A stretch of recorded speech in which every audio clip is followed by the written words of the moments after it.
Hey everyone, welcome to FanFic Canon. Thanks for hitting play. I'm thrilled to bring this fan-made story to life for you.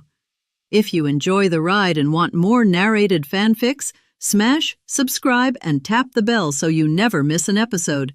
And if you want audiobook of a novel of your choice, join my Patreon. Request any title that's freely available online, and I'll produce a full narration just for you. Now, let's dive into today's adventure. John looked helpless and Pietro wasn't surprised by his reaction. "I know this isn't easy," Pietro said calmly.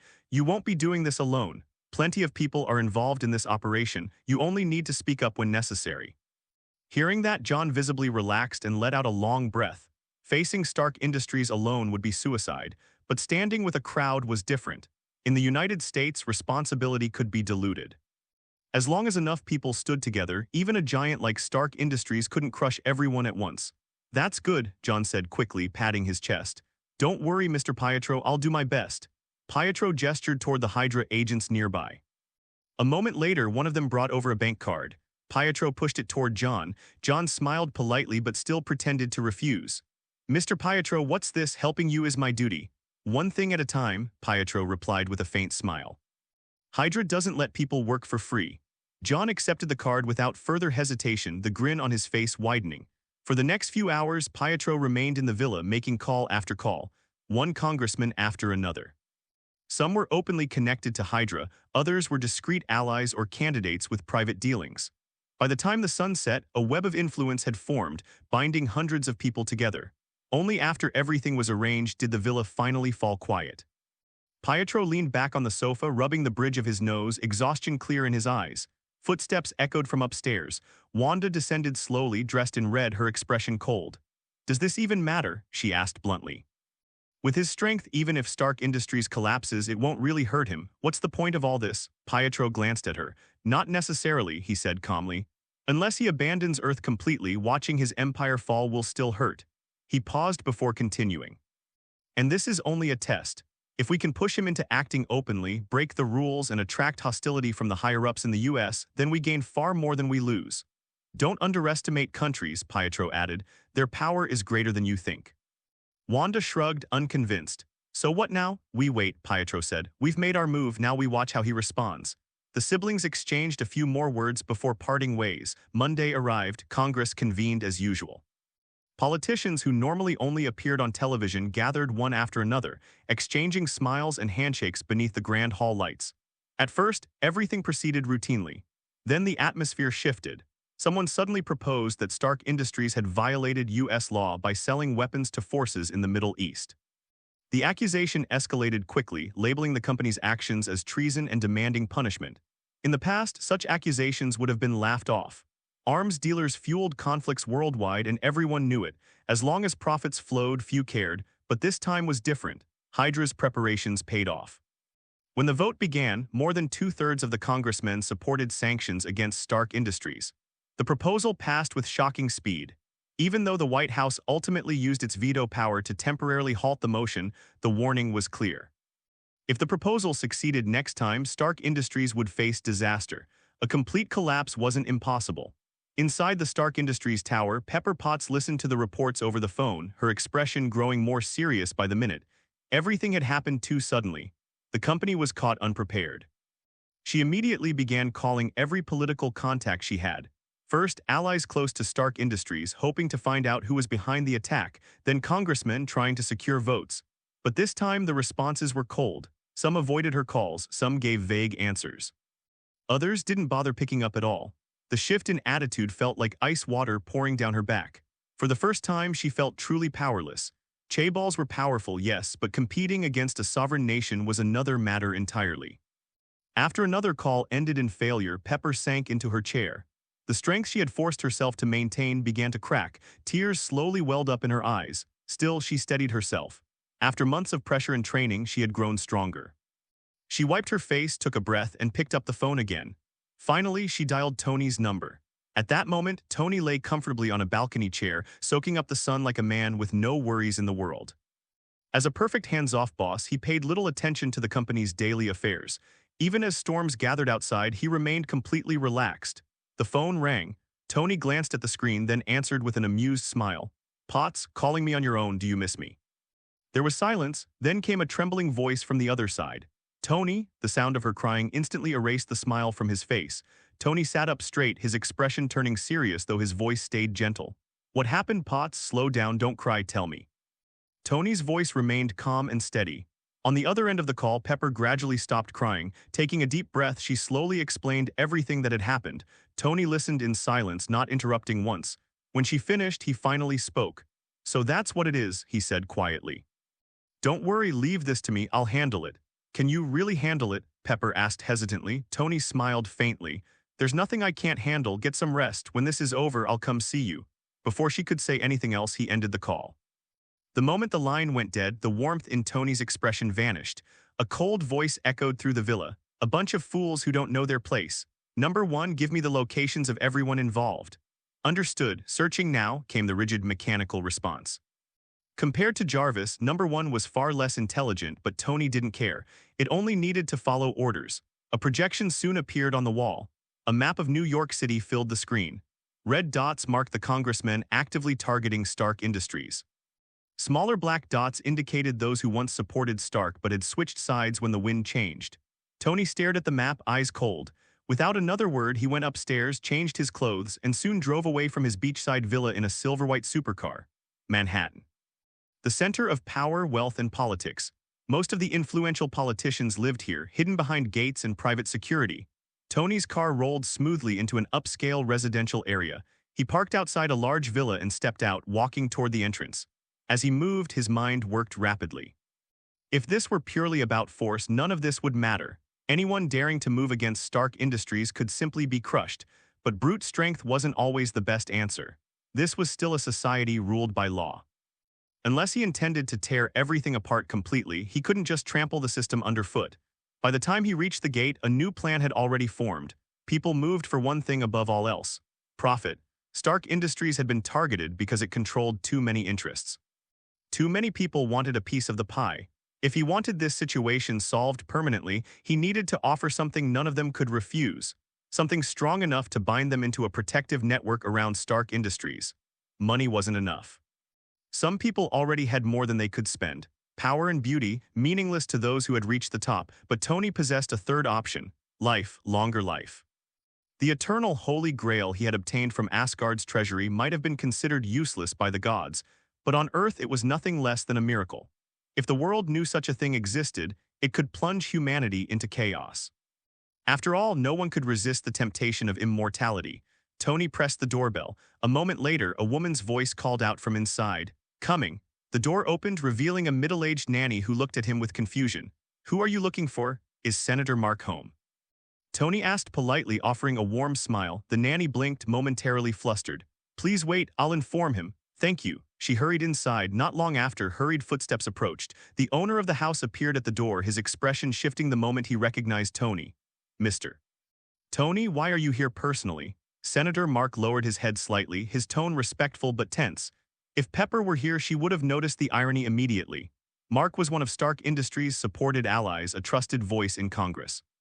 Yet during the recent session, he had remained silent, allowing the company to be attacked. His inaction had scattered Stark's supporters and left them powerless. Tony's gaze lingered on him calmly. "Won't you invite me in?" he asked. Mark forced a smile. "Of course, please come in." He stepped aside, though the reluctance on his face was impossible to hide. Tony noticed it and smiled inwardly. The more someone tried to keep him out, the more interested he became. He walked in as though he owned the place, sitting casually on the sofa without waiting for permission. Mark followed, nervous. "Mr. Tony, what can I do for you?" Tony chuckled softly. "You politicians really are interesting." Mark's expression stiffened. "At a time like this, you're still trying to play nice. Do you think words alone can fool me?" Mark forced a weak laugh but didn't answer. Tony leaned back, voice turning cold. "Let me guess, you wanted to keep one foot on each side, right? Support Stark Industries when it benefits you and abandon it the moment things get risky." His eyes locked onto Mark's. "So tell me, are you trying to be everyone's ally or just a dog with two masters?" Silence filled the room, and for the first time, Mark felt the temperature drop. Tony spoke unceremoniously, and his words penetrated Mark's heart like a blade, making his expression gradually turn ugly. "Mr. Tony, what do you mean? Although you have funded me, I have also contributed a lot to you over the years." We are in a cooperative relationship, and I am not your subordinate. Mark said righteously, which made Tony laugh out loud, but he was not here to argue with Mark about this issue. After adjusting to a comfortable sitting position, Tony leaned on the sofa and said calmly, "Tell me who is targeting Stark Industries. To be honest, this is your last chance. How do I know I'm from your side?" Mark spread his hands and pretended to be dumbfounded. Looking at his appearance, Tony's eyes suddenly flashed with a cold light. "You are so confident, do you really think I can't do anything to you?" "Mr. Tony, what do you mean by this? I know who Stark Industries has offended." "Shouldn't you ask yourselves about this kind of thing? Why do you come to ask me?" Mark continued to play dumb, and Tony completely lost his patience. Bo, with a flick of his fingertips, a shadow ninja suddenly appeared behind Mark, and Senhin's blade instantly fell on his fingers. Mark, who didn't react at all, only felt a pain in his finger, and his little finger was directly separated from his palm. Ah, intense pain struck, and Mark screamed instantly. "Fake B ****** D, when did he show up here?" Mark covered his right hand, looked at the shadow ninja behind him with a look of shock and anger, and roared loudly at Tony. Tony was naturally indifferent to this. He just picked up the teacup on the table and took a sip and said casually, "You can continue to perfunctory me, but if your answer doesn't satisfy me, then I'll cut off one of your fingers at a time." Don't worry, his skills are good. If he says to cut his finger, he will definitely cut his finger. He won't hurt your other parts. Tony's tone was as calm as ever, but behind this calmness there was inner fear. For a moment Mark was furious and said, "Madman, you are so mad. You are committing a crime. I must expose your behavior. Just wait to go to jail." After saying that, he cursed and turned around to leave. Unfortunately, he didn't know that when Tony came in, some things would be out of his control. "Cut off one more of his fingers," Tony said slowly without looking at Mark, who wanted to run. As his words fell, the shadow ninja's figure flashed past Mark in an instant. Mark felt his hand go cold, and the next second his ring finger fell off. "Ah, according to the investigation, it seems that I was invited by Tony. You still have a lot of capital, let's play slowly." His laughter fell in Mark's ears just like the voice of the devil, completely defeating his inner defense. "I can't help it. I still have my parents, wife, and children. I really didn't mean it. I say, please spare me, I say." "Don't you want to say it yet? I really didn't realize that you are still a tough guy." But Tony didn't want to appreciate his acting skills. After getting the answer he wanted, Mark had completely lost his value. After getting into his silver-white supercar, Tony drove and disappeared at the end of the street. Next, he was going to visit other congressmen. "But it doesn't matter, we can play slowly. You have 10 fingers, 10 toes, plus limbs, torso, and head." A scream full of pain rang out, and Mark instantly knelt down on one knee. Big beads of sweat continued to fall from his forehead, and his face became extremely pale. However, when I called, no one answered, as if everyone was dead. Is it possible that he can still kill everyone? Before he could say anything, he suddenly felt himself flying up, and then he saw a shadow ninja standing behind a headless corpse. The corpse looked familiar. Damn it, those guys are all dead. How is this possible? On the other side, Tony walked towards the door. As soon as he turned the corner, he saw the nanny who had just opened the door for him. At this moment, she was holding a dinner plate in her hand and standing there with a look of fear on her face. Hearing this, the anger on Pietro's face disappeared, and he frowned instantly. "Tony, what does he want to do?" And Tony's calm words continued to sound from the side at this moment.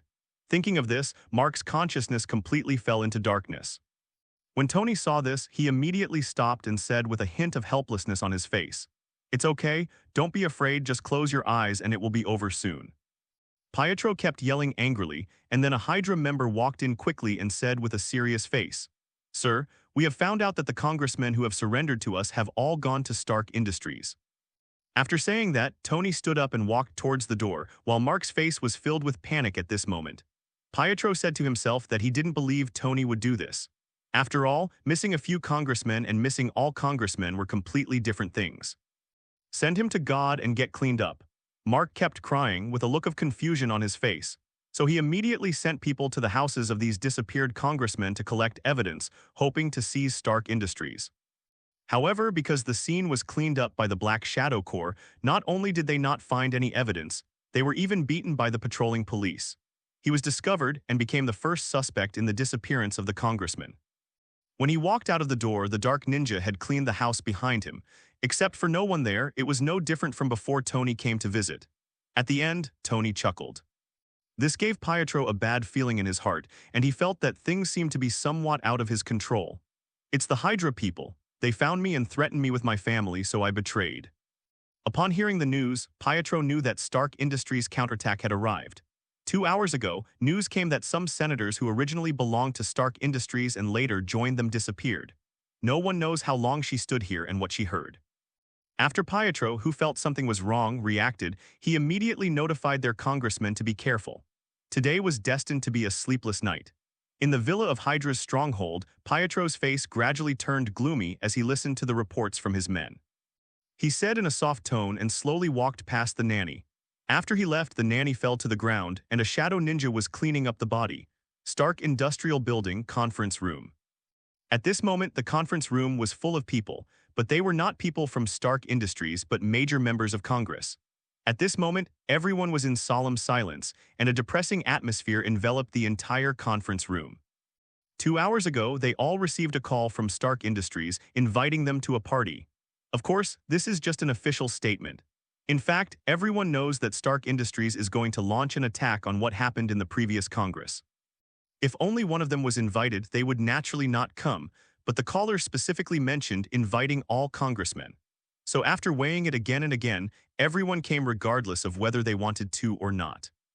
After all, if you don't come, other congressmen will be attracted by Stark Industries. If Stark Industries starts to retaliate afterwards, who can withstand it? Although Stark Industries has been pushed into a corner in Congress before, no one dares to underestimate the power of Stark Industries. If they didn't all unite, it would be a pipe dream for just a few senators to shake up Stark Industries. Therefore, when faced with the invitation from Stark Industries, they had to come regardless of whether they wanted to or not. And when they arrived at Stark Industries, they were taken to the conference room. Until now, no one was there to supervise them. Everyone's patience gradually began to wear away. Finally, John stood up first among the crowd and said with an unhappy face, "Fake, what the hell is Stark Industries doing? They gathered us together and no one came out. Are you playing a trick on us?" After listening to John's words, many congressmen present turned their eyes to him, but no one spoke, and the atmosphere was slightly awkward for a while. Fortunately, John was thick-skinned enough and didn't take it seriously. Instead, he winked at a congressman who also belonged to Hydra. He was an old white man named George. Seeing John's hint, George coughed lightly and immediately said in support, "Congressman John is right, we are all very busy. Stark Industry gathered us here and no one received us, so it obviously didn't take us seriously. In my opinion, it's really too much." The two of them sang and drank, and the long wait wore on everyone's patience, making them more and more impatient. Therefore, the originally quiet conference room gradually became filled with voices of discussion, all complaining about Stark Industries. Seeing this, both of them showed a hint of joy in their eyes. They are all Hydra people, although it is unknown what Stark Industries did by bringing them together. But since their bosses want to destroy Stark Industries, they naturally will not give Stark Industries a chance for public relations. Originally, their idea was to create obstacles for Stark Industries during the negotiation process with Stark Industries, but they did not expect that Stark Industries would leave them all here. Then don't blame them for being rude. If they don't take this opportunity to give Stark Industries some eye candy, then their years in politics will be in vain. Therefore, seeing everyone's dissatisfaction, the two of them nodded with satisfaction, then looked at each other, participated in the discussion, and continued to apply eye drops to Stark Industries. Just like that, another half-hour passed, and the originally depressing atmosphere in the conference room disappeared, replaced by an atmosphere of common hatred and hatred. If they didn't still have the last scruples about Stark Industries, everyone would have gotten up and left by now. At this moment, footsteps finally came from outside the door. Immediately, everyone who heard the sound stopped their discussion and looked at the door one by one. When the door to the conference room was pushed open and Tony's figure appeared in front of everyone, everyone recognized Tony's identity immediately. Although Tony has kept a low profile during this period, as a former frequent visitor to Playboy and as the head of Stark Industries, his appearance is still very recognizable. Tony, who came in, also walked to the head of the conference table and sat down with a smile on his face. "I'm really sorry for keeping you waiting for so long." Tony apologized directly as soon as he opened his mouth, which made many people present look much better. Regardless of the sincerity contained in Tony's apology, at least this way everyone can live with it. However, John and John obviously didn't want to let Tony go just like that. In addition, the two of them had already connected in series before, so they immediately turned against each other. "Mr. Tony is such a big fan that he kept us here for more than 2 hours. I don't know, I thought you were busy with some important national affairs. John said sinisterly. As soon as the words fell, everyone felt more or less happy in their hearts. After all, after waiting for so long, it is impossible to say that they have no resentment in their hearts. It's just that since Stark Industries hasn't fallen yet, no one wants to have a head-on conflict with Stark Industries. Listening to John's words, Tony's expression did not change at all, but he said in a calm tone, "Who are you?" Tony's words were serious and did not mean anything perfunctory, but it was precisely because of this that John blushed instantly. He was a high-ranking congressman. He was not even qualified to make people remember his name clearly. Thinking of this, John was so depressed that he wanted to vomit blood, but he still suppressed his anger and said his name. John Snake. John gritted his teeth. Tony shook his head directly. Don't tell me your name, I don't want to know. If you don't want to wait, you can leave. I have not restricted your freedom of life. Everyone here is the same. Anyone who doesn't want to wait can leave now. As soon as these words came out, the anger in everyone's hearts was once again ignited. However, they were not ordinary people. There was one of them here who was not a fox who had become a spirit. They had been waiting for so long, and they were reluctant to leave easily before Tony showed his purpose. Therefore, although his heart was filled with anger, no one got up and left after Tony's words fell. Even John, who was targeted, was the same. As a member of Hydra, he wanted to find out Tony's purpose. After all, knowing yourself and your enemy is not the only way to win every battle. Seeing everyone calm down, Tony smiled again on his face. Okay, since I haven't said anything, let me tell you the reason why I summoned you here. Through our Stark industrial research, we finally solved the problem that has troubled mankind for thousands of years, life and death. That is to say, from now on, death will completely bid farewell to human beings. Do you understand what this means? This means that the eternal life pursued by ancient kings will be presented in our era. Tony spoke passionately, and the conference room fell silent for an instant. The conference room was silent. Everyone looked at Tony like he was a fool. Eternal life is simple to say, but from ancient times to the present, there are only a few people who can achieve it. For a moment, many people had sarcasm on their faces. Although they didn't say anything, everyone thought Tony was crazy. Looking at everyone's expressions, Tony naturally knew what everyone was thinking. Although they were considered elites among ordinary people, when looking at the entire universe, they were still about the same as ants. And how can ants understand human thoughts? Therefore, seeing the ridicule on everyone's faces, Tony did not get angry and even raised the corners of his mouth slightly. It seems that you don't believe it. It doesn't matter. I can verify it for you now. After speaking, Tony clapped his hands, and immediately the door to the conference room was pushed open again, and Potts walked in with a glass of water. This is the water of life that Tony prepared in advance with the eternal cup.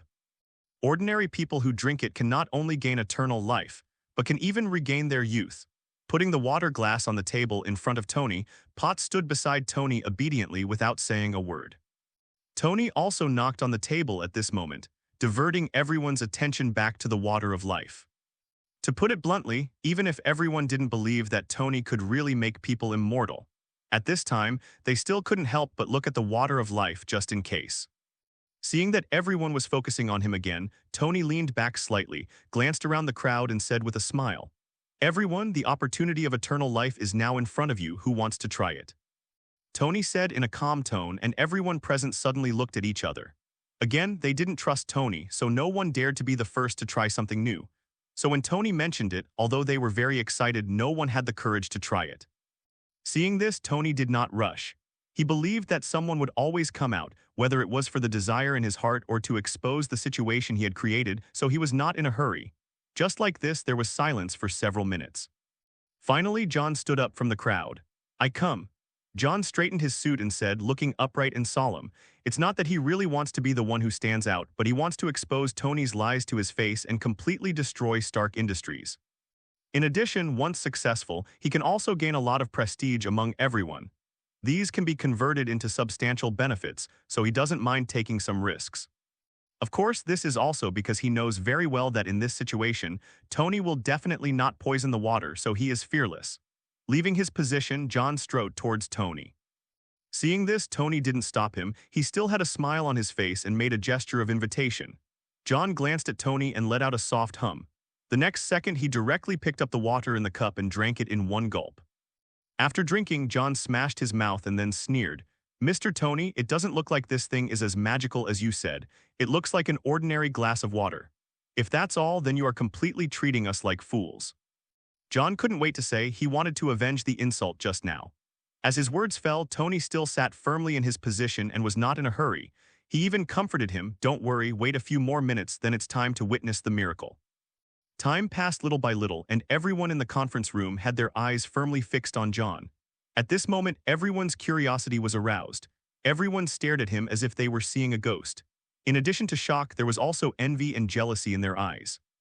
Why wasn't I the one who drank that glass of water? Thinking in their hearts, many of the returning members finally said, "Oh my God, how is this possible? After all, with an old body, what can you enjoy even if you are alive?"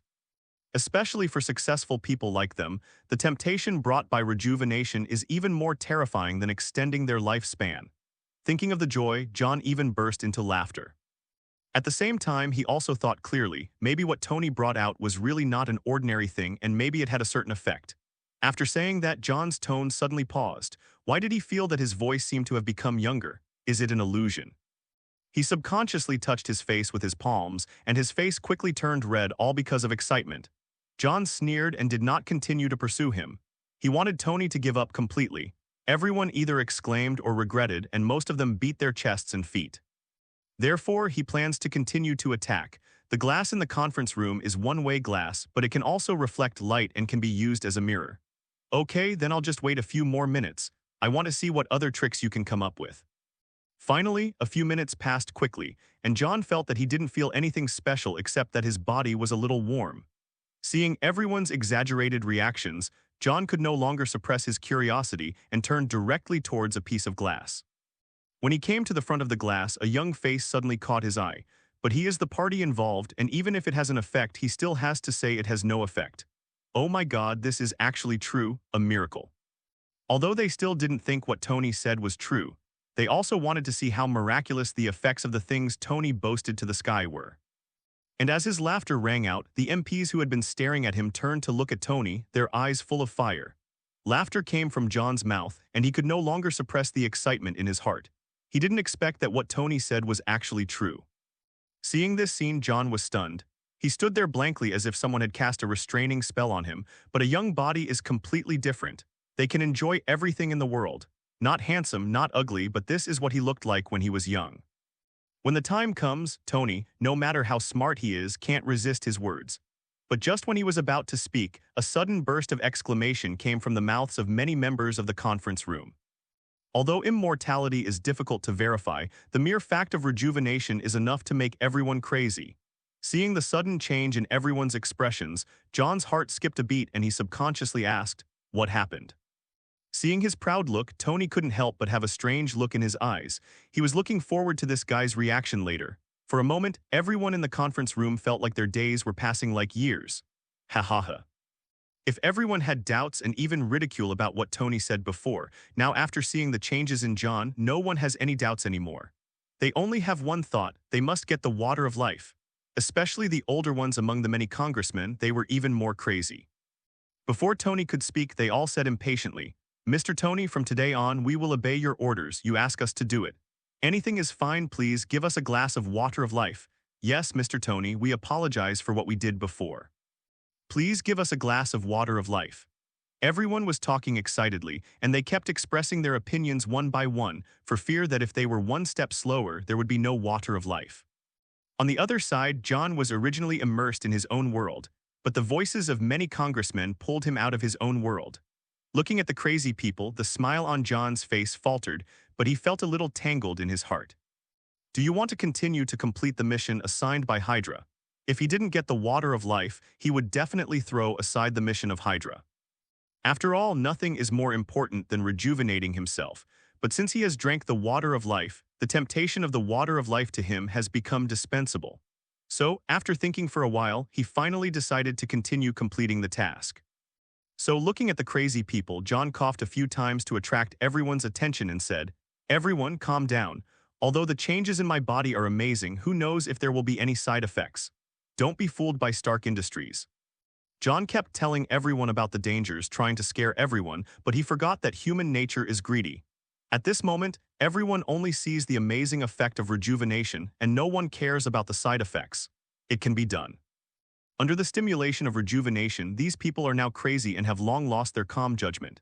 Therefore, his words not only had no effect, but instead aroused everyone's jealousy. F asterisk asterisk K B asterisk asterisk asterisk D. You drank the water of life and you want to stop us, get out. Yes, that glass of water of life was supposed to be ours, but it was cut off by this B asterisk asterisk asterisk D. Someone said something unhappy, and everyone was already full of jealousy towards him. For a moment, everyone looked at him with angry eyes, wishing to tear him into pieces. John was also shocked when he saw this. At this moment, he only had one thought in his mind: these guys are crazy. He was afraid that if he continued to speak, these guys might tear him to pieces, so he couldn't help but shut his mouth. Seeing that he didn't speak, everyone didn't bother to pay attention to him. They all turned to look at Tony, showing longing eyes. Seeing everyone's behavior, Tony, who had taken the initiative, was naturally not in a hurry at the moment, and was even in the mood to watch them dog eat dog. Seeing that Tony didn't speak for a long time, the depressive atmosphere once again filled the conference room. Everyone was filled with nervousness, fearing that they would lose this opportunity. Fortunately, Tony didn't keep them waiting too long. Just when they could no longer bear it, Tony's voice suddenly sounded. It's not impossible to want the water of life, but why should I give it to you? Is it just based on your words? Do you really think I'm a fool? After the words fell, everyone was stunned. No one spoke for a while but looked at each other in shock. Then, Mr. Tony, what are your conditions? No matter what the conditions are, we will definitely fulfill them. Among the crowd, one of them spoke, causing everyone to agree. My conditions are actually not difficult. There must be forces among you who are specifically targeting me. How about you find those people and I will distribute the water of life to the remaining people? As soon as these words came out, the expressions of several people in the crowd suddenly changed, while the person who just spoke nodded without thinking. No problem, Mr. Tony. After saying that, his ferocious gaze immediately fell on the crowd and quickly focused on George. Old guy, I've seen you unhappy for a long time. After saying that, the man pounced directly on George, his eyes as fierce as a hungry wolf. Poor George is already in his 50s this year. Even 60 is not an exaggeration because of too much pressure. Now, under the sneak attack, George was directly knocked to the ground. And just when he looked confused, the congressman who spoke didn't hesitate at all, raised his fist and hit him on the head. Suddenly, George's screams sounded and his head quickly became bloody. Seeing this scene, everyone present was shocked. They did not expect that things would turn out like this. However, before they could organize, another congressman in the crowd said, "What are you waiting for? Not many people are targeting Mr. Tony." After saying that, he pounced directly on a guy he knew and started fighting. After his reminder, the people who were still stunned also reacted. If everyone was found out and they did nothing, would Tony still give them the water of life? Everyone was unsure, but no one dared to gamble, so the congressmen who relied on Hydra were miserable. In order to win over many congressmen, their identities were basically exposed.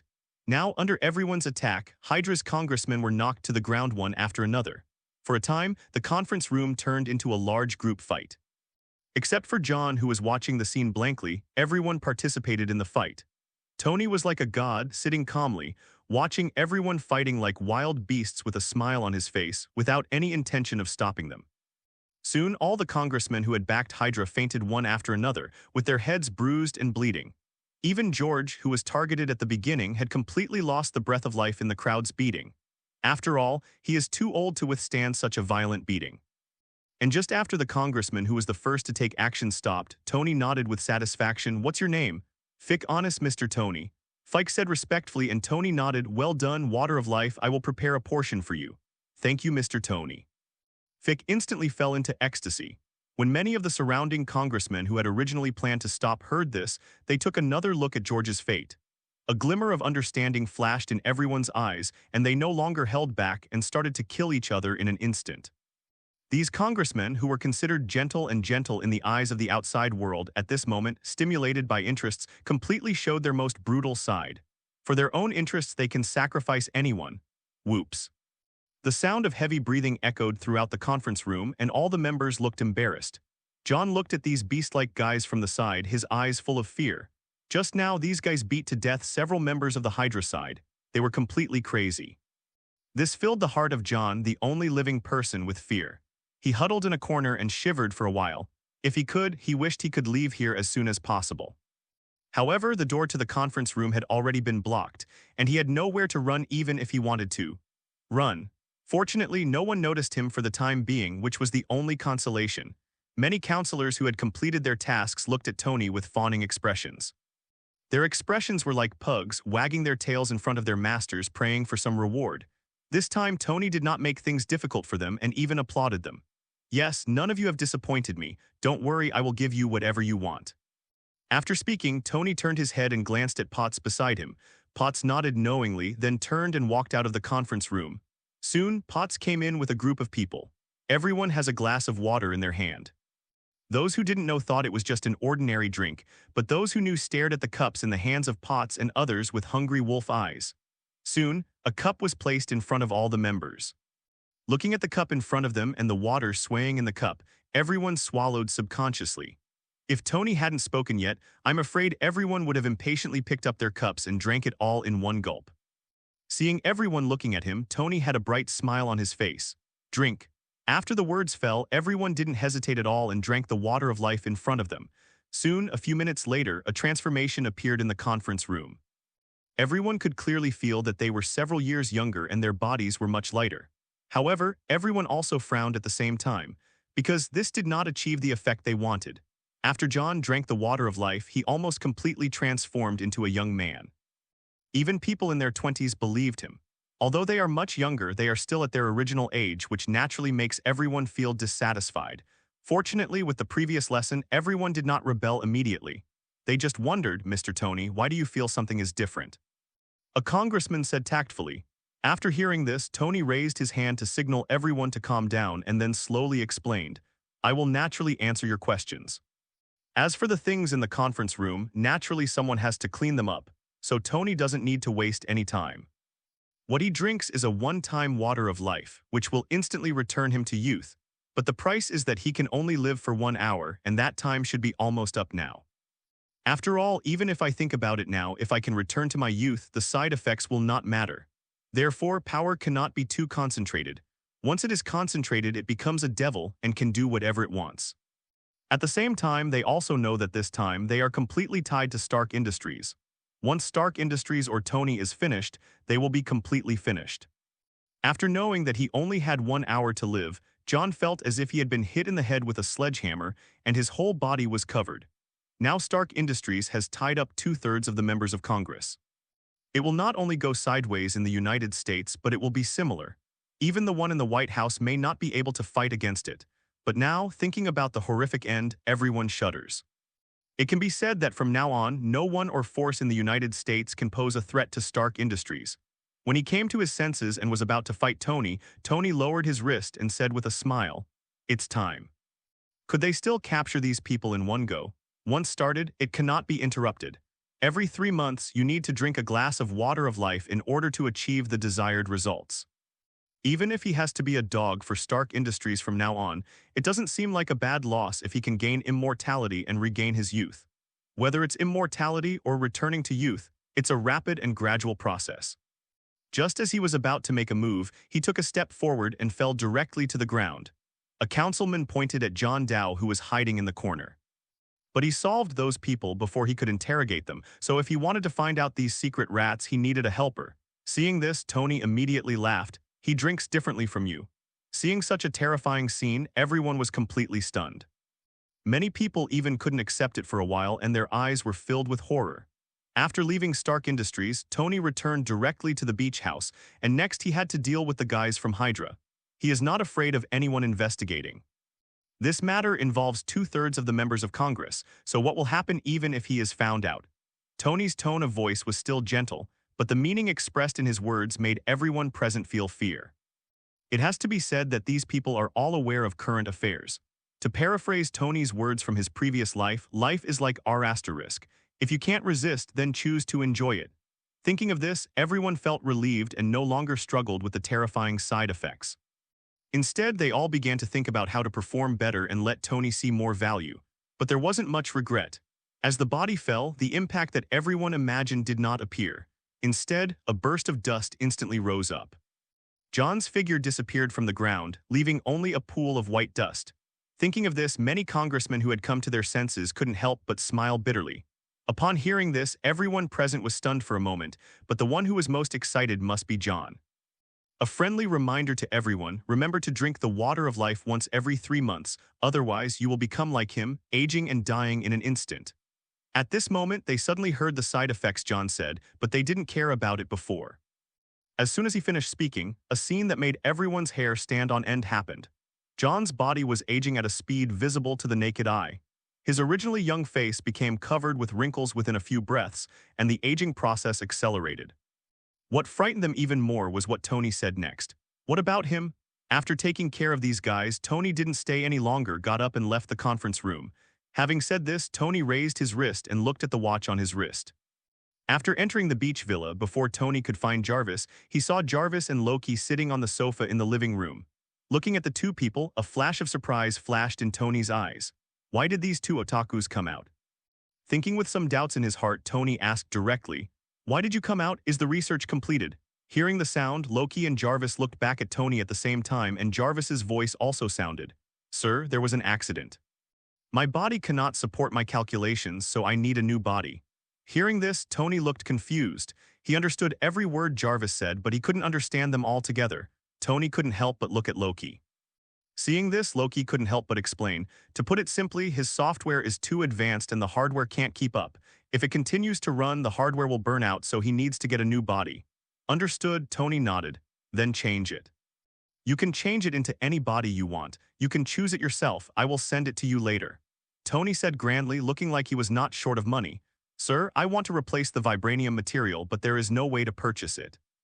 Jarvis stated his request. As a new intelligent life, he didn't know what politeness meant, so he was the best to speak out. Hearing this, Tony couldn't help but frown. He still knew that vibranium was rare.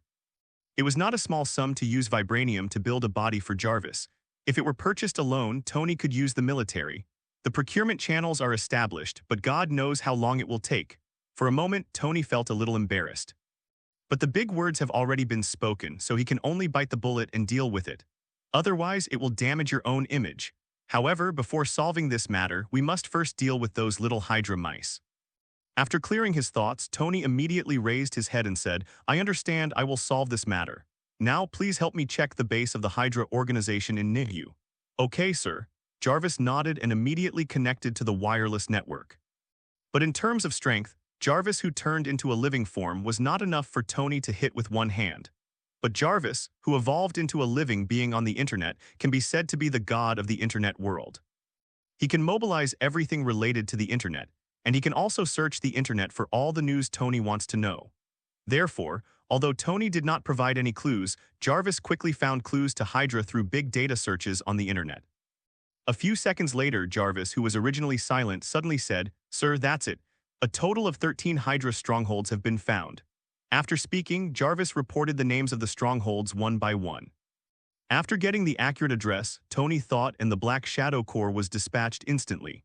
At the same time, other Hydra members also suffered the same treatment.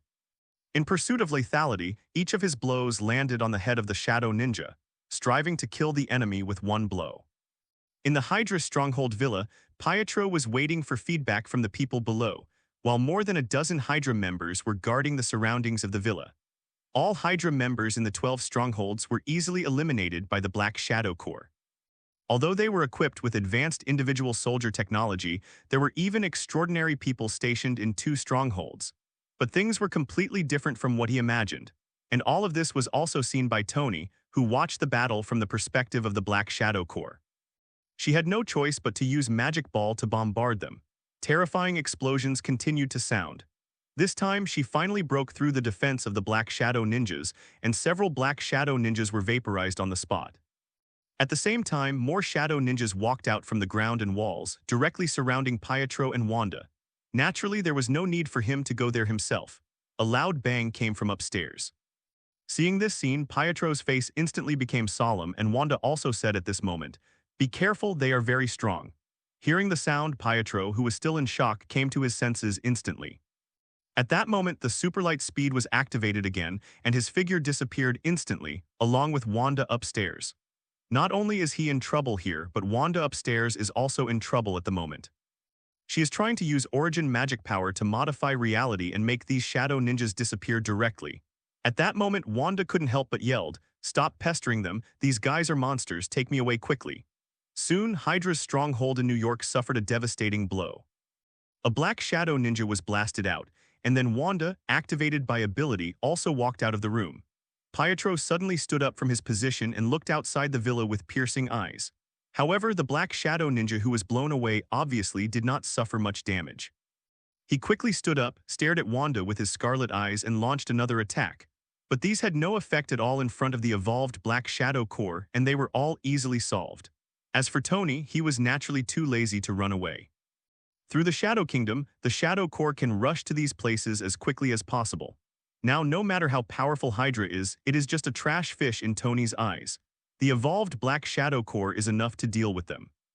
This made Pietro's pupils shrink instantly, and a trace of horror flashed in his eyes. The reason why he acted on his own before was because the Black Shadow Core was not suitable to deal with those congressmen, and Tony had nothing to do, so he went there in person. At the same time, his voice sounded instantly, Wanda. This point is unmatched by the Black Shadow Core. Although their speed is not slow, it is obviously still far behind Pietro, who specializes in this way. But soon more shadow ninjas emerged from the ground, which greatly increased her pressure. Although he is not good at strength, he can't even break these guys' defense. This is too exaggerated. The Black Shadow ninjas who were blown away did not suffer any damage at all. After evolving, their strength and defense were greatly enhanced, and Pietro was completely unable to break through the defense. The words fell, boom. As soon as the words fell, the Black Shadow ninja launched an attack instantly. Pietro's eyes moved, and his figure instantly turned into a phantom, blasting away the many Black Shadow ninjas that rushed towards him. Suddenly, a black shadow walked out from behind the Hydra members and killed one of the Hydra members with a knife. Suddenly, corpses of Hydra members fell to the ground around the villa, instantly alarming Pietro in the villa. But not only was it unsuccessful, but it suffered backlash. Only the villa where Pietro was located caused the Black Shadow Core to encounter a little trouble. Quicksilver, Scarlet Witch. In the villa, Tony murmured to himself, with a flash of surprise in his eyes. Although he knew that Hydra was behind it, he really didn't expect that it would be these two guys who would be dispatched this time. If we look at the original work, Scarlet Witch is still Jarvis's daughter-in-law. Of course, she should be called Vision. But now, why should a robot fall in love? It should just work for him obediently. Women will only affect his calculation speed. Thinking nonsense in his heart, Tony couldn't help but smile and didn't take this matter to heart anymore. That Quicksilver is really fast, and no one except his own Black Shadow Core can catch up with him. So Tony was too lazy to continue to waste time chasing him, and it wouldn't be too late to meet him one day. However, Jarvis's body replacement cannot be delayed. He is still waiting for them to get a suit of armor to have fun. Therefore, now that the Hydra stronghold has been basically pulled out, then he should find a way to deal with Jarvis. We's physical issues. It should be impossible to purchase vibranium from various channels. After all, vibranium, a rare metal, has a limited purchase amount every year. It is impossible for Tony to keep all vibranium for himself. Even if you keep it for yourself, it will be a drop in the bucket, so you can only start directly from the origin. If I remember correctly, vibranium is a metal unique to the country of Wakanda. Global vibranium is also exported from this country. Although they export most of it every year, Tony does not believe that they have no inventory at all. Therefore, Tony plans to go to Wakanda, but of course his purpose does not stop there. Vibranium was not worth his own trip. He also had another purpose, which was to see if he could abduct T'Challa, the Prince of Wakanda. After all, he is also a superhero in the future. Naturally, you cannot miss him easily when you encounter him. Moreover, he was still waiting to gather the 12 talismans, but he was a little lazy during this period and never received the reward. Of course, since you are going on a long trip, you still have to explain what you need to explain. At least you have to notify Potts. You can't just leave. Therefore, Tony went directly to the community where Potts lived at night, slept all night, and then boarded a plane to Wakanda the next day. Of course, Tony is not alone. This time he also brought Natasha Romanoff with him. After all, Natasha Romanoff still carries the title of his secretary. There is no reason for the boss to go out to work and the secretary to stay at home.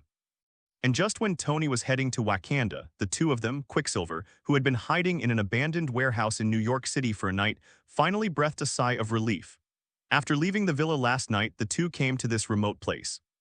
Since they have to deal with Tony, they naturally know Tony's intelligence and know that he has an elusive shadow army under his command. Not surprisingly, it was Tony's Shadow Corps that attacked them yesterday. Although they didn't know how Tony found them, the appearance of the Shadow Corps undoubtedly told them that they had been exposed. Therefore, in order to hide themselves, they had to hide in this remote place to prevent Tony from pursuing him. Fortunately, one night passed and Tony's pursuit did not come, which meant that they were safe for the time being. Of course, if they knew that Tony had no time to pay attention to them, they would both be depressed and vomit blood. Walking out of the warehouse, Wanda looked at Quicksilver's face full of fatigue. What should we do now? It seems like your previous plan won't work. As soon as he finished speaking, the corner of Kyuhyun's mouth twitched, and then he took a deep breath and said, "It doesn't matter, it's just a test, but I didn't expect Tony's reaction to be so big. We need help. Just the two of us can't deal with that guy." Hearing this, Wanda's expression suddenly became serious. "Do you want to start early? You know everything. We need a group of people, and I hope you can provide them for us. Niju is my base camp after all, so it shouldn't be difficult to receive some news." Looking at Wanda's puzzled look, Quicksilver revealed a smile. "Don't forget, there is also SHIELD, but Kyuhyun didn't think so. Don't worry, they will definitely help us. Trust me, come with me to meet them first. Even if they really refuse, it won't be too late for us to take action then." The assistant left immediately, and Nick put down what he was holding and looked at the two of them. "The last time we met, he boasted so loudly that he became like this in just a few days, and had to come to ask for help, which was really embarrassing. But all the embarrassment was nothing compared to his hatred for Tony, so he quickly adjusted his attitude and said, "Director Nick, we are here to help you. SHIELD, our strongholds have been destroyed, who can help us?" After a while, Nick's assistant came to pick them up, but looked at them with a somewhat resentful look. After saying that, the two left the abandoned warehouse and headed towards SHIELD. After speaking, Quicksilver stared at Nick closely, but Nick did not answer immediately. "It seems that all of you Hydra people are dead, otherwise you wouldn't have come to beg me. This time, a living person will be used as a sacrifice." Wanda was not optimistic. When Kyuhyun and his two men appeared here, they walked in openly and openly. Nick said in an indifferent tone, and a trace of embarrassment flashed across Quicksilver's face. "They are our partners now, so the two of them can be considered alone now, unless they wait for a while to mobilize manpower from other places. Okay, then I'll collect the sacrifices." But at this time, Kyuhyun suddenly stopped him and said, "Don't worry, we can collect it by ourselves and ask others for help. Just say whether you can help us or not." However, neither Quicksilver nor Wanda obviously paid attention to this little person, so they completely turned a blind eye to his gaze. Wanda nodded, turned around and wanted to leave. Hearing this, Nick's expression did not change at all, but there was a hint of ridicule in his tone. Hearing this, Wanda was not happy but instead frowned more and more. "Will they help us?" After saying this, Kyuhyun became even more embarrassed. Nick shrugged. At this moment, Kyuhyun also took a deep breath and said slowly, "Now that you know everything, I won't talk in circles. Our temptation did fail, but it doesn't mean that our plan also failed." After a while, the two came to Nick's office. Wanda wondered. They had contacted Hydra members in other strongholds last night, but no one could be contacted. It was obvious that they were all in danger. "We have no choice but to do this, otherwise we will never get revenge." After finishing her words, Wanda finally nodded and said, "Okay." After giving Nick's name, the SHIELD members went straight in to report. "What do you want to do when you two come here this time?" He remembered that he was knocked unconscious by these two guys last time. A depressing atmosphere permeated the entire office. Although Kyuhyun said he was confident, in fact he was not sure at all. Right now he could only bet that Nick wanted to get rid of Tony more than he did. Therefore, he stared at Nick and tried to put pressure on Nick through this method. Looking at him, Nick couldn't help but have a playful smile on his face. As an old fox, Kyuhyun's method seemed too immature to him, but one thing he guessed right was that Nick really wanted to get rid of Tony more than he did. "You can help me, but you have to tell me what your trump card is. I want to see the effect, otherwise I can only apologize." Nick spoke unhurriedly with a hint of curiosity in his tone. He wanted to ask the question from the last conversation, but unfortunately this guy was inexperienced. This time Nick must find out. Cooperation is cooperation, and he has not forgotten that the two parties have different positions, so he naturally has to figure everything out. Listening to Nick's words, Kyuhyun felt a little helpless. Naturally, the less people knew about trump cards, the better, so he didn't want to tell Nick. But who asked him to ask for people now, so he had to say it. Call. Exhaling a breath of turbid air, Kyuhyun slowly said, "I contacted a doctor who can deal with Tony, and he has a grudge against Tony, so he will help us deal with him together." Hearing this, Nick immediately frowned. PhD. With all due respect, ordinary people are not qualified to participate in such disputes. Nick said in an unhappy tone. At this moment he felt that he had been fooled. It's not the doctor you think of, but a doctor from another world, Dr. Doom, Quicksilver quickly explained. After Nick heard the name, his face instantly became serious. He has not forgotten the scene during the previous siege of Reed. After all, SHIELD suffered heavy losses in that battle. There was also a man named Dr. Doom at that time. Where is the other world you are talking about? Hell, Kyujin said helplessly. Now that he had already said it, he didn't bother to hide it anymore and simply said it all. After hearing the word hell, what Saul once said to him suddenly rang in Nick's mind, and Hela seemed to have come out of hell. Thinking of this, Nick immediately said, I need to discuss this matter, you guys wait here. After saying that, without giving Quicksilver a chance to refuse, Nick stood up and walked out of the office. After leaving the office, Nick walked directly to the training room. This is a place that SHIELD spent a lot of money to build. It is specially prepared for the captain and others to train various abilities. When Nick appeared in the training room, the captain and the others were exercising their abilities, and Hela was also relaxing in a corner with her eyes closed, holding a glass of red wine in her hand. Since coming to Blue Star, Hela has been obsessed with red wine. It's not that I like the taste of red wine, but I like the elegant feeling when holding red wine. Seeing Hela, Nick walked up directly. When he came closer before he could speak, Hela's casual voice suddenly sounded. Mortal, what do you want from me? Hearing this, Nick's mouth twitched. Because there is no death penalty in the United States, they can survive in prison. Now that it is needed, he does not mind using these people's lives to make a contribution. Hearing this, Nick suddenly felt confident. Even Hela said that guy was scary. He was obviously a terrifying and strong man. In this way, Nick felt a little more confident about dealing with Tony. He didn't even need any cover-up, he just used human experimentation as an excuse, and the prison knew what to do. They are all a bunch of scum anyway, and living is a waste of food. No problem, I agree to help you, but you have to tell me how many people you want and what they are used for. Nick immediately explained. After speaking, Nick called his assistant and arranged a place for the two of them to live.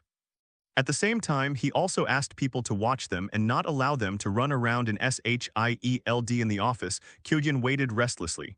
As a person seeking help, the feeling of waiting was really anxious. Mortal, where did you know this name?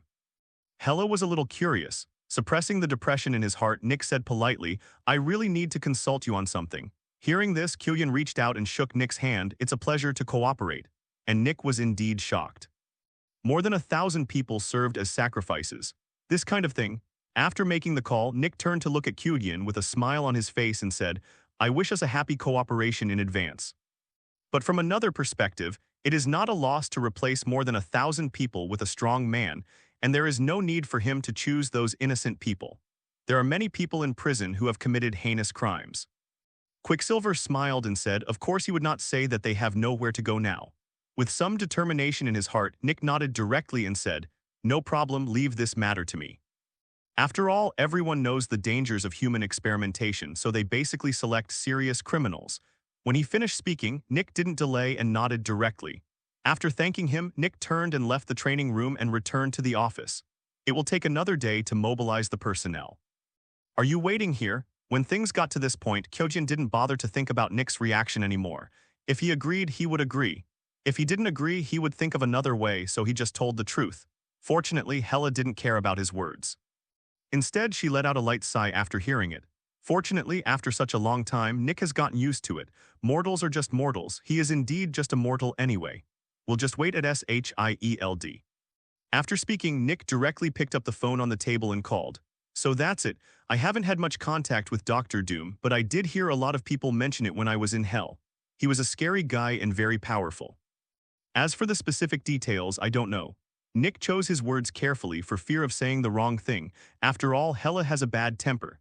Okay, then I'll have someone arrange for you to stay there first.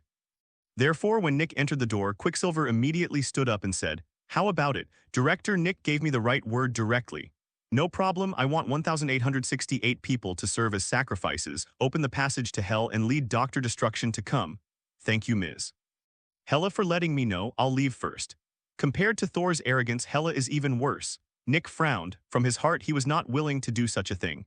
As a department with boundless power in the United States, removing prisoners from prison is a trivial matter. I heard from Thor that you have been to hell before.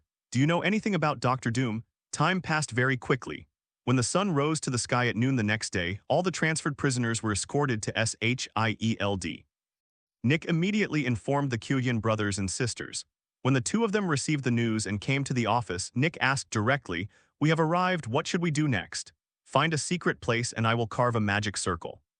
"It's best to be in a remote place as the noise may be louder." After hearing the request, Nick nodded and arranged for them to set off directly. He also took Hela and Thor with him. There is no way he can be called a scary guy by Hela, so he naturally has to be on guard. In SHIELD, these two siblings are the only ones who can cope with this situation. Although the captains are not bad either, they are still a little behind. For this reason, Nick also paid a box of Romane Conti to get Hela.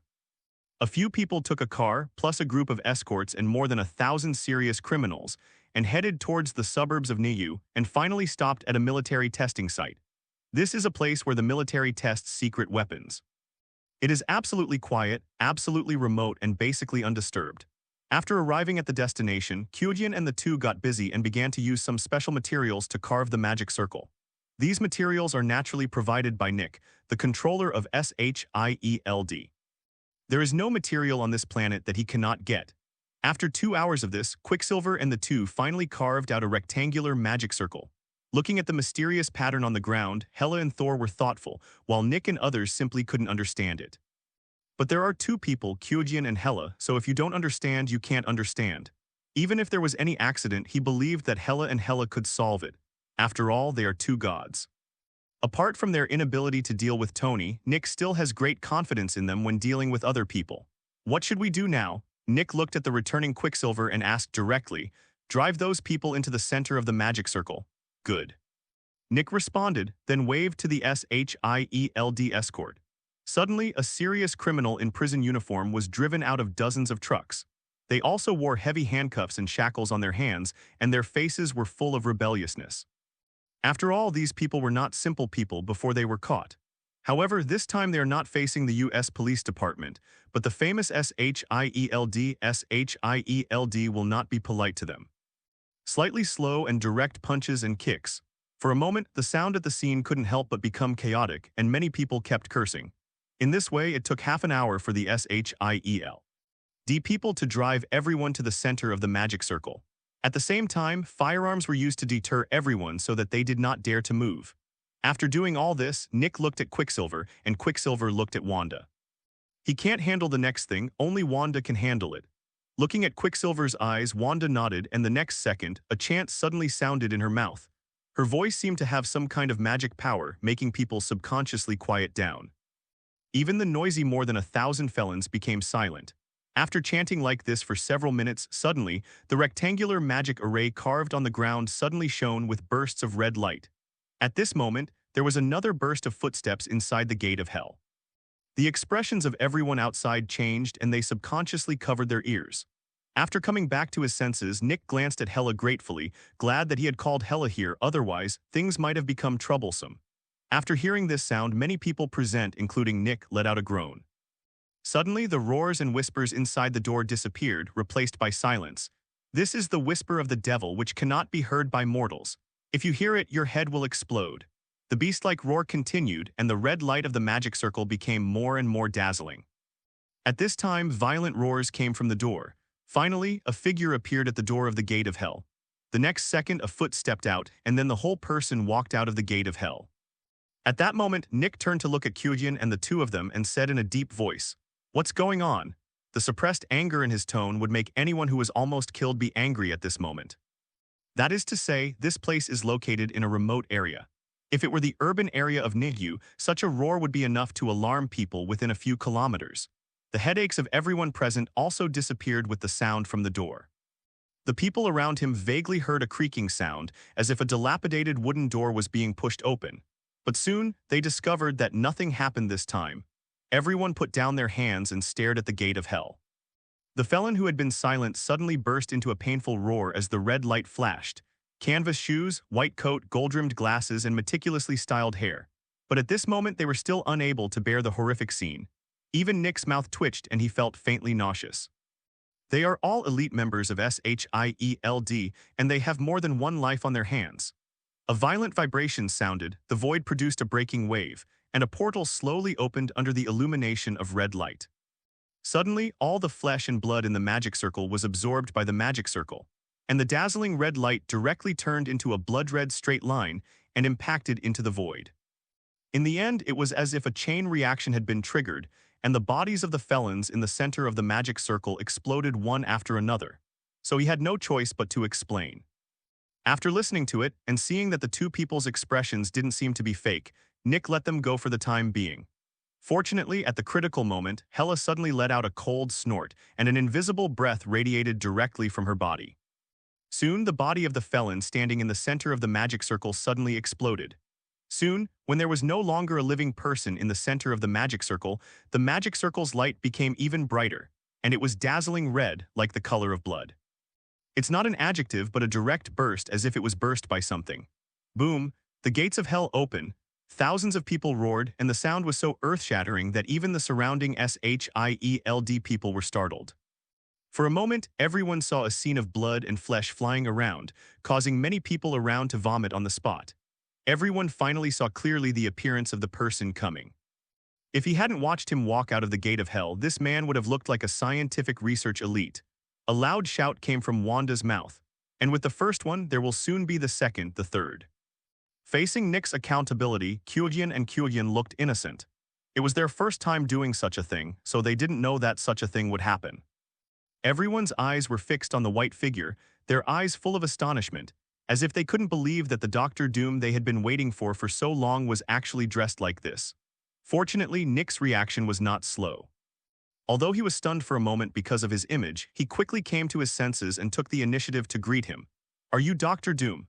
After hearing this, Doctor Doom, who had already walked out of the gate of hell, couldn't help but glance at Nick. The gate of hell behind him quickly disappeared at this moment, and a trace of elegant smile appeared on his face. "Is it me? Is it you who released me?" "That's right." Nick nodded directly without any intention of denying it. Seeing his shameless behavior, the two Kyuhyun brothers suddenly became anxious and quickly stepped forward and said, "Hello, Doctor, we have released you." Quicksilver interrupted Nick. Upon hearing this, Doctor Doom turned to look at the two of them. When his eyes fell on Wanda, a trace of interest suddenly flashed in his eyes. "I feel the breath of origin magic power in you.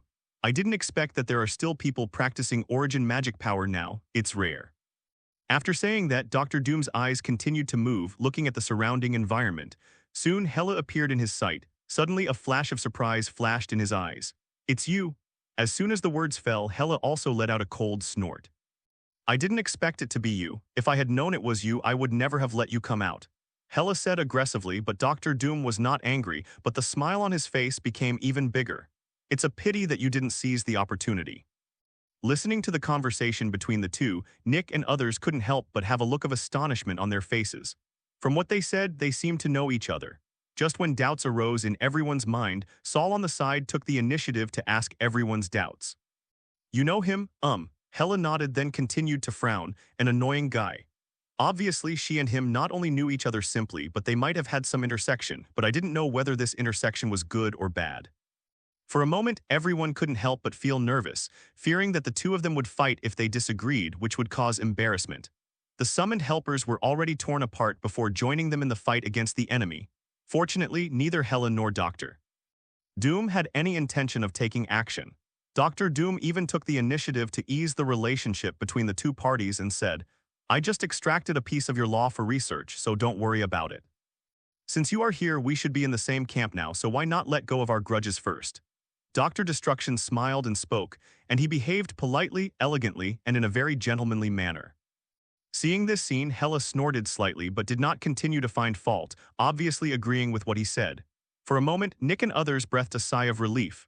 Only Thor glanced at Dr. Doom with fear. After being in contact with her for such a long time, he thought he had some understanding of Hela. This sister of his had a completely crazy personality, and she would always avenge herself, never leaving her alone. Now that he can actually agree to reconcile, in addition to Tony's reasons, this guy's strength must also be very terrifying. Otherwise, how could Hela be so easy to talk to? But how can we be absolutely sure about dealing with that guy? That's okay, but then it will be troublesome.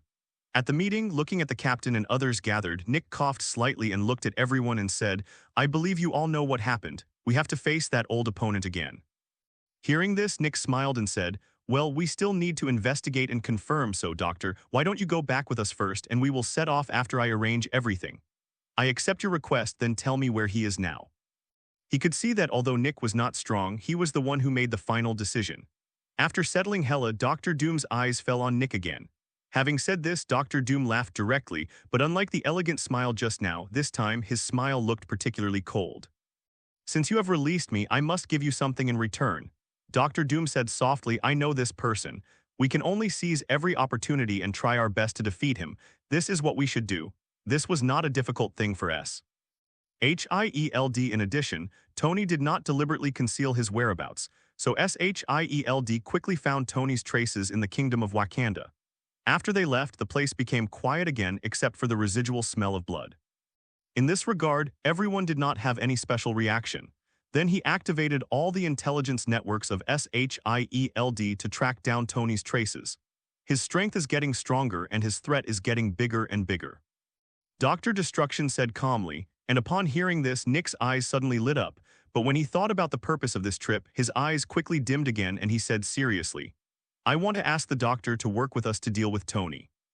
Nick encouraged everyone, after all, they might really die this time. Dr. Doom nodded, and then they got into the car together under the leadership of Nick. Nick spoke earnestly, and everyone couldn't help but fell silent after hearing this.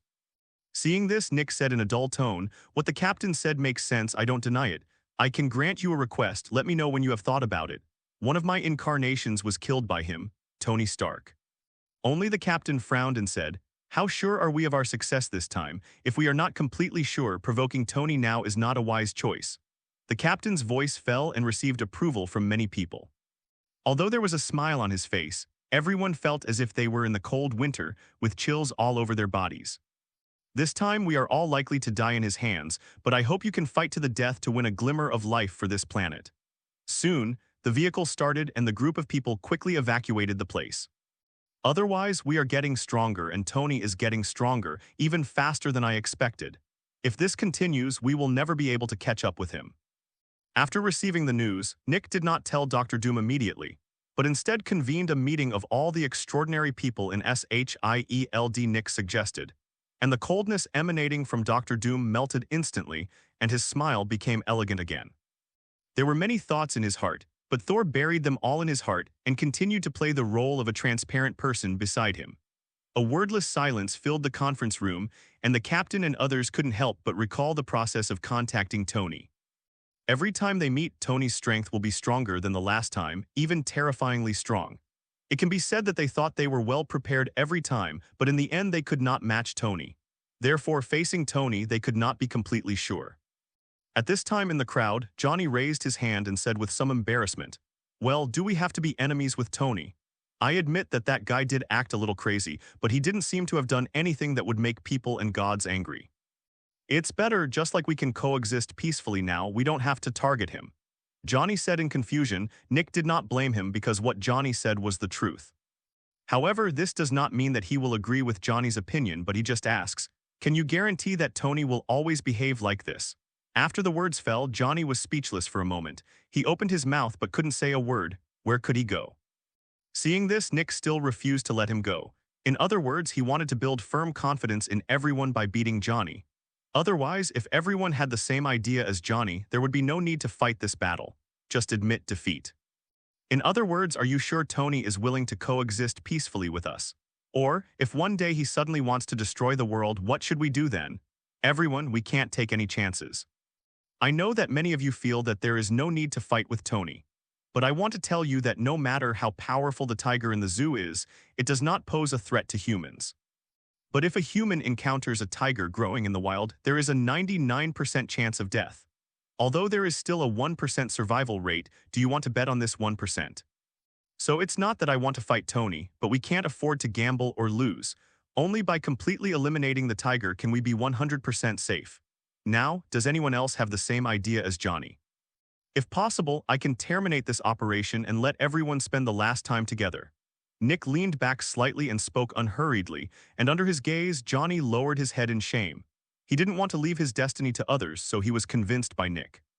After waiting for a long time, no one in the conference room objected. Seeing this, Nick finally showed a smile on his face. Okay, since there is no one, then this operation is confirmed. When the time comes, everyone will be dispatched to try to defeat Tony in one fell swoop. Yes, everyone agreed in unison and then dispersed. Only the captain stayed. Looking at Nick, who looked tired, he pretended to be relaxed and said, "How is it?" "It's a lot of pressure." Hearing this, Nick smiled bitterly. "How can it be possible?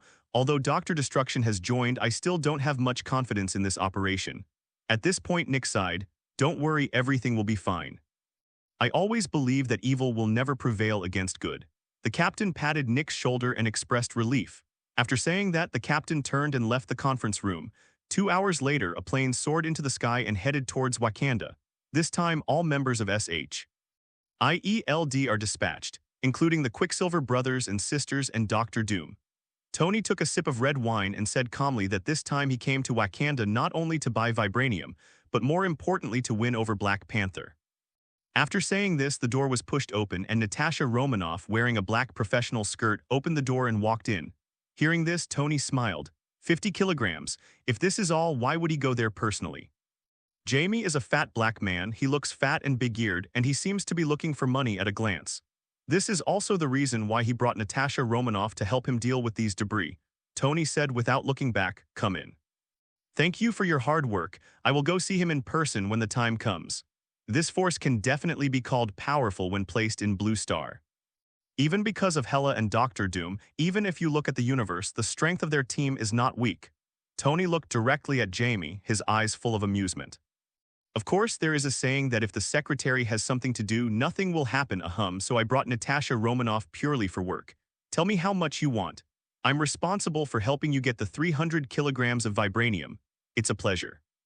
Jamie smiled happily and said, "Mr. Tony is really generous. In this case, I am not a stingy person, so give me a 100% rebate, and by the way, let the secretary next to you accompany me, just have dinner. Mr. Tony, welcome to Wakanda. The secretary has already told me your request." But Tony still didn't understand what he meant. He was asking for benefits in an open and honest manner. Looking at Tony and the two, Jamie showed a polite smile on his face. At 12 o'clock, Tony and the two had lunch in the hotel room, then changed their clothes and left the hotel, heading to the Ministry of Foreign Trade. In a hotel in the Kingdom of Wakanda, Tony was wearing a bathrobe, holding red wine in his hand, looking down at the various crowds below. "Mr. Jamie, if I travel all the way, you can give me 50 kilograms. Is that appropriate?"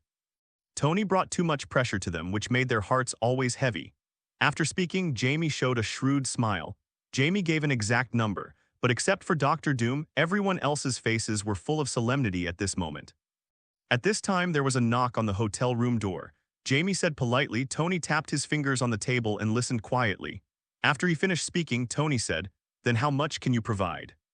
"We are happy to export vibranium to your company, but you also know that the production of vibranium is not large, so we may not be able to meet the 300 kilograms you requested." "Boss, I have made an appointment with the Minister of Foreign Trade of Wakanda to meet at 1 o'clock this afternoon. Do you think there is anything else I need to prepare?" Tony was not disgusted with this either. Therefore, he will naturally not use any strong tactics and everything will follow the rules. At 1 o'clock in the office of the Minister of Foreign Trade, Jamie, the Minister of Foreign Trade of Wakanda, received the two people. "It's okay if you want to get more vibranium, but you have to follow the rules." Little did he know that after he said those words, the shadow of Death God had already thrown the death sickle at him. Hearing this, Jamie did not panic at all and said meaningfully, "Mr. Tony, I also know your status in the United States, but this is Wakanda and everything must be done according to our Wakanda rules." 50 kilograms.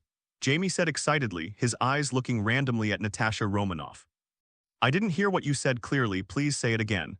Tony couldn't hear the sound of joy or anger slowly coming out. Jamie believed it and said, "I said as long as this beautiful secretary next to you can." Boom. Before he finished speaking, Jamie's head suddenly exploded like a watermelon. Blood splashed around, and when it came to Tony, it was blocked out of thin air. Natasha Romanoff on the side was also stunned by the scene in front of her. Although she had already sentenced Jamie to death when he said those words, but she didn't expect Tony's method to be more explosive and direct than she imagined. For a moment, the whole person was stunned and speechless. Tony stood up slowly at this moment, straightened his sleeves and said slowly, "Who gave you the courage to say such things in front of me? Wakanda? If it were, then this country wouldn't need to exist." Tony muttered to himself, and Natasha Romanoff's cheeks turned red as she listened. There is no final conclusion on what kind of man women like, but one thing is, when a man protects a woman, that's what women like best. Otherwise, how could there be so many heroes saving beauties in the world, and major writers would be happy to do so? At this moment, the office door was pushed open, and Jamie's secretary walked in holding documents. This is the contract Jamie asked her to prepare before. However, when she saw the scene in the office, she was stunned for a moment. The next second, a high-pitched scream came from her mouth, instantly alarming the entire foreign trade department. Soon, a large number of people gathered around. What happened? Hearing this, Jamie's secretary pointed blankly at the office, and the crowd gathered looked in the direction of her finger. Suddenly, the cruel scene in the office came directly into their eyes. Jamie, the Minister of Foreign Trade and the immediate boss of all of them, has lost his head. For a moment, everyone felt confused, and there seemed to be countless flies buzzing in their ears, until a scream broke the silence. The minister is dead. After the words fell, everyone came to their senses instantly, and then looked at Tony and the two in the office angrily. The minister is staying with them, they must be the murderers, catch them. After saying that, several tall guys rushed into the office, all with angry faces. But at this moment, Tony turned back to look at them in an instant, and activated his telekinesis at the same time. Bang bang, the two guys rushing in front didn't even have time to say a harsh word before their heads exploded like Jamie's. Witnessing this bizarre scene with their own eyes, everyone's hearts were beating wildly, and the remaining people stopped one after another. Everyone looked at Tony with fear in their eyes. This guy is a devil, run. As soon as he finished speaking, everyone who was originally gathered in the office dispersed. In an instant, the door to the office was completely empty. Seeing this, Tony said calmly, "Let's go." After saying that, he took the lead and walked towards the door. Natasha Romanoff quickly followed, and the two of them left the office one after another. And just as the two left, the building of the Ministry of Foreign Trade was completely in chaos. Hearing this, the conductor wanted to curse on the spot. "If you ask me what to do, I will ask who to go with." After speaking, his order was conveyed immediately. "Keep shooting, I don't believe it, these monsters won't make mistakes. Commander, what should I do?" Suddenly, everyone was stunned. Even the shooting police officer subconsciously stopped shooting and stared blankly. Police cars blocked the entrance to the Foreign Trade Department one after another, and all police officers stood ready with guns in hand. When Tony and the two appeared, the police's shouts suddenly rang out. All the bullets were knocked away by the Black Shadow Ninja with the ninja sword in his hand. Upon seeing this, the commander on site no longer hesitated and directly ordered, "Shoot." As soon as the words fell, the Black Shadow Ninjas immediately rushed out after receiving the order. Their speed was so fast that ordinary people could not react at all. Suddenly, the gunfire that had stopped sounded again. The fierce gunfire was like a small war, making the residents in the distance tremble with fear. Just when Tony and the two walked out of the Ministry of Foreign Trade building, they were surrounded by many police outside the building. With this thought in mind, of course the commander couldn't say he didn't know. After all, he was the only commander on site, and everyone was waiting for him to make a decision. Suddenly, countless bullets gathered into a metal storm, roaring towards Tony and the two.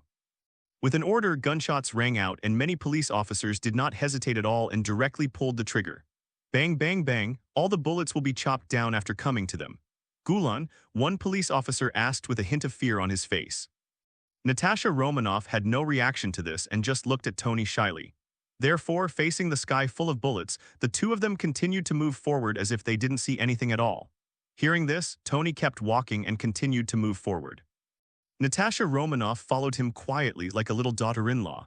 Therefore, despite everyone shooting wildly, they could not break through the blockade built by the Black Shadow Ninja. Dang, dang, dang. Tony in the rear had no interest in continuing to watch the monkey show, so after the second round of shooting, Tony directly ordered, "Kill. You are surrounded, raise your hands and throw yourself, otherwise we will shoot you directly." The news of Jamie's death blew through the entire building like a tornado. Where could everyone still think about their work? They called the police and ran for their lives. However, it has been proven that mankind's greatest invention, firearms, are useless against these things. After receiving the news, the Wakanda Police Department immediately rushed to the office building of the Ministry of Foreign Trade. Therefore, before everyone in the police station could change their magazines, the Shadow Ninja started a massacre among them. As for Tony, he was even more unresponsive. Now, let alone bullets, even if he was hit by a missile, he wouldn't lose a hair. Someone swallowed a mouthful of saliva, which immediately caused a chain reaction. There was a sound of swallowing saliva in the scene. At the same time, on their way forward, shadows gathered together, and in the next second shadow ninjas rose from the ground, holding long swords in their hands and waving them quickly. Wakanda is not that big, and the area of the country's capital is not much larger either. In addition, the person who died was the Minister of Foreign Trade, so the speed of the police dispatch can be said to be extremely fast. As Tony and the two walked down the stairs, the panic became more serious. The two of them were like the death god passing through, and everyone retreated wherever they passed. There was a ping-ping-pong-pong sound, and everyone at the scene suddenly saw a scene that frightened them. Screams continued to sound, and under the killings of the Black Shadow Ninjas, the gate of the Ministry of Foreign Trade quickly turned into a bloody Shura battlefield. Broken arms could be seen everywhere, and blood stained the ground for a kilometer in radius.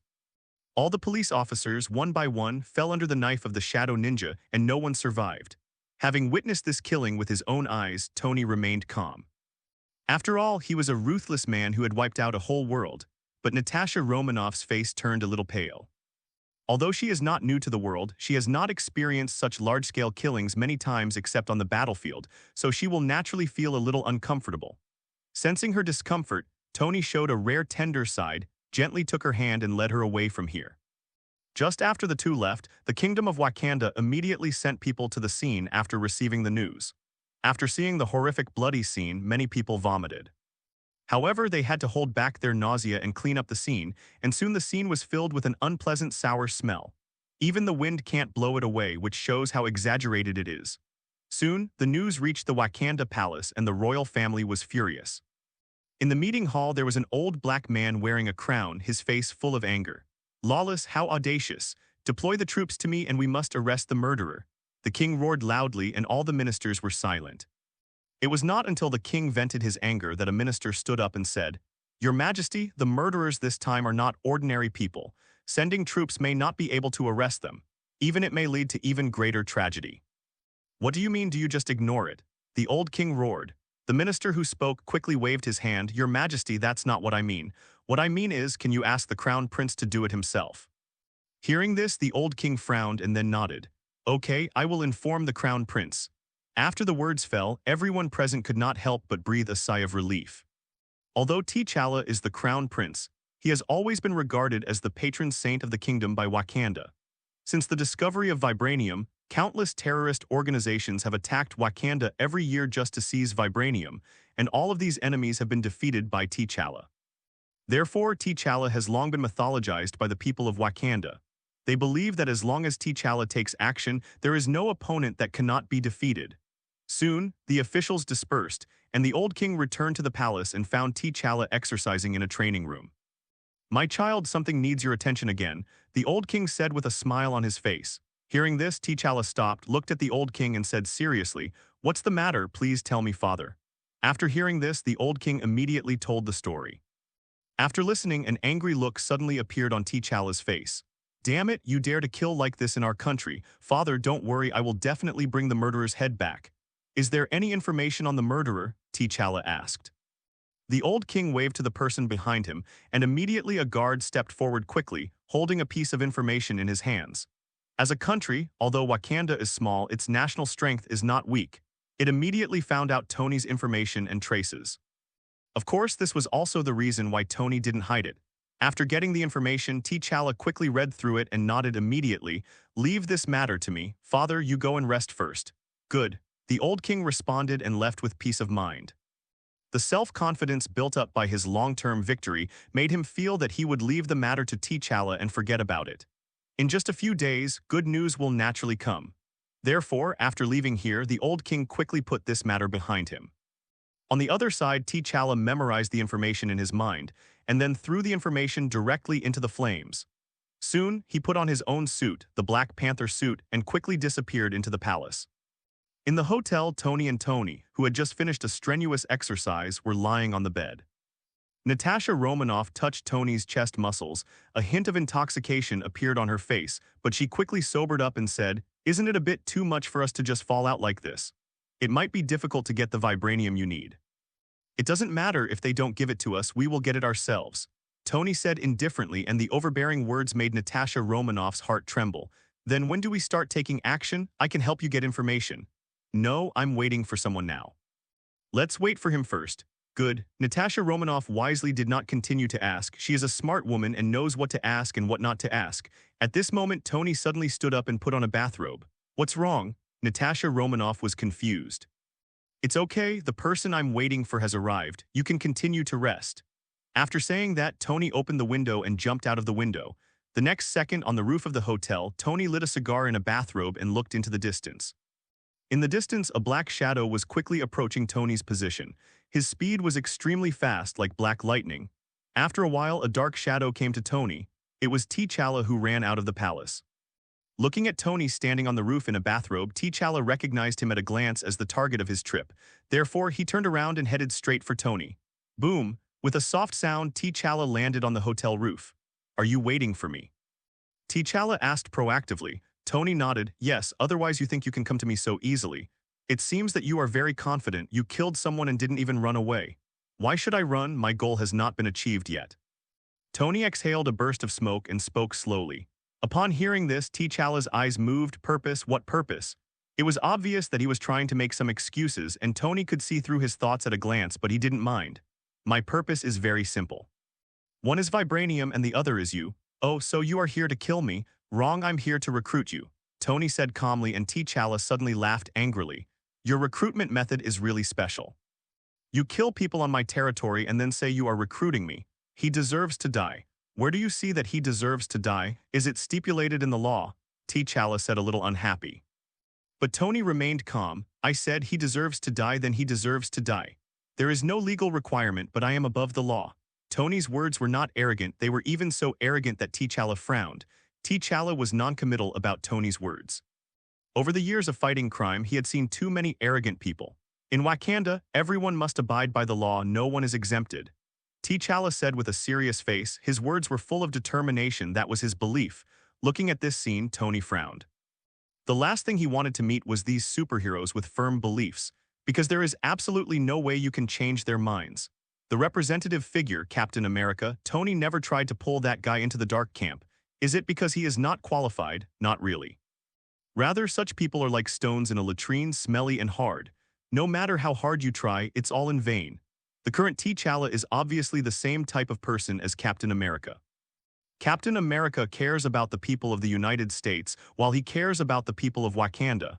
In a sense, the two are similar, but he is different from the Captain of the United States. The Captain of the United States is the kind of being who will not surrender even if he fights to the death. Even if the United States is destroyed, he will fight until the last moment. Therefore, he became the spiritual leader of the United States, but he is still just a soldier. T'Challa is much more tactful than him. He can compromise and weigh the pros and cons, so he became the king of Wakanda. This is also the difference between the two and one of the reasons why Tony did not give up. You are right, but I want to tell you that the so-called law is meant to be broken. No one likes to be restrained. This is human nature. The only difference is that some people don't have the power to break the rules, while others don't have the determination to break the rules. It just so happens that I don't lack either of these, so the so-called truth will be trampled upon by power.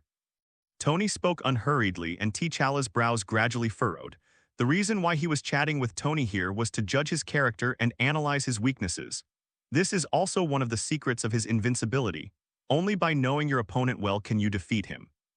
But in Tony, he saw a layer of hazy fog. The fog shrouded him in it, and even he couldn't see clearly into Tony's heart. This caused him to feel huge amounts of pressure. But one thing he knows very well is that Tony's existence is a huge amount of disaster for Wakanda, so no matter what, he must be captured today. As he thought about it, his body tensed up, which was a sign of a predator. Noticing the changes in T'Challa's muscles, a smile suddenly appeared on Tony's lips. It seems that you are planning to take action. Then come on, let me see how strong you are so that you can stand in front of me with confidence. Tony said in a casual tone. From the beginning to the end, he looked lazy and showed no signs of defense. Even after he finished speaking, he took a drag on the cigarette in his hand, and the smoke came out of his mouth and gradually dissipated in the wind. It was at this moment that T'Challa moved and he seized the opportunity. That feeling comes from the combat intuition he has developed through long-term fighting. He firmly believes in it. Boom! A terrifying sonic boom sounded, and T'Challa's figure disappeared instantly.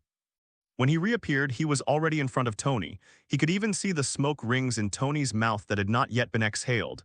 Seeing this, he felt happy for a moment. He did not deny Tony's power. Even if he simply stood there, his hair stood on end.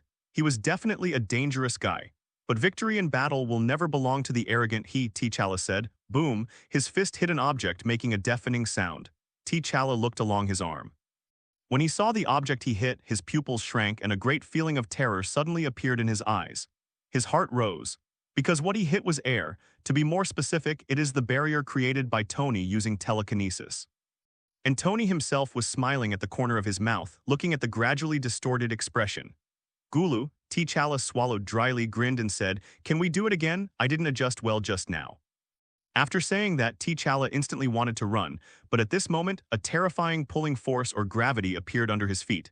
Suddenly, he felt as if his legs were as heavy as lead. At this moment, his speed is even worse than ordinary people. This made T'Challa's heart sink, and he felt like he was going cold. At this moment, Tony raised his palm and flicked his fingers. The next second, T'Challa felt a terrifying force acting on his stomach. An overwhelming feeling surged from his stomach, and his figure was directly knocked out, landing heavily on the roof of the hotel. Suddenly, the entire hotel was shocked. It seems that you do not have the power to defend your truth. However, I can give you another chance. Come to me and I can give you strength. Tony extended the invitation again. He doesn't value T'Challa very much. He just values the number of draws brought by T'Challa's joining. Therefore, Tony has always been particularly tolerant in this regard. I didn't have a good rest today and I'm not in the best condition, so I won't accept it if you beat me like this. T'Challa racked his brains to think of a way to escape and kept talking nonsense to delay time, but an unexpected scene happened. Tony seemed to really believe what he said. He nodded directly and said, "Okay, then I will let you go back and rest and then you will be convinced of your defeat." Really? T'Challa was a little overjoyed. He didn't expect that something like this that only happened in movies would actually happen. For a moment, he stood up and wanted to run away. But at this time, Tony's voice came again. Of course, rest is not without cost. If I let you go this time, I will take the lives of 10,000 people in Wakanda as the price. After that, every day you delay for a day without coming to me, then I will continue to take the lives of 10,000 people in Wakanda. The next day, 20,000, the third day, 40,000, and so on until there are no more Wakandans left. As soon as these words came out, T'Challa's expression changed instantly. He was stunned on the spot and began to think about the problems Tony had set for him. As soon as he leaves, 10,000 Wakandans will die immediately. In other words, he exchanged the lives of these 10,000 people for the chance of escape. This was in serious conflict with his fairness in following the law. With his own life on one side and the lives of 10,000 people on the other, how should he choose? If he had joined the Avengers, he would definitely choose to sacrifice himself instead of sacrificing others. But now he doesn't have such great feelings, so among the choices of who should die and who should live, he finally chose human nature. If people don't do it for themselves, they will be destroyed by heaven and earth. And this is what Tony wants to see. I will definitely avenge those innocent people. T'Challa glanced at Tony angrily and then quickly left here.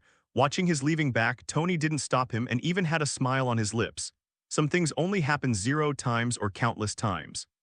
This time he can sacrifice 10,000 people to let himself escape. The next time I won't care about sacrificing 10,000 more people. So when he made his choice, Tony had already won. Go and enjoy your feast. Tony murmured in a low voice, and behind him, the cuties of the Shadow Eater group chirped one after another and then dispersed. After these little guys left, Tony turned and returned to the hotel room. On the other side, at the Wakanda airport, a plane slowly landed, and Nick led a group of SHIELD personnel to get off the plane one by one. Looking at the exotic scenery around them, everyone quickly withdrew their gaze and looked at Nick, waiting for his arrangements. Dr. Doom stood in the crowd and also chose to follow the crowd. After all, Nick has had a lot of contact with Tony and can be regarded as one of the people who knows Tony best. What he heard is correct. Seeing everyone looking at him, Nick coughed lightly. Everyone, according to the intelligence, Tony's visit this time should be for vibranium, the rare metal of the Kingdom of Wakanda, so I decided to contact the Wakanda royal family first. If I can get their help, then we will have a home field advantage. I have contacted the reception staff in Wakanda. You will go to the hotel to rest later. The captain and I will go to talk to the Kingdom of Wakanda. I understand, Director. Everyone responded and then walked out of the airport. Arriving at the hotel where they were staying, Nick arranged for everyone, then left the hotel with the captain and got into the car of the Wakanda Ministry of Foreign Affairs. This time, he came in the name of the ambassador of the United States. Although Wakanda is self-sufficient, it still has to give some face to the world's most powerful country. Since the application had been submitted before, it was the old king of Wakanda who received them this time. Soon, the vehicle drove into the palace and stopped slowly. Nick and the two walked directly into the palace hall under the leadership of a Wakandan attendant. At this moment, apart from the guards, there were only two people in the hall. One was the old king of Wakanda, and the other was T'Challa, who had just escaped. The father and son sat opposite each other, and the atmosphere seemed a bit solemn. When Nick and the captain entered the door, they noticed something was wrong in the atmosphere and looked at each other with some doubts in their eyes, not knowing what was happening in Wakanda. "Meet His Majesty the King." Confused, Nick and the captain bowed respectfully. After all, this is on someone else's territory, so it's not strange for people to be polite. The appearance of the two men broke the solemn atmosphere in the hall, and a polite smile instantly appeared on the old king's face. "It's hard work for the two ambassadors coming from afar. I should have prepared a welcome banquet for you two. However, I need to deal with some things now, so can I invite you two later?" Hearing this, Nick showed a smile on his face. "Of course you can, but I wonder if His Majesty the King would mind us observing it. Maybe we can help you solve the problems you are facing." Nick asked. It's not that he likes to meddle in other people's business. But after all, we have to talk about cooperation later, so if we leave a good impression now, the talks and cooperation may be smoother later. The old king was obviously hesitant in the face of Nick's request. After all, what they were going to say was not a glorious thing, but the help Nick said made him feel a little moved. After all, the United States is the most powerful country in the world, and their strength is still terrifying. If they really help, then maybe this matter will be solved. Considering these 2 points, the old king couldn't help but fell into a dilemma, and for a while he didn't know whether he should agree or not. But just when he was hesitating, T'Challa looked at the captain. He could feel that there was a powerful power hidden in this man. With his help, they might be able to relax a little bit. At that moment, T'Challa said, "You two can listen if you want." After finishing speaking, the old king glanced at T'Challa, his eyes still filled with hesitation. "Child, this." Before he could finish speaking, T'Challa interrupted him directly. "Father is fine, there is nothing to be ashamed of. Now the main business is to deal with that guy. If we can have one more helper, why not do it? Besides, the two ambassadors are also Americans, so they might know that guy better." "All right." The old king was convinced, and he immediately extended an invitation to Nick and the two of them. "Then please take a seat." "Thank you, Your Majesty the King." Nick thanked him. Although he sat down quietly, the captain followed him without saying a word. This time the exchange was mainly with Nick, so he was too lazy to speak. As the two of them took their seats, T'Challa immediately talked about every detail of his encounter with Tony. At first, Nick and the two didn't care much. After all, he was just an extraordinary person. Now he doesn't take it seriously. But when T'Challa revealed Tony's identity later, Nick and the captain couldn't sit still. "Wait a minute, Your Highness the Crown Prince, are you talking about the American arms dealer Tony just now?" Nick said with a serious face. T'Challa didn't realize why these two people had such a big reaction, but he still nodded subconsciously. "Yes, the entry information we found is like this. Is there anything wrong?" T'Challa asked doubtfully, and Nick immediately nodded. "Of course there is, and there is something very wrong with it. To tell you the truth, we are here just for this guy. This is a terrifying guy. Not only is he powerful, but he also acts crazy. No one knows what he will do next. So I want to join forces with Wakanda. What do you two think?" Nick didn't hide anything and told the truth directly. Hearing this, T'Challa and the old king were also shocked. They didn't expect that Nick and others' target was also Tony. However, both parties happened to have a grudge against Tony, so they hit it off immediately and decided to work together to deal with Tony. Seeing that the two of them agreed, Nick's faces also showed joy. They didn't expect that things would go so smoothly, as if God was helping them. For a time, the two of them became more confident in defeating Tony, and they might even be able to take advantage of this opportunity to deal with Tony in one fell swoop. Thoughts were running through their minds, but the two quickly calmed down and discussed with T'Challa how to deal with Tony. Tony's existence has become a big mountain above everyone's head, so when facing Tony, no matter how cautious you are, you can't be too cautious. The two sides discussed for several hours before finally deciding on a plan of action. The first is the choice of battlefield. It must not be in the city. Otherwise, if there is a big battle, no one knows how many people will die. In this regard, T'Challa suggested that Tony could be lured to the wild, and the excuse was ready. Tony needs vibranium, which they can use as a reason to lure Tony to a battlefield of their choosing. In addition, Wakanda will dispatch an army equipped with the most advanced technological equipment. Although it is not sure whether it can threaten Tony, even if it causes a little harm to Tony, it is a good thing. Apart from these 2 points, the rest depends on the extraordinary ones led by Nick. It can be said that they are the main force. If they cannot fight against Tony, then no matter how many arrangements they make, it will be useless. Neither party is a procrastinator, and they acted quickly after finalizing the plan. T'Challa took people to pick a place and set up an ambush in advance, while Nick took the captain back to the hotel and asked them to prepare in advance. As for the old king, he was responsible for luring Tony out. The 2 parties had a clear division of labor, and Nick and the 2 left the palace directly. The day passed quickly. On the surface, Wakanda was still prosperous, but secretly a fierce undercurrent had surged. In the hotel where the SHIELD people were staying, the SHIELD people who already knew the situation had serious expressions on their faces. Color, and my heart was filled with tension. Dr. Doom, on the other hand, even though he knew the news, he still acted like nothing happened. Looking at the silent Hela on the side, Dr. Doom thought for a while and walked over. "You have fought against that guy, how strong is he?" Dr. Doom was a little curious and said that although his duplication had fought against Tony, his duplication's strength was too weak, and Tony was not the Tony before, so he wanted to know Tony's latest information. Listening to Dr. Doom's inquiry, Hela might not have paid attention to other questions, but when it came to Tony, she didn't let her temper go. She was silent for a while and finally said, "Very strong." Oh, Dr. Doom raised his eyebrows. "How does that compare to me?" Hearing this, Hela gave Dr. Doom a strange look, looked at him carefully, and then said, "If it were you, I would dare to fight him alone." If Dr. Doom didn't have an intuitive feeling before, after hearing Hela's words, he suddenly felt a little pressure in his heart. Although Hela's words were very rude, they showed that she might not even have the courage to take action when facing Tony alone.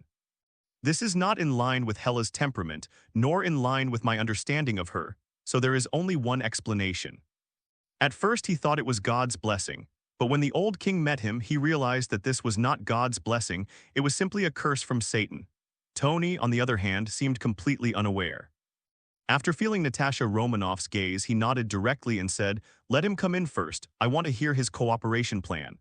After saying that, Harry quickly replied, "It's something's happening. I'm the new minister of the Ministry of Foreign Trade. I received your foreign trade application.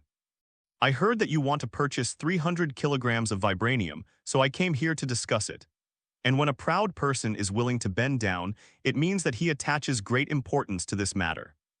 Now, like a dog, he comes to talk to me on his own initiative, which is simply a shame." Seeing this scene, Harry swallowed dryly, his eyes filled with fear. Therefore, in this case, although Natasha Romanoff is very tempting, it is obviously not as important as his own life, and he does not dare to look at it at all. Thinking of this, Natasha Romanoff's eyes flashed with murderous intent. He didn't know whether to take action or not. As a last resort, he could only look back at Tony and ask him for instructions. Harry said cautiously, and upon hearing this, Natasha Romanoff's lips showed a trace of ridicule. Now he sees a stronger direction in Tony. Therefore, he could only grit his teeth and accept this task, knocking on the door early in the morning. Naturally, Natasha Romanoff didn't know what Harry was thinking. Looking at the unfamiliar Harry, Natasha Romanoff frowned and said, "Who are you? Is something wrong?" As the door opened, a middle-aged man with sweat on his forehead suddenly appeared in front of Natasha Romanoff. At this moment, Natasha Romanoff was wearing pajamas and looked very charming, but everyone just glanced at her and quickly lowered their heads. Suddenly, there was a knock on the door of Tony's room at the hotel where Tony lived. Tony and the 2 who were enjoying breakfast couldn't help but glance at the door. When Jamie was still alive, he had been sitting on the bench. When Jamie died, he had already planned to continue to sit on the bench. That's when Tony is really strong to a point that scares Hela. "Okay, boss." And he heard that his ex's death seemed to be because of this woman, which made him even more jealous of Natasha Romanoff, for fear that he would lose his life if he took another look at her. He had witnessed the killing at the Foreign Trade Department yesterday with his own eyes, and the blood at the Foreign Trade Department has not yet dried. But Natasha Romanoff is not stupid. Knowing that Tony just killed their people yesterday, how could they be so kind and want to sell vibranium to them? So there must be a conspiracy on your part. It could be seen from the sweat on his forehead how much pressure he was under now, and even knocking on the door was an action that he finally mustered up the courage to do. Natasha Romanoff responded and stepped aside to make way. The old king actually wanted him to contact the murderer who killed Jamie yesterday and find a way to lure him out of the city. Even though Dr. Doom always behaves calmly, the arrogance of being a strong man is already engraved in his bones. It's a pity that he can't do anything under the king's orders. Unless he wants to separate himself from Wakanda, he must obey orders. He has been pursuing great power, but at his current level, there are not many ways for him to continue to improve. For a moment he, who was not very enthusiastic about dealing with Tony, suddenly became proactive. But he didn't expect that a piece of paper transfer order allowed him to successfully sit on the throne of minister. They had a good talk before and followed the formal procedures, but each of these people was as good as 2,580,000 people. Thinking of this, Dr. Destruction slowly exhaled a breath of turbid air, and at the same time his eyes became brighter and brighter. His name is Harry, he is the Deputy Minister of the Ministry of Foreign Trade, and he has a grudge against Jamie. He would even discuss with everyone a plan to fight the enemy, which was absolutely impossible before. If he was exposed to such a killer star, wouldn't that mean he was going to die? Then Tony turned around calmly and continued eating, while Natasha Romanoff put down the bowls and chopsticks in her hands, stood up and walked towards the door. Looking at the road that was less than 5 meters away from the room, Harry seemed to see Death God waving to him, and his body trembled for a moment. However, he did not dare to waste time, fearing that Tony would become impatient as time went by and kill him directly, and then he would not die unjustly. So, after seeing Natasha Romanoff give way, Harry swallowed hard and walked in carefully. Soon he saw Tony enjoying breakfast in the living room and he quickly bent down and saluted. "Mr. Tony, have you eaten? Do you want to eat some together?" Tony invited without raising his head. "No, no, no." Harry waved his hands repeatedly and then said quickly, "Mr. Tony, it's like this. Because the 300 kilograms of vibranium you want is a huge quantity, so I am here today to specially invite you to go with me to the gold mine outside the city to see the goods. Those vibranium haven't been polished yet, so they are generally not sold to the outside world. Take a look for yourself. If you like it, I will help you arrange it. If you don't like it, then I can only express my regret. I don't know, Mr. Tony. Are you available?" Harry tried his best to act calm, but he still stumbled a bit when he spoke. He didn't know if it was because of too much pressure. Tony didn't care about this and nodded naturally. "No problem, I'll go take a look with you later." Hearing this, Harry felt relieved. The task assigned by the old king was completed. He did not expect it to be so simple. However, he still felt a bit pressured to stay with Tony, so after seeing Tony agree, he quickly left and said, "In that case, I'll go downstairs and wait for you first." After saying that, without waiting for Tony to reply, Harry quickly turned around and left. When passing by Natasha Romanoff, he gave a flattering smile and then hurried away. After he left, Natasha Romanoff returned to the room and said somewhat puzzledly, "This thing looks like a conspiracy. Why did you agree to that guy? If they were really serious, they would have sent the vibranium directly. Why would you have to go there in person?" Hearing this, Tony's expression remained unchanged. He put down the dishes and chopsticks in his hands, took a napkin and wiped the corners of his mouth and said slowly, "Since they want to play, let's see what tricks they plan to play. In addition, I am also curious about where they get their confidence. Wait a minute, just stay in the hotel and wait for me to come back. If you're bored, go out for a walk. You're not going to take me there." Natasha Romanoff pursed her lips in displeasure. "You'd better stay here, it's not appropriate for you to go."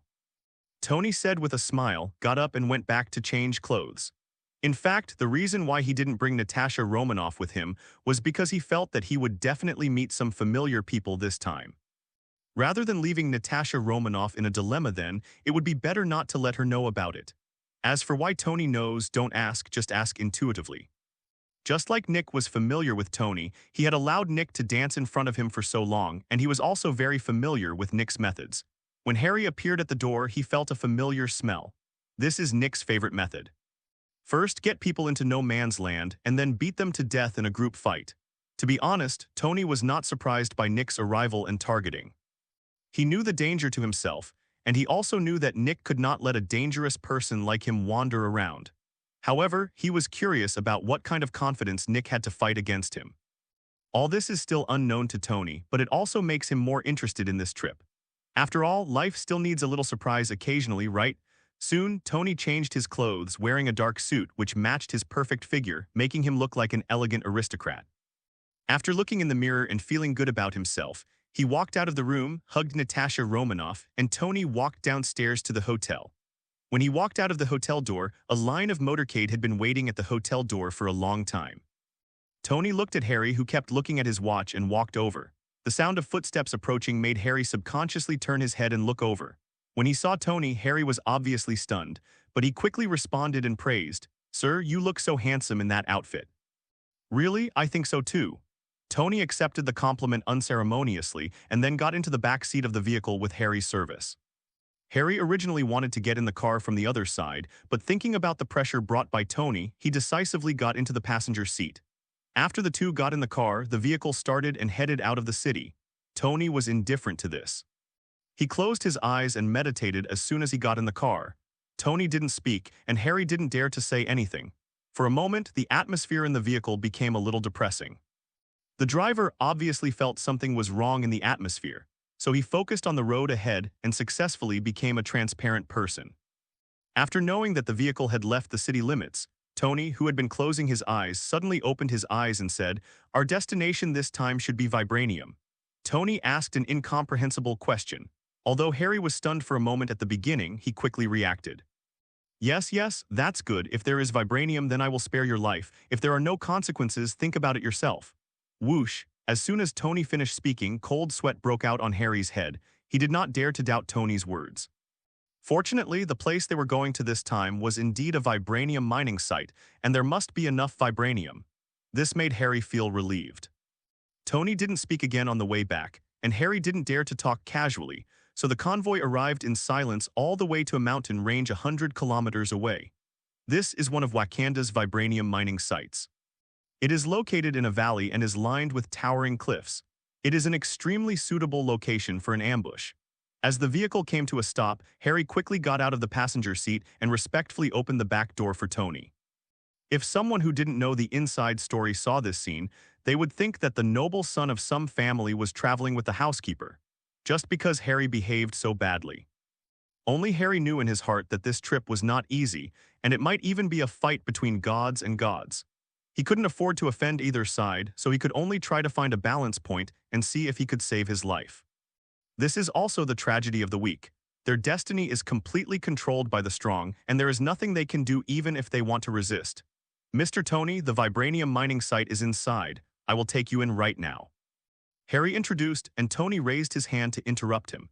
"Seeing as you have worked so hard along the way, you don't have to go in. I will go in by myself." After saying that, Tony walked towards the canyon, leaving Harry standing there in a daze. Walking into the canyon alone, Tony looked a little lonely. In order to put on a good show, T'Challa and others did not even evacuate the workers mining vibranium and continued to work. So when Tony entered the canyon, what appeared in front of him was still a fiery scene. Seeing this, Tony couldn't help but curl up into a disdainful smile. In order to deal with themselves, these guys involved even innocent people, which is really disgusting. Although his behavior is not much better, he is a real villain and upright, while those guys sacrifice innocent people in the name of justice. But this was none of Tony's business, and he was not interested in saving these guys. Taking the pass Harry gave him, Tony successfully entered the mining area. A person in charge of the mining area quickly came up to him with a flattering smile on his face. It was obvious that T'Challa and others had already greeted him. Arrange everything so that Tony's defensiveness is as low as possible. Unfortunately, they didn't know that Tony had seen through everything from the beginning, so all their preparations were in vain. "Where is the mined vibranium?" Ignoring the person in charge's flattery, Tony spoke directly. Upon hearing this, the person in charge immediately took Tony to the storage location of vibranium without any obstruction. Yesterday, he received an order from his superiors to meet all Tony's requirements, so now it is natural for Tony to say what he wants. And just as Tony followed the person in charge deep into the mining area, a drone was firmly locked on Tony's figure high in the canyon.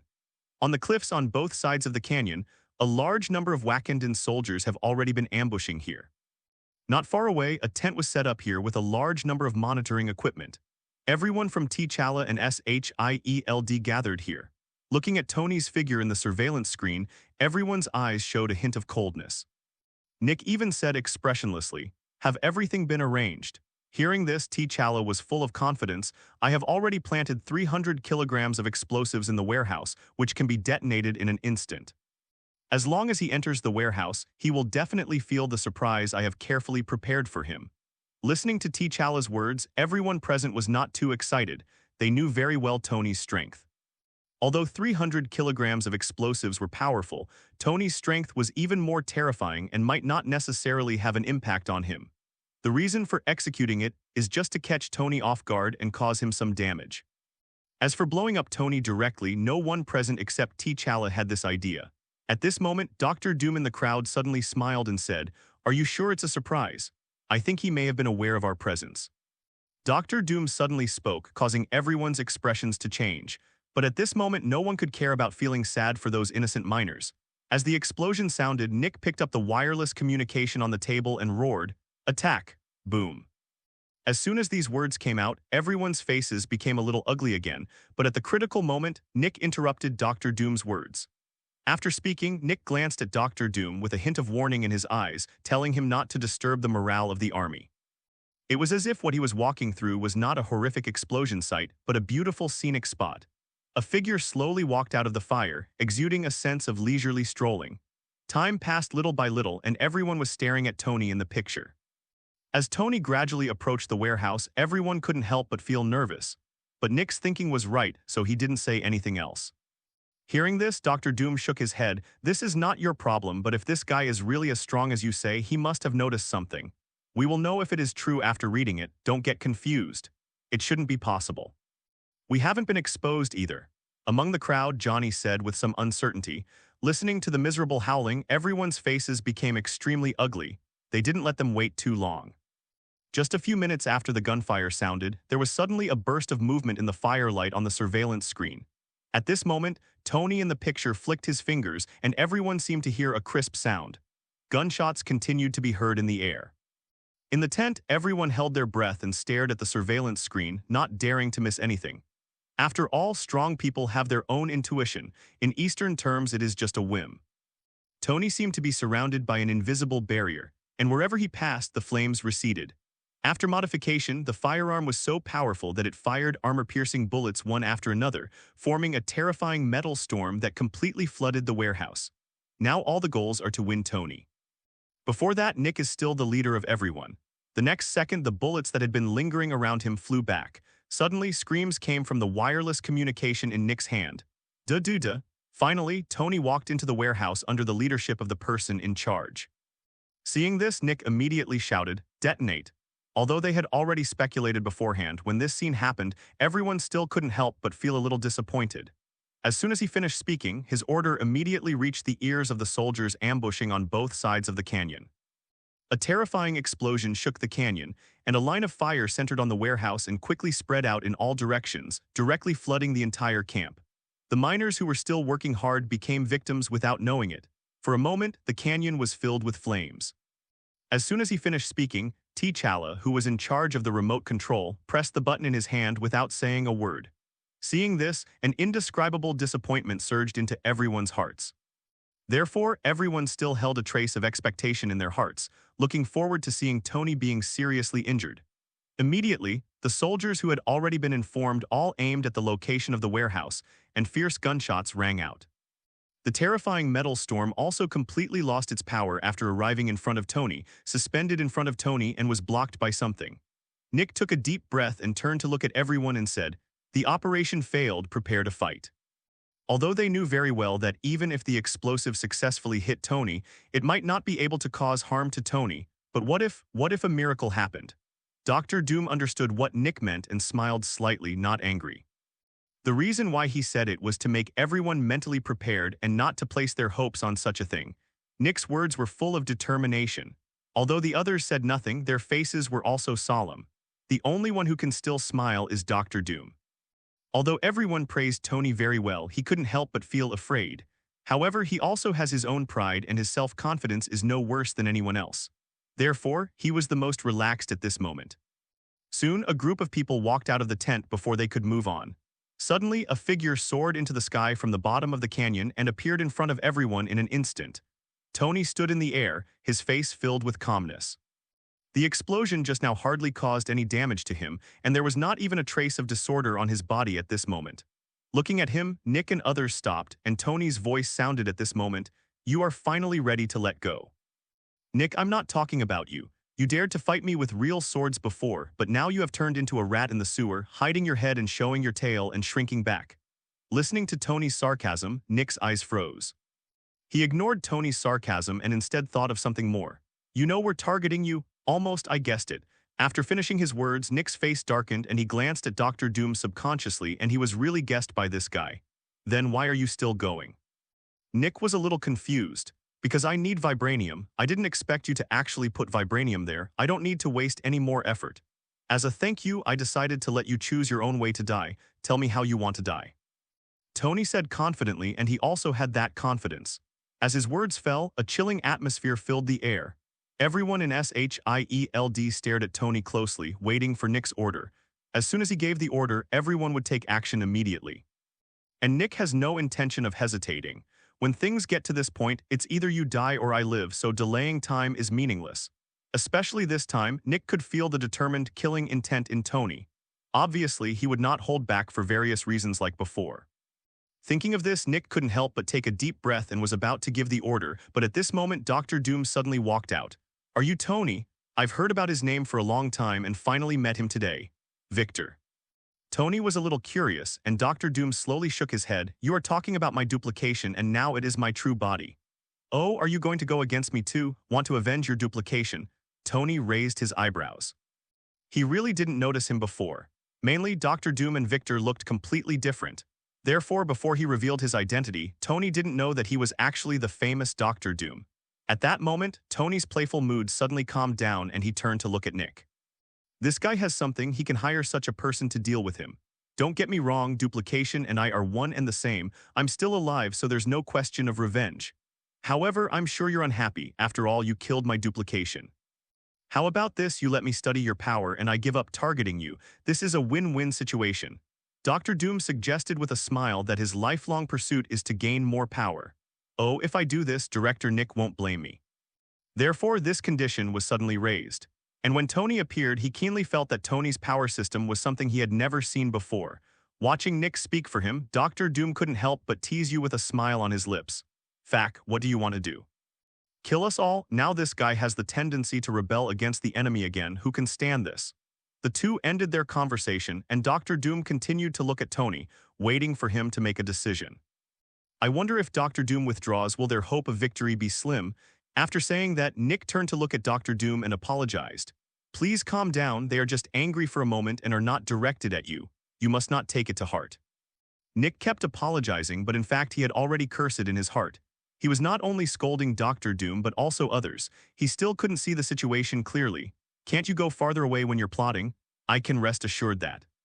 As his words fell, and before Tony could express his position, everyone on the SHIELD side started to explode. As he spoke, Nick bent his waist, showing an impeccable attitude. Even Dr. Destruction couldn't help but be shocked when he saw this. The joke on his face disappeared at that moment, replaced by a solemn expression, no problem. If you really make a deal with Tony, I only hope that you will not participate in the war and hope it will come true. It's like an old man hanging himself and seeking death. Listening to the people's curses, Dr. Destruction's originally smiling mouth suddenly disappeared, and a dangerous aura emerged from him. Now at the critical moment of the war, can you be more reliable? It was precisely because he had thought everything through that Nick quickly interrupted everyone. Sorry, I'm not in the habit of being a guinea pig for others. Why are you by my side? Are you afraid that I won't hear you? Tony looked at the two guys in front of him strangely. Hey, how could you do this? Aren't we in the same group? It's a blessing that such a person can help, but these guys actually want to use worldly ties to trap him. Otherwise, if they were allowed to continue talking, they might face two powerful men today. Dr. Doom can be said to be one of their sources of support. Tony was complaining crazily in his heart. Looking at Dr. Doom's confident look, Tony's eyes turned cold. Tony said coldly. Dr. Doom was instantly stunned. Nick, who was closest to Dr. Doom, reacted instantly. His expression changed immediately. He turned around and looked at everyone behind him and yelled, "Shut up, everyone. He is a foreign aide I invited, not a person from SHIE. LD. He is not bound by SHIELD. Stop making fun of this. For this reason, he has been constantly trying various ways of strength over the years." Everyone continued to condemn, their faces full of dissatisfaction. It was because of the addition of Dr. Doom that they decided to eradicate Tony. What's worse is that if Dr. Doom were ridiculed by this group of people to join forces with Tony, wouldn't they die faster? After listening to what he said, Nick replied seriously, "You are just a foreign aid I invited. You have the right to choose freely. I will not force you to make any choice." After being stunned, Dr. Doom smiled, but his smile looked a little dangerous. "You actually rejected me, are you sure?" "Sure." Tony folded his hands and nodded calmly. For others, it is undoubtedly a good deal to let people study their own strength to reduce one of their enemies. But for Tony, this is a shame. When will his enemies be able to stand proud in front of him? Therefore, without hesitation at all, he rejected Dr. Doom's so-called deal. Looking at this scene, Nick, who was expressionless on the side, was already happy at the moment. As expected, what he understood was correct. Tony was still the same Tony, confident and domineering. He has always been the only one who threatens others. No one dares to threaten him. It was precisely because of this that he was able to behave very calmly. Because he knew that even if Tony wanted to negotiate a deal with others, it would only happen after he took the absolute initiative. It was impossible for Tony to agree to someone like Dr. Doom, who threatened to fight from the very beginning. His heart was filled with joy, but Nick didn't show it at all on his face. As for Dr. Doom, who was rejected, he was completely angry at this moment. He could tolerate the ridicule of the ants because people would not care about the ants. Therefore, even though the people from SHIELD were acting strangely, he was not too angry.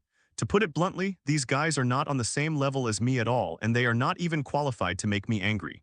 But Tony was different. Dr. Doom still recognized his strength, so Tony's refusal directly annoyed him.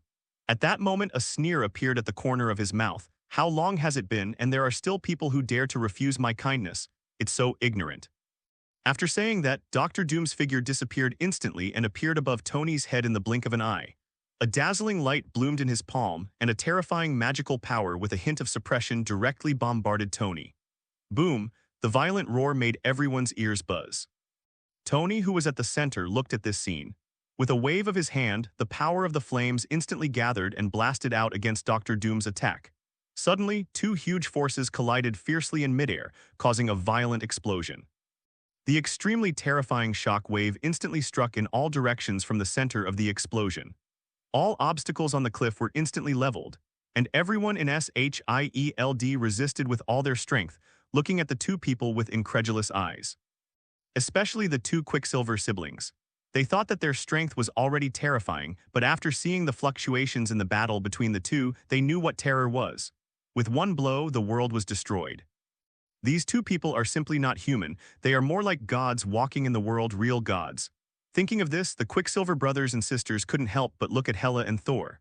After staying with the people of SHIELD for a long time, they also knew the origins of the two people. It seemed that these two people came from the realm of God and were high gods. The brother and sister were thinking wildly here. High in the sky, the battle between Tony and Dr. Doom became intense from the beginning. As a strong man who controls forbidden power, Dr. Doom's strength is definitely not weak in a fight with him. Tony could feel that his strength was much stronger than that of the fallen Odin. It's not that Odin is a parallel import, he is really that weak. Dr. Doom let out a roar, and magic power was continuously drawn out of his body. For a moment, Dr. Doom's face became a little ugly again. After the words fell, Nick and others were stunned for a moment. Some of them couldn't believe that Dr. Doom would actually say the words for help. But when Tony and Odin fought, Odin was already old and his end was approaching, but he still allocated most of his power to suppress Hela. With a thought, a powerful gravitational burst not only instantly destroyed Dr. Doom's mysterious force field, but also directly acted on Dr. Doom. Suddenly, a clicking sound came from Dr. Doom's body. After praising him, Tony's body was suddenly filled with a trace of fire, directly dispelling the cold that invaded his body. A mysterious force field instantly acted on Tony. Tony seemed to bear a heavy weight at this moment, and his body sank slightly. For example, in the frozen world just now, under this move, Tony, as the target of the attack, will withstand the impact of absolute zero. No matter how strong his body defense is, Dr. Doom is confident of defeating him. At this time, Dr. Doom finally turned to look at Nick and others and yelled, "What are you looking at? Help!" A huge amount of snowstorm fell instantly, and the surrounding temperature that was still suitable dropped rapidly. Tony, who was no longer afraid of the cold and heat, felt a chill at this moment, and his body shivered subconsciously, which showed how low the temperature was. For a moment, his face turned red and a trace of madness flashed in his eyes. Not to mention everyone in SHIELD who was watching the battle, they were frozen into dogs in an instant. But fortunately, Nick responded quickly and immediately ordered, "Come together." However, the temperature where they were was not as low as Tony's. After all, Dr. Doom's attack was mainly aimed at Tony, so they could still withstand it. Although his physical body is good, it is obviously not as strong as Tony, so no Tony can bear it. But unfortunately, the flames controlled by Tony were so overbearing that they could not be frozen even at absolute zero. But he has a field, and Tony also has gravity. Dr. Doom is different. Damn it, what kind of power do you practice, and why are you stronger than me? Therefore, the combat effectiveness is definitely not as good as it was at its peak. Feeling the increasing pressure on his body, he used several methods but could not break away from Tony's gravity. The world is frozen. Suddenly, the celestial phenomena within a radius of dozens of miles suddenly changed. Dr. Destruction roared angrily, feeling even more depressed. In addition, this guy has a lot of magic spells and forbidden powers, so ordinary people may not be able to withstand Dr. Doom's crazy output. The method is good. Even compared to Tony, there is only a slight difference. For a moment, he felt like he was out of his depth. Especially in the center of the battlefield where Tony was, the temperature instantly dropped to below absolute zero. He feels that Tony is like a replica of him.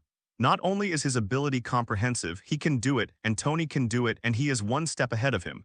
He can do it, but Tony can't, but he can always find a way to restrain it. He is still in his prime, his strength is at its peak, and he is naturally much stronger than Odin at that time. Niyubai had already blown it out, but now he was being suppressed and beaten, which made him feel an evil fire in his heart.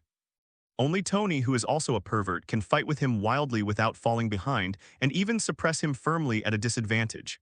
Seeing this, Dr. Destruction frowned, but his offensive continued. After Nick's words fell, everyone was awakened instantly, and Hela and Thor reacted immediately. One of them holds Thor's hammer, and the other holds the power of death. The white lightning and the black light of death hit Tony at the same time. Feeling the fluctuations coming from the side, Tony's brows suddenly frowned. He was originally planning to deal with Dr. Doom in one go, but he had to change his mind. His telekinesis was activated instantly, and he hit the two men's attacks hard. Boom!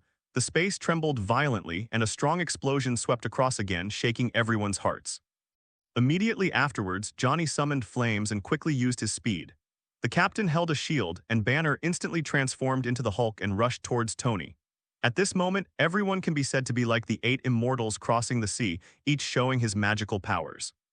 Tony became the target in the center of the field, attracting a steady stream of attacks from everyone. Among the crowd's attacks, except for a few people who could pose a certain threat to Tony, the remaining guys actually didn't pose much of a threat to Tony. However, these guys were like flies, endlessly annoying and finally completely annoyed. "Tony, since you want to die, I will help you." Looking at everyone, Tony said something in a cold tone. As his words fell, the figures of the Black Shadow Corps suddenly appeared on the ground. Somber Ninja, Somber Thorn Blade, Somber Troll, Lava Troll integrated with the Extremis Virus. Somber Nightbet, Somber Samurai, Somber Alien, Somber Shadow Eater, 7 legions attack at the same time. In an instant, the sky with a radius of dozens of miles became gloomy, and the terrifying dark atmosphere began to spread crazily as the 7 legions appeared. The people who were attacking suddenly stiffened, and a great fear instantly arose in their hearts. Except for Hela and Dr. Doom, everyone else had a look of fear on their faces.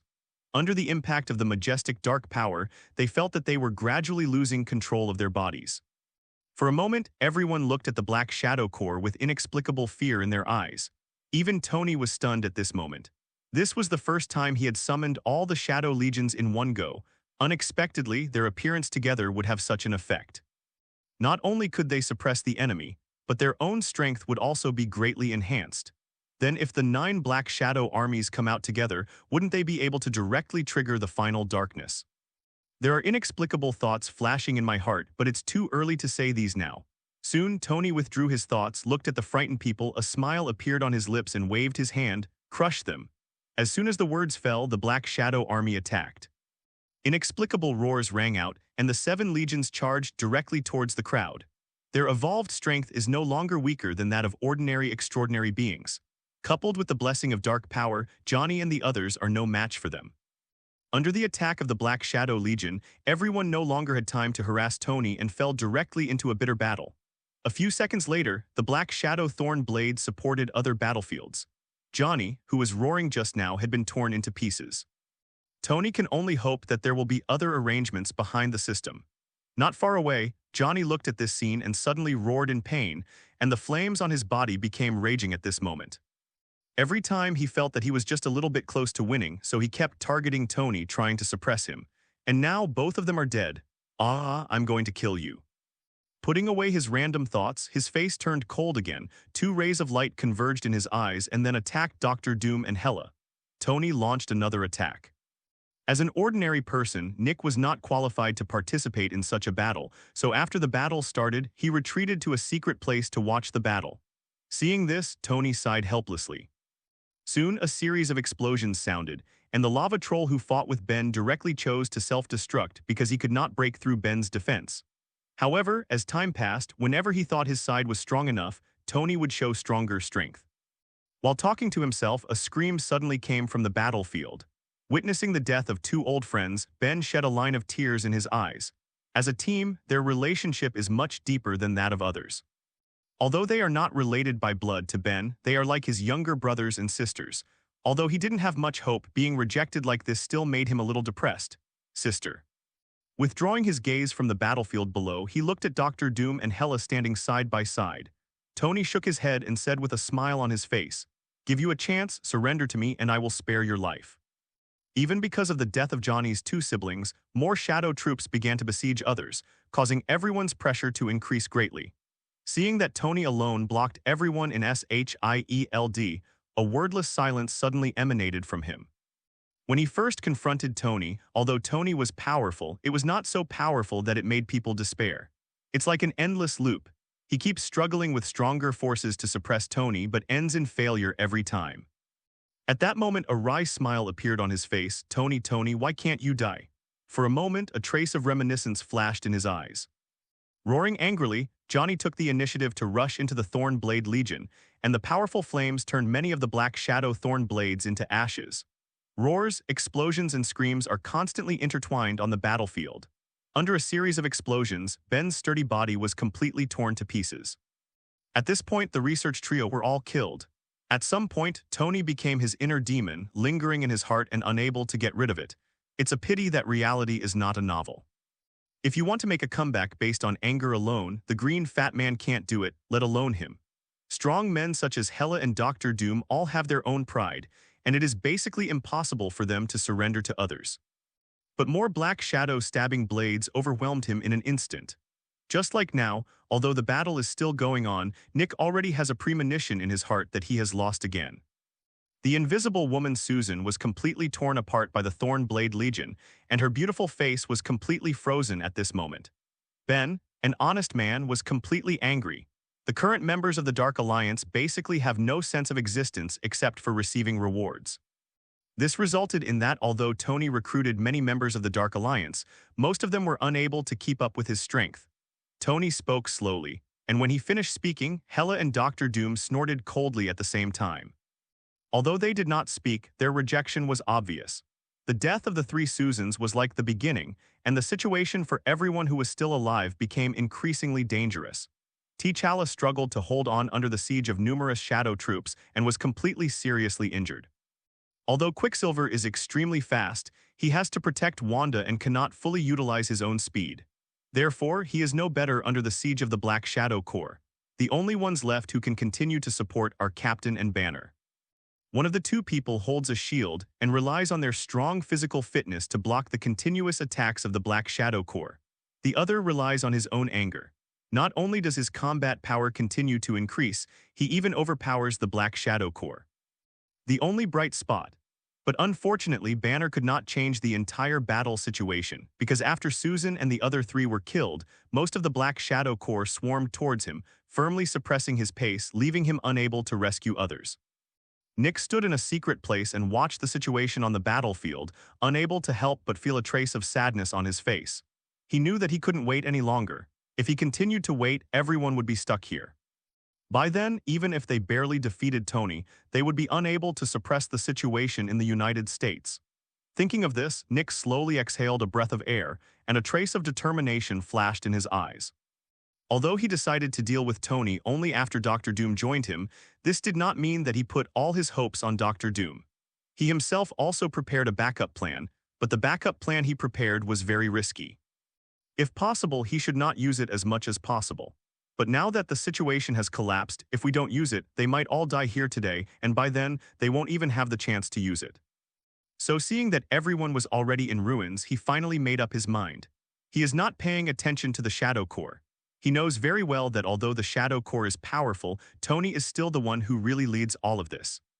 As long as Tony is solved, other things will naturally be solved. If Tony cannot be eliminated, then even if the Black Shadow Core in front of him is eliminated, for Tony it is just a matter of summoning another wave. Thinking of this, Nick immediately took out a bell from his arms. Bang, bang, bang, the crisp sound of bells echoed, but everyone in the battle had no time to pay attention. At this moment, there was a violent fluctuation in the space behind Nick. The next second, a small black hole appeared and a cat slowly walked out. Meow. The little guy's cry was very nice. Nick turned around and looked at it, and his face suddenly showed joy. Little guy, you're here. I'm afraid I need your help this time. Nick smiled and said, not regarding the cat in front of him as an ordinary animal at all, but spoke very enthusiastically. As Nick finished speaking, the kitten glanced again, then jumped slightly, and immediately jumped on Nick's shoulder. Watching this scene, the smile on Nick's face became brighter and brighter. He knew that this was its answer, and it agreed. Thinking of this, Nick immediately pointed his finger at Tony in the sky. Did you see that guy? Help me deal with him. Meow. The kitten responded as if to say no problem. The next second, its dark pupils suddenly looked towards the sky. Just after its gaze fell, Tony and the three people who were fighting each other felt it in their hearts, and a trace of fear rose in their hearts. As soon as this feeling came out, the three of them separated at the same time, looking at the other two people inexplicably, thinking that the other party was trying to use some trick to kill each other. But soon they saw each other's eyes, and a ray of doubt arose in the hearts of the three of them at the same time. Just when the three of them were suspicious of each other, suddenly a loud shout came from below. Lock the target and kill him. After saying this, everyone looked down subconsciously. There was nothing interesting to see on the battlefield, so their eyes immediately fell on Nick, who was hiding. Although his location is indeed hidden, it is not difficult for the three Tonys to find him. When their eyes fell on Nick, Dr. Doom and Hela glanced at him, not believing that Nick was responsible for the dangerous premonition in their hearts. But after Tony saw Nick and the cat on his shoulder, his expression changed instantly. A tingling sensation suddenly arose in his heart, and Tony's eyes were fixed on the cat on Nick's shoulder. The next second, Tony didn't even think about it. His whole body's speed suddenly reached its maximum, and he moved from where he was in an instant. The element-devouring beast, which received the order, also launched an attack at this moment. Bite towards the place where Tony was standing just now. Click. A burst of broken sound sounded, and before he could realize what was going on, Hela and Dr. Doom were swallowed up by the element-eating beast together with the space in an instant. For a moment, a huge amount of black hole appeared above everyone's heads. It was pitch black, and the missing piece entered the belly of the yuan-devouring beast. Since the time when Tony escaped was the same as the time when the element-devouring beast launched its attack, Tony directly avoided this danger by a hair's breadth. When the danger was over, Tony turned his head and looked at the disappearing Hela. The two of them hit a space, and the corners of his mouth couldn't help but twitch, and he couldn't help but feel a little fear in his heart. Fortunately, his reaction speed was fast enough, otherwise one more person would have been swallowed. However, he also wondered where Nick got this element-devouring beast from, although he knew very early on that such a terrifying thing existed. But because it never appeared, he thought that there was no such thing as an element-devouring beast in this world. After all, there is a parallel universe connected to this thing, which is really terrifying to the extreme. But he didn't expect that this kind of thing actually existed, and it almost tricked him as soon as it appeared. And just when Tony was scared, Nick was also stunned at this moment. He wanted the element-devouring beast to swallow Tony, not Dr. Doom and the other two. It's okay now, Tony ran away, and the strong man on his side was also killed by him. Thinking of this, Nick couldn't help but look at the yuan-devouring beast with a serious face. Release those two guys quickly, you have arrested the wrong person. Nick said loudly, and the element-devouring beast looked at him strangely, as if to say, didn't you ask me to catch him? However, Nick is destined to not be able to read the meaning in the eyes of the element-devouring beast. Fortunately, the element-devouring beast would not kill people immediately after swallowing them, leaving him with a chance to save them. Not to break the previous promise, the yuan-devouring beast did listen to Nick in everything. After Nick's words fell, Hela and Dr. Doom ran out of the yuan-devouring beast's mouth at the same time, but their expressions were different at this moment. A bit dark. The two looked at Nick with cannibalistic eyes. Although they said nothing, the meaning on their faces was clear. They wanted an explanation. Looking at this scene, a trace of embarrassment flashed across Nick's face and he could only quickly explain, "Misunderstandings, it's all misunderstandings. It's all this guy's fault, it's all his fault." After saying that, Nick glared at the yuan-devouring beast fiercely. In response, the yuan-devouring beast meowed with an innocent look on his face. This made Nick's lips twitch, and he had no choice but to take the blame. "Sorry, you two, it was my mistake." Nick apologized seriously, but Hela and Hela's minds were no longer on him at the moment. Hela and Dr. Doom looked at the cat on his shoulder at the same time and their eyes suddenly narrowed. "Is this the element-devouring beast?" Dr. Doom asked. Nick had no intention of hiding it and nodded immediately. "No wonder, but the entire universe of element-devouring beasts is about to become extinct. I didn't expect you to still exist. It's just luck." Nick said modestly, and Hela interjected at this time, "What a pity." "What's the meaning?" Nick was a little puzzled. When Dr. Doom saw this, he couldn't help but explain. Just now was the best opportunity to banish Tony, but after taking precautions, the role of the element-devouring beast has been infinitely weakened. Although his ability is very inexplicable, even if we fall into its mouth, we can't escape. But if we are prepared, it won't be able to swallow us easily again, so Hela said it's a pity. The attack just now was the best opportunity, but it's a pity that you didn't seize it. At the end of his speech, Dr. Doom sighed and shook his head, while Nick's face was full of shock. He didn't expect that things would turn out like this. However, the three of them were not given much time to reminisce. Soon, Tony's figure appeared in the sky again. He looked at Nick, then at Hela, and immediately raised his fingers at them. "Come and fight." Hearing this, Hela and Dr. Doom looked at each other, not polite, and rose into the sky again. Before leaving, Dr. Doom sent a message to Nick. "Always pay attention to the battle situation. Hela and I will create opportunities for you.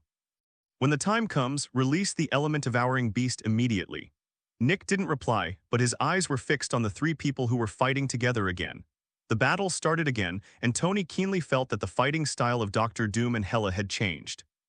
The two guys no longer fought and charged like they did at the beginning, but continued to use various means to trap him. Feeling the change in their fighting styles, he still didn't know what these two guys were thinking. It was clear that he wanted to use the element-devouring beast to trick him. Once swallowed by the element-devouring beast, Tony doesn't know if he can still appear. Although he can't die, he doesn't accept being exiled. Therefore, after realizing the purpose of the two people, Tony did not give them a chance at all. In addition, Tony had many methods, so after a long time, the two still could not trap Tony. However, Hela and Dr. Doom were not in a hurry. They were like experienced hunters in the forest, carefully testing everything. The failure did not make the two lose confidence, but instead made them more patient. Because they can fail countless times, and Tony will be exiled as long as he fails once. This caused Tony to feel helpless in the fight. He, who was originally evenly matched with the two, was now slightly at a disadvantage. However, Nick didn't notice this at all at the moment. Instead, he looked at the scene of him being blown away with a shocked expression. Several people in the battle looked at this scene and roared angrily. At this moment, Nick seemed to see the scene where Tony's invincibility myth was shattered, and he seemed a little absent-minded for a moment. For a moment, the murderous intention in the two people's hearts skyrocketed. "Sure enough, I still underestimated you, Suddenly, a mouthful of blood spurted out from Tony's mouth, and his entire body flew backwards quickly. Suddenly, there was a sharp pain, and the shouts of Hela and Dr. Doom appeared at the same time. Nick suddenly coughed violently, not sure if he was angry. At the moment, Tony was thinking about ways to break the situation in his mind. This was the first time such a situation had occurred since he time traveled. Before, let alone making Tony vomit blood, it was extremely difficult to even shake his body. Careful, director. Tony didn't seem to expect that the two of them would suddenly change their moves. His face suddenly changed and he shot out his fists to block it. However, due to too much haste, Hela and Dr. Doom broke through Tony's resistance at the same time, and the death energy and magic ability hit Tony hard in the chest. As luck would have it, the direction he flew upside down happened to be the direction Nick was. How long has it been since Tony made his debut? He has always shown himself to be invincible. No matter what kind of enemies or opponents he faces, he can easily defeat his opponents. And they didn't realize it yet, so they foolishly cooperated, which was simply an insult to them. Nick wanted to say something else, but a sudden burst of Tony's arm shook his whole body apart in an instant, and his body was torn into pieces. Puff. A wry smile appeared on the corner of Nick's mouth. "It turns out that your target is me. I thought I finally saw hope, but now I think about it, how could it be such a coincidence? Seeing that Tony was at a disadvantage, Doctor Doom and Hela were keenly aware of the opportunity. Suddenly, an indescribable excitement emerged from Nick's heart. Hela and Doctor Doom's expressions were extremely ugly at this moment. They actually didn't care much about Nick's death. This is all your plan too. But now, Tony was vomited blood and flew backwards.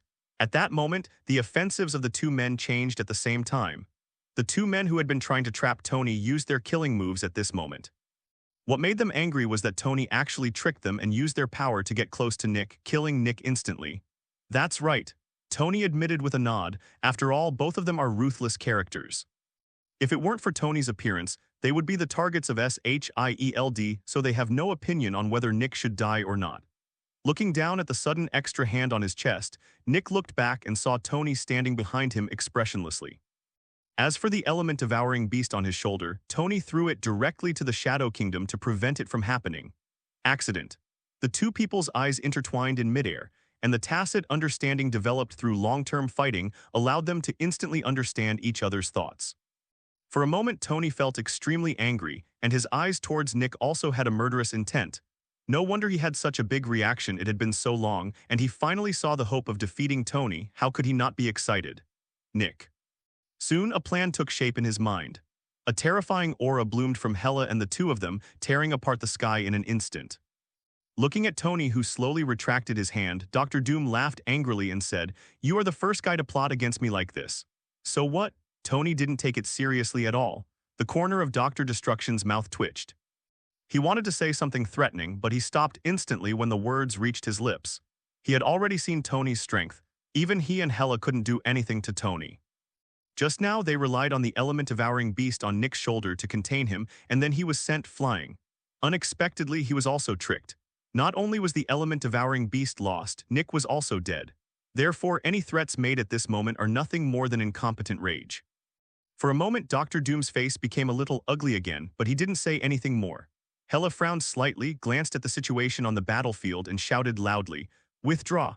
After the words fell, the captain and others were naturally unwilling to give in.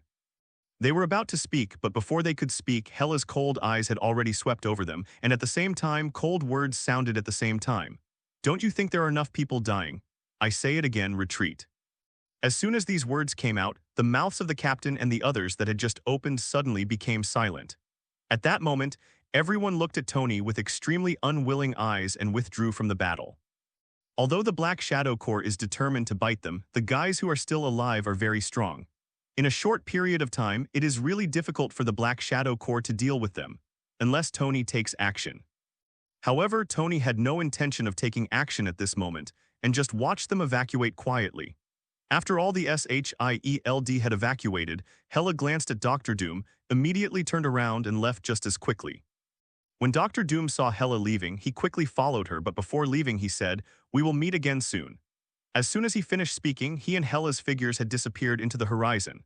After everyone left, the battlefield that had been exploding just now suddenly became quiet. Tony looked around the battlefield, then waved his big hand, and the members of the Black Shadow Corps returned to the Shadow Kingdom. After doing all this, a murmur suddenly sounded in Tony's mouth. "It seems that the strength is not strong enough." He said it with a helpless tone. If anyone heard these extremely Versailles words, Tony would definitely be scolded like a dog. But in fact, this is indeed what Tony said with emotion. This time, according to his idea, all the people from SHIELD should have been kept. However, Hela's strength after joining forces with Dr. Doom is enough to match him, but the power of the Black Shadow Corps alone is not enough to completely leave everyone behind. So in the end, Tony watched those guys retreat. "Don't waste your efforts, that guy is dead." He was torn directly into blood clots by Tony. The attendants felt the solemn atmosphere in the hall and did not even dare to turn on the lights. This is why Tony watched everyone leave. If he steps in to stop it, Hela and Dr. Doom will never sit idly by. With that said, the old king was about to convey the order immediately, but as soon as he raised his hand, Truss interrupted his action. At that time, apart from a fight, no purpose can be achieved at all. It is such a meaningless fight, so it is better not to fight. The old king saw that T'Challa was reluctant to speak, so he could only take the initiative to ask. Tony looked at her seductive appearance, and there was no way he could be polite. A lecherous smile suddenly appeared on his face, and he carried her towards the room. Since he couldn't keep them all this time, just wait until next time. Anyway, he has plenty of time and doesn't care about this moment. Hearing this, a trace of embarrassment flashed across the old king's face. Then a bitter smile crept onto his cheek. Feeling the true feelings shown by Natasha Romanoff, a smile suddenly appeared on Tony's lips. Who am I, genius Tony? How could something happen? Don't worry, everything is safe. And as his words rang out, T'Challa suddenly had a flash of agility in his eyes. However, T'Challa obviously had no intention of giving the old king a chance to rest. He immediately said with a solemn expression, "Failure is still a small matter. The problem now is that guy is still in our country." Only then did she realize that she was holding Tony's waist with her legs, and the two balls on her chest were directly touching Tony's chest. The wonderful touch instantly made Natasha Romanoff blush. At this moment, he suddenly regretted not bringing a few members of the Dark Alliance with him. Although the strength of those guys was vastly different from Tony, they still had no problem dealing with the captain and his ilk. Tony opened his arms to catch her, and Natasha Romanoff's voice suddenly sounded, "You are finally back. I was so worried about you. Are you okay? Are you injured? How could this happen? Aren't we fully prepared? Or is the American ambassador talking nonsense? They don't have the strength to deal with that person, so they deliberately drag us into trouble. No, I'll call that guy over and ask him carefully. I can't let my Wakanda sergeants die while they watch the show." In the past, she had always set an example as a royal sister, but she didn't expect that there was a little girl living in her heart. Natasha Romanoff asked like a little girl. This was a scene she had never shown before. Listening to these words, the old king's heart suddenly sank to the bottom. When she returned to the hotel, Natasha Romanoff was sitting on the sofa looking at the scenery outside the window with nothing to do. Now we are planning to arrest him again, so now how should we deal with his next revenge? After hearing this, Natasha Romanoff was finally relieved. He thought the Americans were watching a show, but he didn't expect that the guy who contacted him was killed in battle. This was embarrassing. For a while, the atmosphere in the hall became quiet again. The Wakanda palace, now covered by dark clouds, looks a little dim. The old king looked at T'Challa, who was covered in injuries and with confused eyes, and couldn't help but feel a little thump in his heart. When she saw Tony's figure landing on the balcony, Natasha Romanoff's eyes suddenly lit up. She jumped up from the sofa with bare feet and rushed towards Tony instantly. Soon, a faint sound came from the room, causing the sun to hide among the clouds. No, the operation failed. That guy is not a human at all, he is just a monster. How's it going? Have you dealt with that guy? After glancing around and looking for the direction, Tony's figure suddenly rose into the sky and headed towards the capital of Wakanda. But he just thought about it and quickly put this idea behind him. Tesla threw out the troublesome problem, and the old king suddenly became speechless and could not speak for a while. At this moment, a rush of footsteps came from outside the hall. A staff member from the Ministry of Foreign Affairs walked into the hall quickly and said loudly, "King, Crown Prince, it's not good, those Americans are gone." After saying this, T'Challa suddenly stood up from his position. "What did you say? Didn't I tell you to keep an eye on them and stop them if they want to leave?" Trust demanded. The diplomat's face was suddenly full of grievance. "I stopped him, but I didn't stop him." Waste. T'Challa cursed angrily, although he also knew that he did not blame the diplomat. After all, he was just an ordinary person. How could he stop a group of extraordinary beings? But he still couldn't help but feel angry. These guys came to trouble Tony. They couldn't beat him and left, but they left a mess for him. How could he deal with Tony on his own? Thinking about the terror Tony showed today, I'm afraid he could have pinned himself to death with one hand. As soon as he thought about this, he punched the table angrily, and the table made a loud noise, and a huge amount of pothole was directly smashed out. Similarly, the old king sitting on the main seat was also full of anger at this moment. They think this is some kind of place. They can come and leave whenever they want. Inform me to the military and shoot down the plane they are flying on. I don't believe it. These outsiders can change the world. The old king gave the order, and the diplomat was about to nod in agreement, but T'Challa's tired voice suddenly sounded. "Forget it, don't worry about them, you can go down first." The last sentence was obviously directed at the diplomat. The diplomat, who was already under great pressure, felt as if he had been granted amnesty after receiving the news. He nodded quickly and quickly left the hall. When he left, the old king's doubtful voice suddenly sounded. "Just let them leave unharmed." Hearing this, T'Challa raised a wry smile and said, "Father, we can't afford to offend you. I don't care whether we can defeat them or not. Even if we do defeat them, we might still have to give them an explanation." Forehead. The old king was stunned, with a look of astonishment on his face. This was different from what he imagined. This was their territory. Why did it feel like anyone could bully them? At this moment, father and son were in perfect harmony, and what the old king was thinking was exactly what T'Challa was thinking. Why can anyone come to bully them? Is it because they are easy to bully? Anger kept rising in T'Challa's heart, but it was useless. This world only believed in strong strength, and everything else was fake. If he had Tony's strength, he would dare to let people shoot down the plane now. But it's a pity that he didn't. Once he really knocked down Shie's plane, he couldn't stop Hela from joining forces with Doctor Doom. Either one of the two could easily defeat him. Thinking of this, T'Challa suddenly felt a little lucky. Fortunately, these people left and didn't ask him for compensation or anything. After all, many people died in Shield this time, no matter what the purpose of their death was. But the slogan at the beginning was to help them deal with Tony. If he were asked for compensation again, he would really feel sick and vomited. With a sigh in his heart, Tesla gathered his emotions and was about to continue thinking of a solution, but at this moment, someone suddenly broke into the hall. Tesla frowned. Did these people really think this was a vegetable market? They barged in unorganized and undisciplined one by one. At that moment, he couldn't help but turn his head and wanted to scold the person, but when he turned around and saw the person clearly, he swallowed the words that came to his mouth. 10,000 people, no more no less, all died because of themselves. You go down first, don't tell anyone about this. The police chief nodded and left the hall in a hurry. It seems that there are results now. Tesla hesitated for a moment, said nothing, and walked out directly. He wants to talk to Tony. Now violence can no longer solve the problem, so he can only rely on wisdom, the old king asked. The police chief nodded hurriedly and turned around to leave. Suddenly Tesla said in a hoarse voice, "No need to call the doctor, I'm fine." The old king roared. But he didn't know what the outcome of this trip would be. Maybe today would be the day he died. Sure enough, as soon as he entered the door, the police chief first saluted the old king, then looked at T'Challa and said quickly, "Crown Prince, what you asked me to investigate has been found. Father, I am at peace in the palace.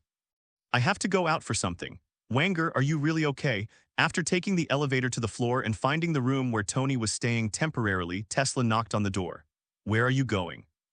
After escaping from Tony before, he found him immediately and asked him to help him pay attention to the strange events that happened next.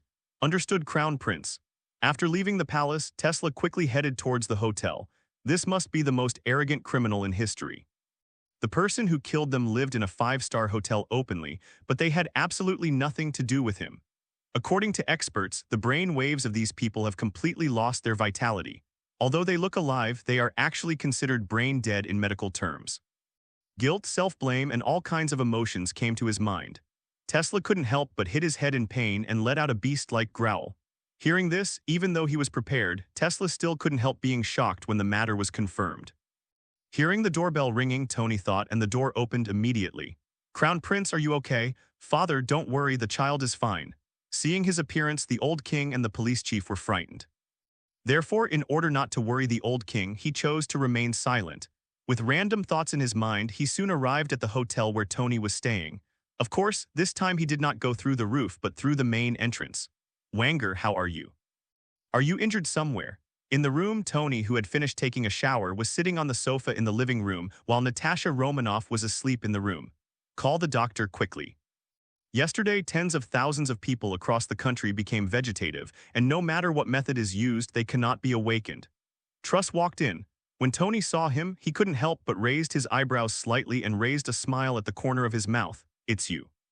This made Tesla once again deeply aware of the importance of strength. The old king looked at Tesla, his face still filled with uncontrollable worry. This time it was the chief of the police department. With a playful smile on his lips, Tony picked up the red wine poured on the table, took a sip, and said calmly, "I thought you didn't dare to come anymore, but I didn't expect that you have some courage. This is Wakanda, and I am the Crown Prince of Wakanda. There is nothing I dare not come to. Really, I haven't settled the accounts with you before when you cooperated with Shield to deal with me. Aren't you afraid that I will kill you?" Tony had a smile on his face and said calmly, as if he was joking, "Don't be afraid. Since I came here, I have already put aside life and death." After the words fell, Truss was about to continue speaking. Suddenly, he felt his neck tighten, and an invisible force suddenly grabbed his neck and slowly lifted him up from the ground. The lack of oxygen quickly made his cheeks turn red. His hands and feet struggled feebly in midair, and he smelled the breath of death. Looking at Tony, who was still looking calm and tasting red wine, Tesla couldn't figure out which link went wrong and caused Tony to kill him directly. If he really wanted to kill himself, he could do it when he walked in. There was no need to talk nonsense with him. Besides, the previous battle also let him know that Tony was not a nonsense person. Therefore, after successfully walking into the room, his heart that had been hanging involuntarily fell back into his stomach. But who could have imagined that the change would happen so quickly? Before he could even get a few words out of his mouth, Tony planned to kill him. Reluctance, fear, and various emotions emerged in his heart. He thought he could ignore life and death before, but now he knew that he was wrong.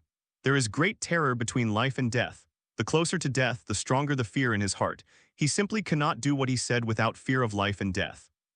Until his consciousness began to blur and phantoms appeared in front of his eyes, the power that restrained him suddenly disappeared, and his figure hanging in midair fell hard to the ground. Boom! A loud noise suddenly awakened his almost blurred consciousness. A hum. A violent cough sounded, and Truss' face turned red. He touched the marks on his neck with his hands and kept coughing. After a while, he finally recovered completely. Looking at Tony, who was still calm, he couldn't help but have a trace of fear on his face. He thought he knew enough about Tony before, but now it seems that all he knows is what Tony wants him to see. In fact, he has never understood the man in front of him. At least now he couldn't figure out what Tony wanted to do. Why? After calming down for a while, Truss finally returned to normal and whispered, "Didn't you say that you are not afraid of life and death? I have never seen such a person, so I want to meet him, but now it seems that you are not." Tony said it simply, but Truss was so depressed that he wanted to vomit blood. He didn't expect that these words would make him walk on the edge of death. This is just an adjective. Do you understand adjectives, brother? Tesla was roaring crazily in his heart, but he didn't dare to show anything on his face. At this moment, Tony had successfully planted a seed of fear in his heart. Coupled with Tony's powerful strength, he became as obedient as a domesticated dog, like cats. No longer entangled in the issue of almost being killed, Tesla gathered his thoughts and slowly said, "Didn't you want to recruit me before? If I agree to your solicitation, will the grievances between us be wiped out and you will not take revenge on Wakanda again?" "No, you are you, Wakanda is Wakanda, these are two different things," Tony retorted without hesitation. "You took refuge in me, and the matter between you and me can be wiped out, but the account of Wakanda's attack on me still needs to be settled. But I am the one who designed all this. I'm the leader." Tesla argued loudly that he could not give up, because if he gave up, it would be a disaster for Wakanda. 10,000 people became vegetative overnight. Although he didn't know how Tony did it, he knew that he had to stop it all. After listening to his words, Tony, who had been shaking the red wine in his glass, suddenly stopped what he was doing, turned to look at him, and said with a smile, "Others only like to get rid of the culprit in revenge, but I am different. I like to implicate everyone, so needless to say. Mr. Tony, that's not the case. Please give Wakanda another chance." Truss gradually became excited, with a hint of pleading in his tone. Looking at his appearance, Tony suddenly thought of something interesting. The corners of his mouth turned up and he said, "Because you are about to join my organization, I can give Wakanda a chance. Let's do the multiple choice questions. Or I take away 10,000 more lives. Or how about you help me break the hands and feet of 100,000 Wakanda people? By the way, a reminder, you can only do it yourself. You're not allowed to borrow others' hands. Fake B **********, D, you devil." As soon as Tony finished speaking, Troz suddenly started to curse. What kind of choice is this? This is forcing him to either save the lives of 10,000 people and give up the hands and feet of 100,000 people, or to save the hands and feet of 100,000 people and give up the lives of 10,000 people. This leaves him with a choice. Tony had no reaction to his scolding. His character was no longer affected by words. "Have you decided how to choose? The time is limited. If you don't choose, then both of them will be executed together." Tony added another one, and Truss' face suddenly twitched. At this moment, he had to choose whether he wanted to or not. If you make a choice, you can still save one party, but if you give up the choice, everyone will suffer. It's just that things were said lightly, but if he really wanted to make up his mind, he couldn't help but start to hesitate. Seeing this, Tony couldn't help but add to his anger. 5, 4, 3, 2. Tony's voice fell into Truss's ears like a reminder, instantly making him tremble. This countdown sounds like a countdown to life, making Truss's body unable to help but tremble. Seeing that the countdown was about to end, Truss could no longer delay time, and a loud roar came from his mouth. "I choose the second one. I personally break the hands and feet of 100,000 Wakanda people." After saying that, Truss sat down on the ground. At this moment, he was looking at the ground blankly, as if he had lost his soul. Tony let out a chuckle, leaned back and sank into the sofa. "Congratulations, you have made your choice, then I will wait for the good show." Reminder, I am not very patient. Remember to start as soon as possible, otherwise I will have to ask someone to help you at the cost of doubling the quantity. Tony's devilish whispers echoed in Truss's ears. Finally, Truss left the hotel in despair. Looking at his leaving back, Tony smiled. The new member of the Dark Alliance has been confirmed Black Panther. Ding, congratulations on successfully recruiting Black Panther, a member of the Dark Alliance. The reward is as follows. The voice of the system rang in Tony's mind. Listening to this long-lost voice, a smile suddenly appeared on Tony's face. He had nothing to say and started walking directly on the lottery roulette wheel. After taking a look at the magic roulette and the spell roulette, Tony hesitated for 3 seconds and finally chose the magic roulette. Now he has gathered 8 talismans, which are 4 short of the 12 talismans, namely the rat talisman, the monkey talisman, the chicken talisman, and the snake talisman. Unless he can obtain 4 talismans in one go, a single talisman will increase his strength. It is no longer as powerful as before. In comparison, each demonic energy can bring huge amounts of transformation to his strength. Previously, they were 1 against 2 and even fought to a draw with Hela and Dr. Doom. This was a symbol of Tony's strength in the eyes of others, but in his own eyes it was a real shame. Since his debut, no matter what kind of opponent he faces, he has been able to deal with it with overwhelming force. When will someone be able to compete with him head-on? Of course, this is a nice thing to say, but the ugly thing is that Hela and Dr. Doom can stop herself by joining forces, which makes Tony a little unhappy. His confidence to act unscrupulously comes from his own strong strength. Now his strength cannot crush his opponents, so he urgently wants to improve his strength. Start. Tony sighed in his heart. The pointer on the magic wheel suddenly started spinning rapidly. Looking at this scene, Tony felt a long-lost expectation. As time passed, when he felt that it was almost done, he immediately ordered to stop. Suddenly, the rapidly rotating pointer seemed to have been stepped on the brakes. Its speed slowed down sharply and finally stopped slowly. Roar. There was a roar of huge amounts, and a tall, brown demon with 2 horns appeared on the roulette wheel, accompanied by a small flower. It is the devil of the earth, the demonic energy of the earth leader. The flowers flew out of the roulette wheel and plunged into Tony's mind. A surge of magic power entered Tony's body. Suddenly, Tony felt an unparalleled affinity coming from the ground beneath his feet. At this moment, he seemed to be the master of the earth, and his will was the will of the earth. If he wanted to, he could trigger an 8-magnitude earthquake with just a thought. Slowly opening his eyes, Tony's face was filled with a smile. He opened the system interface with a thought, and detailed information about him suddenly appeared on the system panel. Name Tony Stark *X, male identity, heir to the Shadow Kingdom. At that moment, Truss told the old king the choice that Tony had given him, and then he said in a somewhat broken tone, "Why is this happening? I am the Crown Prince of Wakanda, and I have the responsibility to protect my people, but now I want them come take responsibility. Number of draws, 0. Tony's memory of this shadow group is extremely profound. In the original work, the shadow mask of the hunters was torn in half, causing the shadows of the hunters to be split in half. But even so, the hunters, it's hard not to be impressed by the force of the pincer group and the extremely powerful combat power it maintains. Tony raised his hand without changing his expression and easily blocked Clamp Shadow's attack. After the Shadow Kingdom devoured the souls of the gods, it ushered in a sublimation. As the protagonist of the Shadow Kingdom, the strength of the Shadow Core was also greatly strengthened. He originally thought that the Shadow Core that appeared later might be stronger than the previous ones. Poor, but after the test just now, Qiu Ying's strength can be said to be strong but not weak. The strength is pretty good. I can compete with little Spider-Man. As soon as he finished speaking, a gust of wind suddenly rose and huge amounts of pliers suddenly roared towards Tony's face. "Wanger, are you okay?" Tony said something with some sigh, and Tony was full of surprises. For a time, he was looking forward to the scene after the 9 Black Shadow Core gathered together. A dull collision echoed in the room, and Tony stopped Shadow Clamp before he launched his next attack. "Okay, stop." Thinking of this, Tony thought, and suddenly a group of black shadows gathered under his feet, and then a tall body suddenly appeared in front of him. Thinking of this, the old king put his hand on Tesla's shoulder. Ability: Horse Talisman, Dragon Talisman, Sheep Talisman, Rabbit Talisman, Pig Talisman, Ox Talisman, Tiger Talisman, Dog Talisman. Demonic Chi. Cursed blue demonic Chi, Digui demonic Chi. Seeing him walking into the hall in despair, the old king stood up from the throne in an instant. I saw that the plier's shadow was tall, with bulging muscles all over his body. His left hand was a huge amount of pliers, and his right hand was tapered with strong penetrating power. He has been worried since Truss left. Although Truss's expression is not quite right now, it is enough for him to breathe a sigh of relief that he can return safely.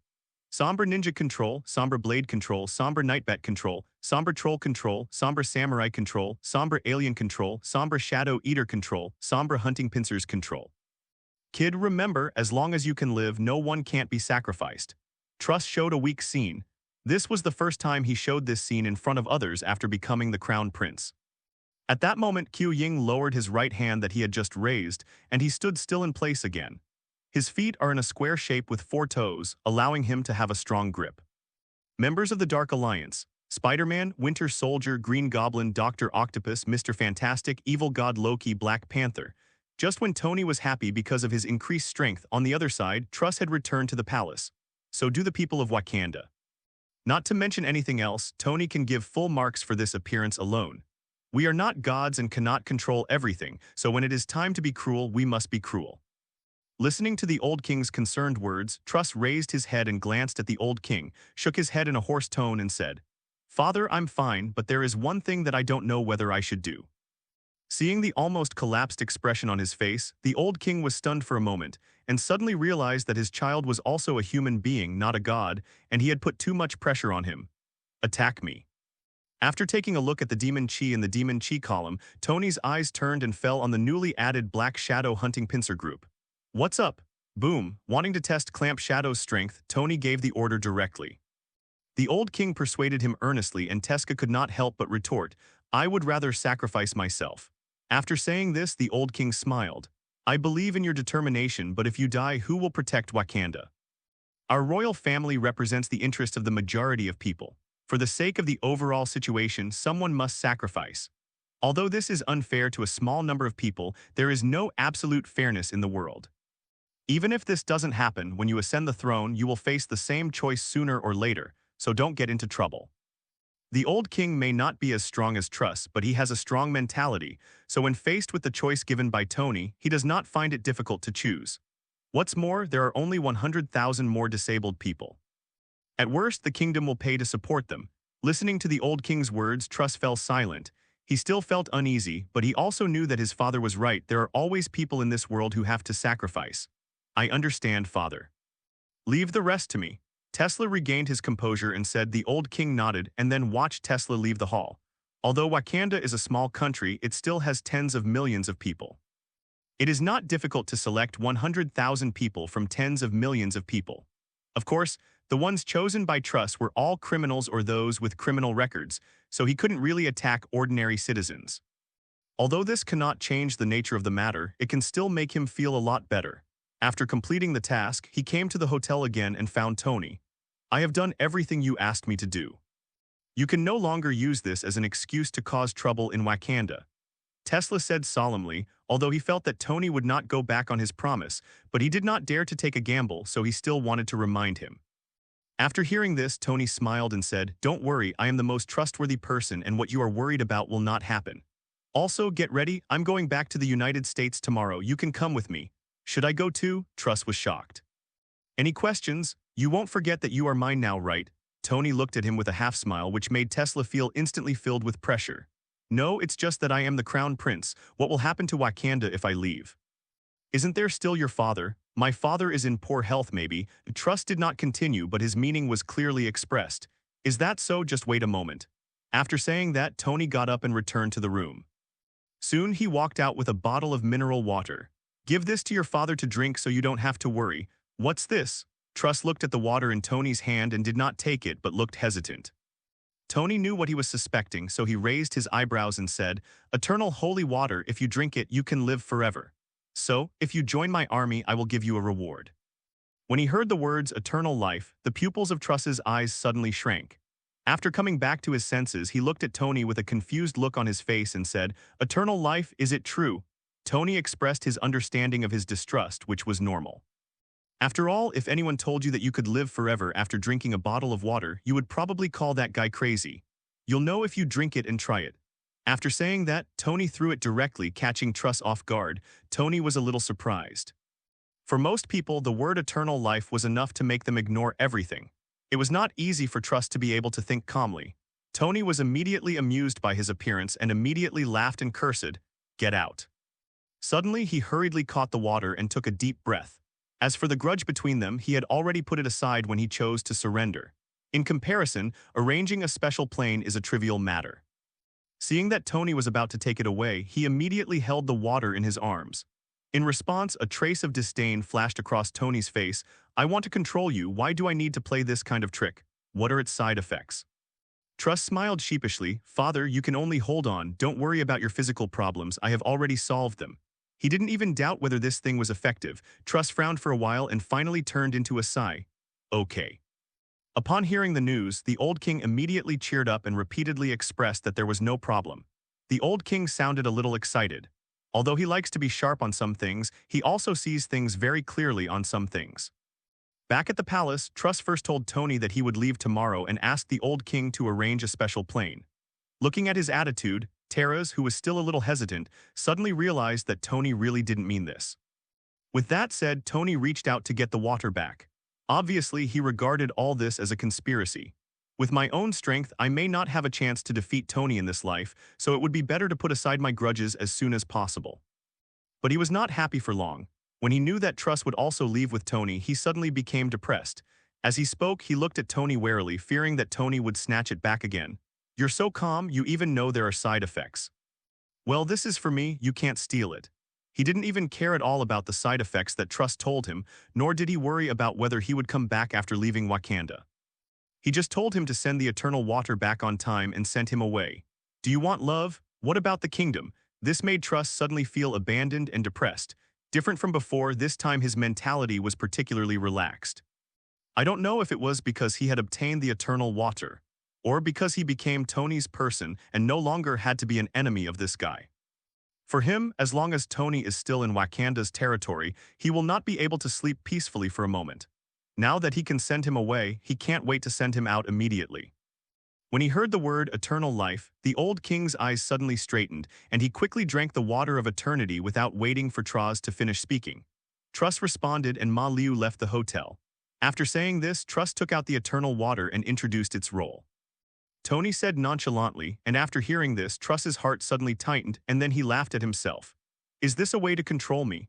When the old king became younger at a speed visible to the naked eye, a burst of hearty laughter suddenly sounded in the palace hall. "It's nothing, it's just that you need to drink it every once in a while. If you don't drink it, your soul will turn into dust." In the United States, SHIELD, an invisible cloud hangs over everyone in SHIELD. For Wakanda and his party, the SHIELD operation failed and suffered heavy losses. Not only did they lose a lot of their extraordinary combat power, but even Nick, the director of SHIELD, was completely dead.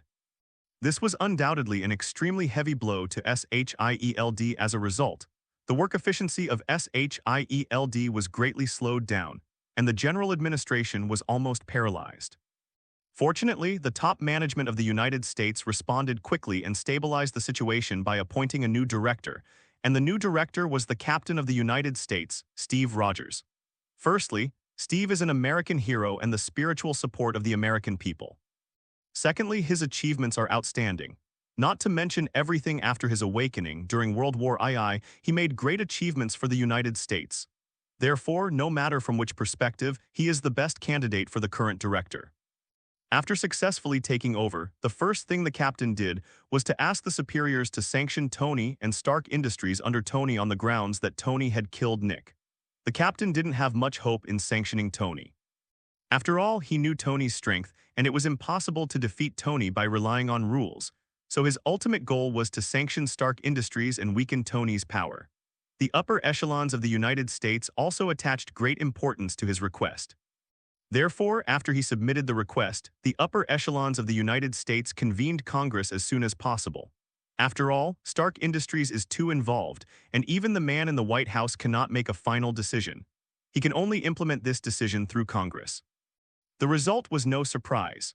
Of the hundreds of congressmen, 2/3 voted against it, 1/3 of the remaining people abstained, 1/3 agreed, and the last third did not participate in Congress at all due to various reasons.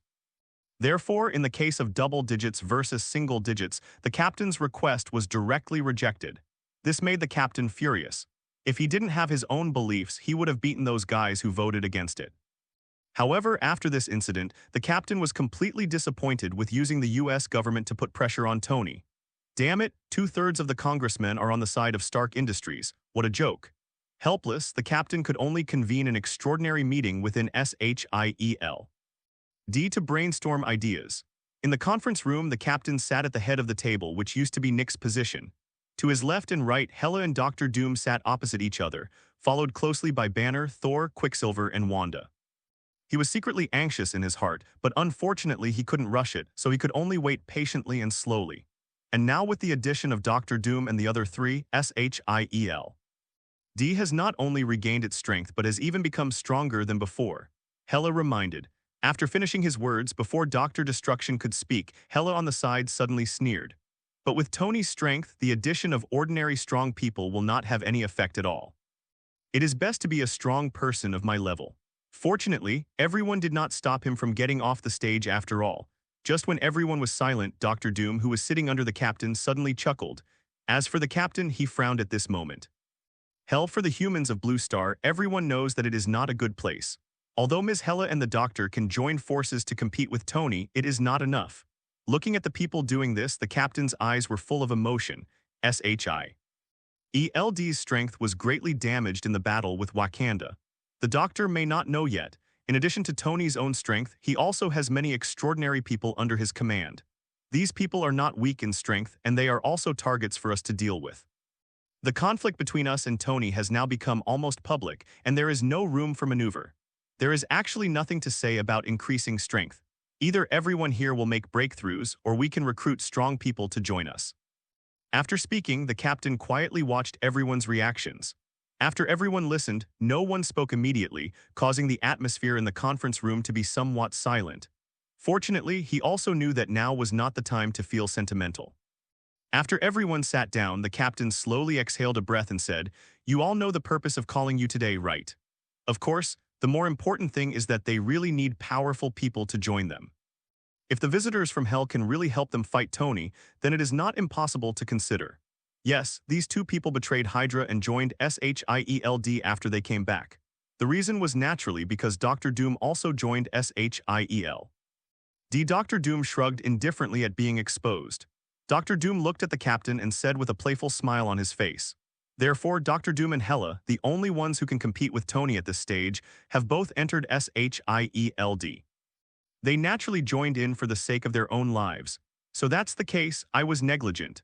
Although it is impossible for all visitors from hell to be like this, it gave him some confidence." After seeing how powerful Tony was, the two of them had no confidence that they could stop Tony. If Tony came back to trouble them, their little arms and legs would not be easily torn to pieces by Tony. Dr. Doom apologized and then continued, "I know a lot of strong people, but they are not easy to get along with. I just don't know if you dare to absorb them. But there are indeed some ruthless characters in hell, but their personalities are not very good. You have to think about it carefully." The captain who saw all this was a little embarrassed. After all, this was the first meeting he had chaired after taking office. If no one responded, it would be a big loss. Even in most descriptions in texts or movies and TV dramas, hell plays a disgraceful role. If they didn't join, they were afraid that Tony would cause trouble for them. Hearing this, the captain did not speak immediately but thought for a moment before carefully saying, "Doctor, where does the strong man you mentioned come from? It's a pity that many familiar faces are missing, which makes the captain feel a little sad. He is a guy who lives in hell. Where else can he know a strong person? He is naturally from hell. So the question is, should we attract visitors from hell? What we want is not to compete, but to completely eliminate Tony. Therefore, everyone can speak freely if they have any ideas, as long as they can enhance the strength of our SHIELD." Hela's reminder made him confirm the danger of visitors from hell. At this point, before Dr. Destruction could continue, the captain on the front seat suddenly interrupted and said, "Please correct me, ordinary strong men and SHIELD also need it." Thinking of this, the captain glanced at Dr. Doom. This guy was also a visitor from hell, but he seemed to be relatively easy to get along with now. The captain looked thoughtful, and no one in the conference room bothered him. Soon the captain nodded, "Doctor, if you can really recruit a few helpers, I will certainly welcome you. I don't know if there is anything I need to prepare. I can prepare it in advance." The captain asked proactively, and Dr. Destruction's lips suddenly turned into a smile. He knew that he would definitely agree because he didn't have much choice. There is nothing to prepare, just prepare a few more sacrifices that I prepared before. How many copies? The captain said in surprise. He knew that in order to summon Dr. Doom from hell, Nick had prepared a total of 1,868 people. In other words, one sacrifice would cost more than 1,000 and close to 2,000 people. After a few sacrifices, the entire United States would be cleared of serious criminals. Can there be another method, something less bloody? The captain said a little hard to accept. At this moment, the sense of justice in his heart began to trouble him again. Hearing this, Dr. Doom shrugged and said with an indifferent expression, "You can choose to give up as long as you can find another way." As soon as he finished speaking, the captain was speechless. If he had other methods, he would have used them long ago, and he would not wait until now. Helpless, he could only compromise. "Okay, I will find a way. When can we start?" "When you prepare the sacrifice." Dr. Doom smiled. Hella, who was sitting opposite him, couldn't help but look at him deeply at this moment. There were some things that she didn't know if the captain had noticed. Tony was a tiger, and Dr. Doom was not a hungry wolf. Even if the plan to drive away wolves and devour tigers is successful, what will happen to the remaining wolves after the tigers are driven away? Even then, Shield may have to face a pack of wolves instead of one wolf. Inexplicable thoughts flashed in her mind, but Hella had no intention of reminding her. She has no feelings for Blue Star, let alone humans. The reason why she joined Shield was to deal with Tony, so as long as her goal can be achieved, it doesn't matter what the world looks like in the future. Okay, everyone, although the doctor's suggestion is good, you must also do something. No matter what kind of extraordinary person they are, as long as they have no criminal record, they can be admitted. Therefore, this matter will trouble you. Feeling the softness in his arms, Tony's eyes looked particularly soft at this moment, gently stroking Potts' smooth blonde hair. As soon as the words fell, Potts had tears of emotion in his eyes, and then he threw himself directly into Tony's arms.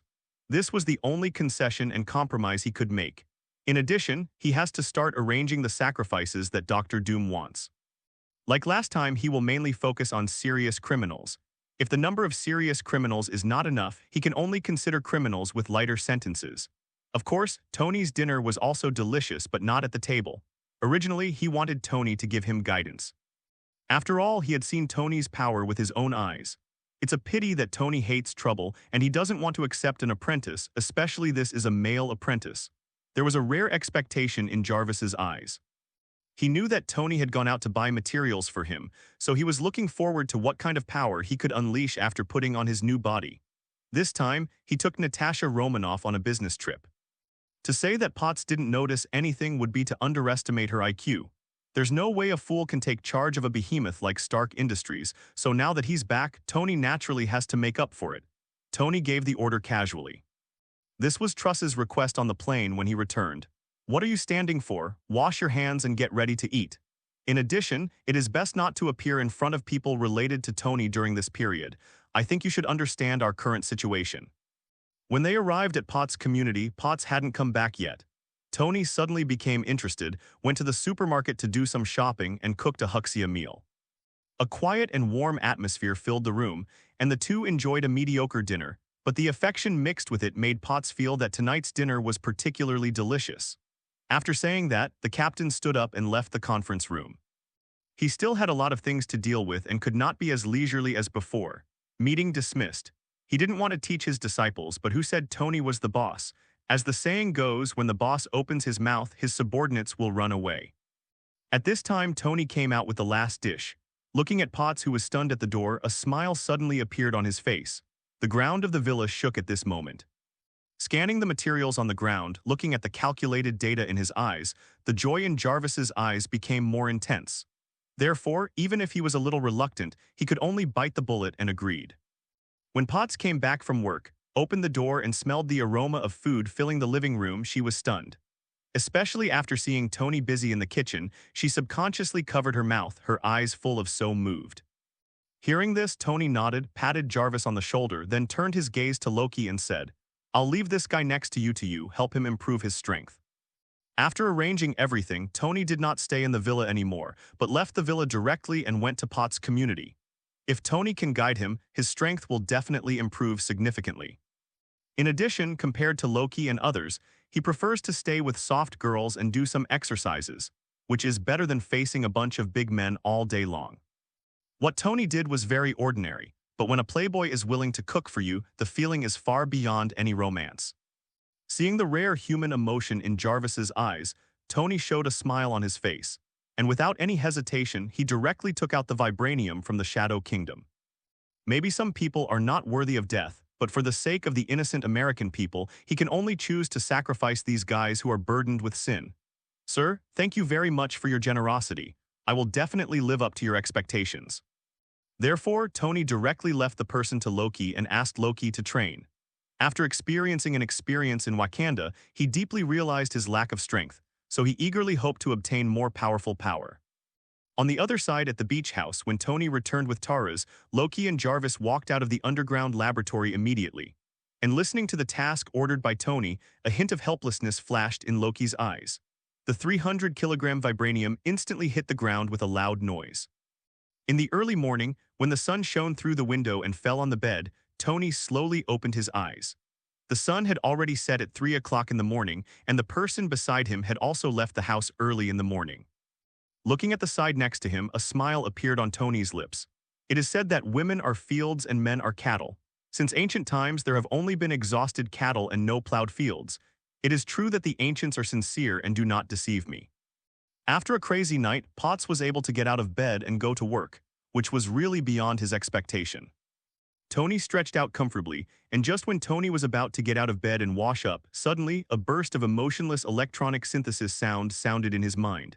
Assessment task. Select 9 generals. Task description. The host is about to gather the Black Shadow army. As the saying goes, a dragon cannot be without a leader, and a man cannot be without a head. The host must select a qualified general to take charge of the Black Shadow army. The assessment time limit is before the 9 shadow soldiers gather together. Assessment method. Generals should have a territory, and assessors need to occupy a territory and build them into a shadow kingdom to make darkness the mainstream. Task reward. 2 lottery opportunities. Looking at the mission that suddenly appeared in his mind, Tony was stunned for a moment. What a miracle, the system that had been pretending to be dead for thousands of years actually faked the corpse. A new task was also released, but this task didn't seem to be targeted at him, which made Tony raise his eyebrows slightly.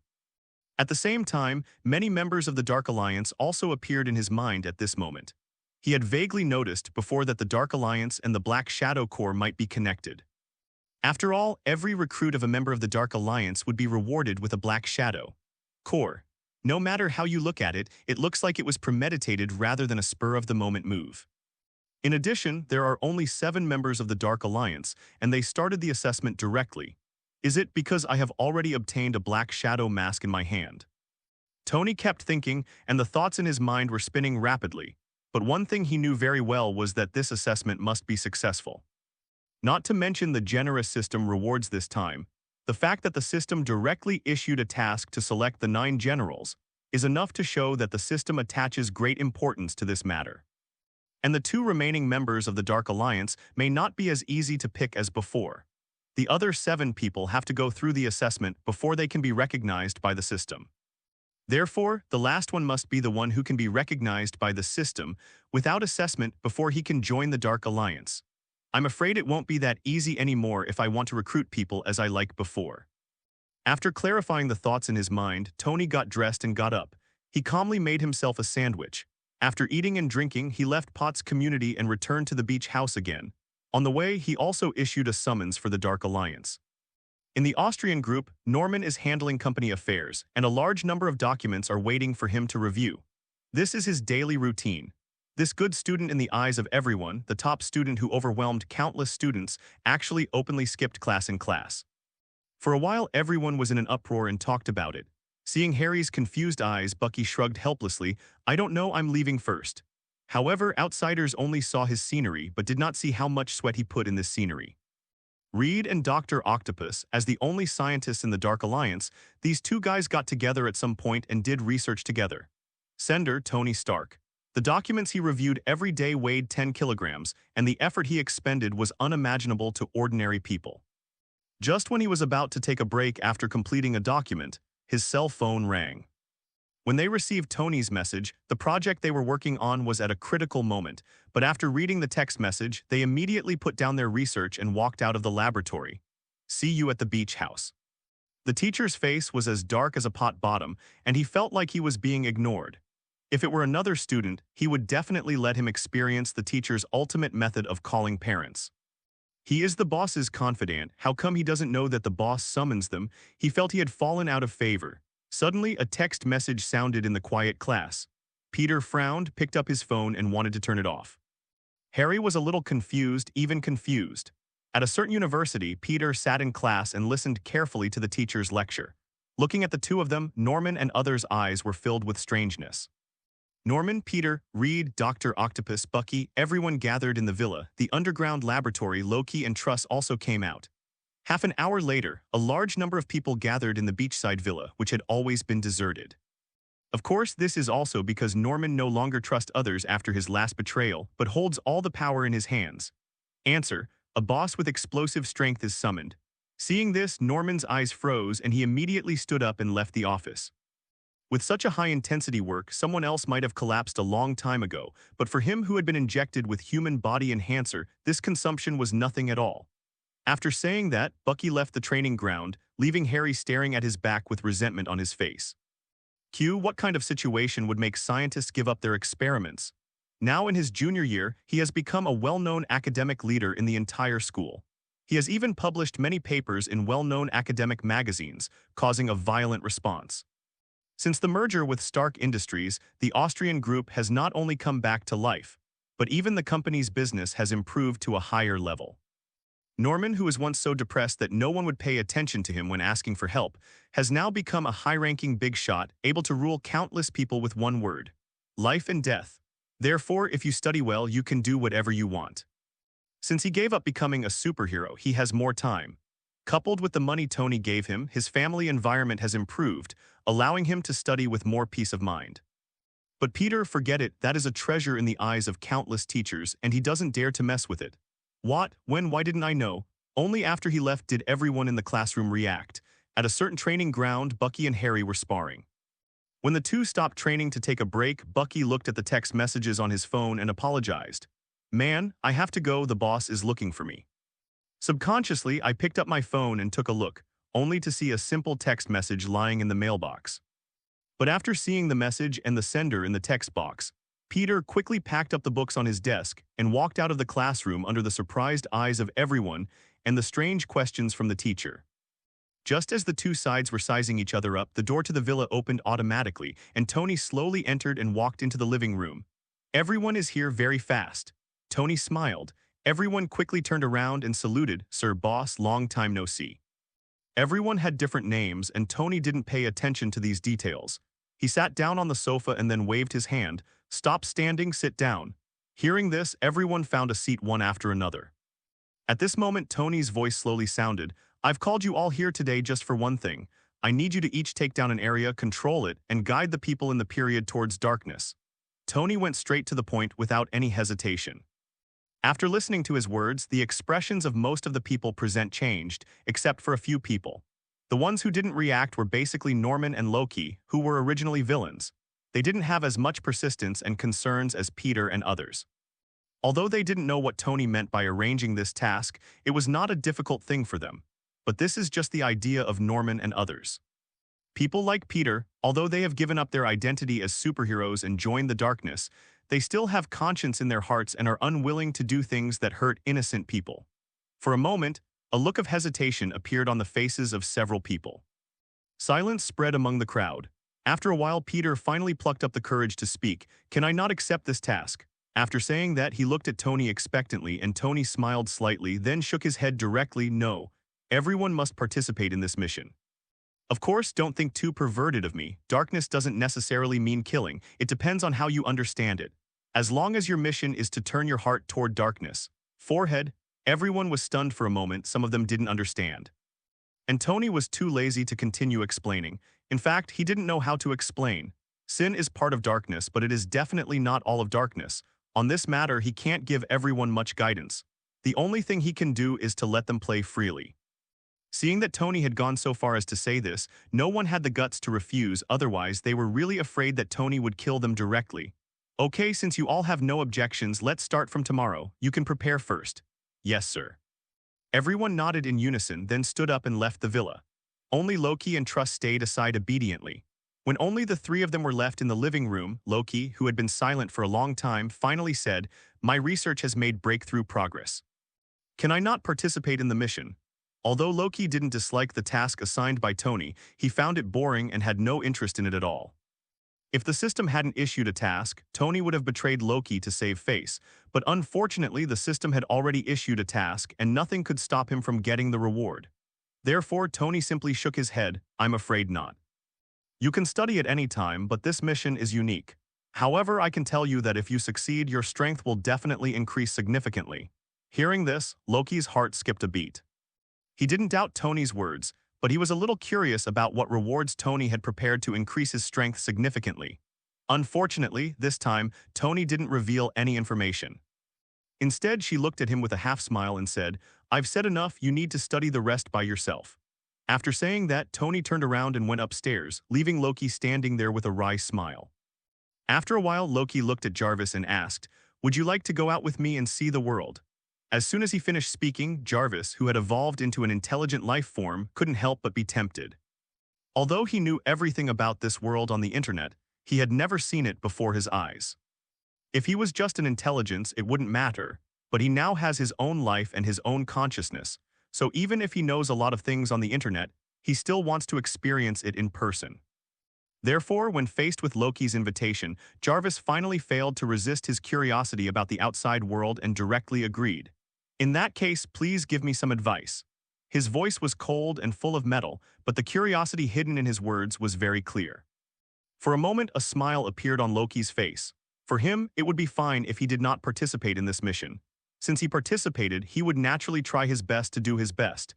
As an intelligent life, Jarvis is definitely the best manager. With his help, he is even more powerful. On Tony's side, he summoned the members of the Dark Alliance to prepare for trouble. On the other side, shield. The captain, who had finished all the work, also received reports from his subordinates at this moment. "Director, the first batch of serious criminals has arrived. I have arranged for people to be taken into custody. Do you want to go and take a look?"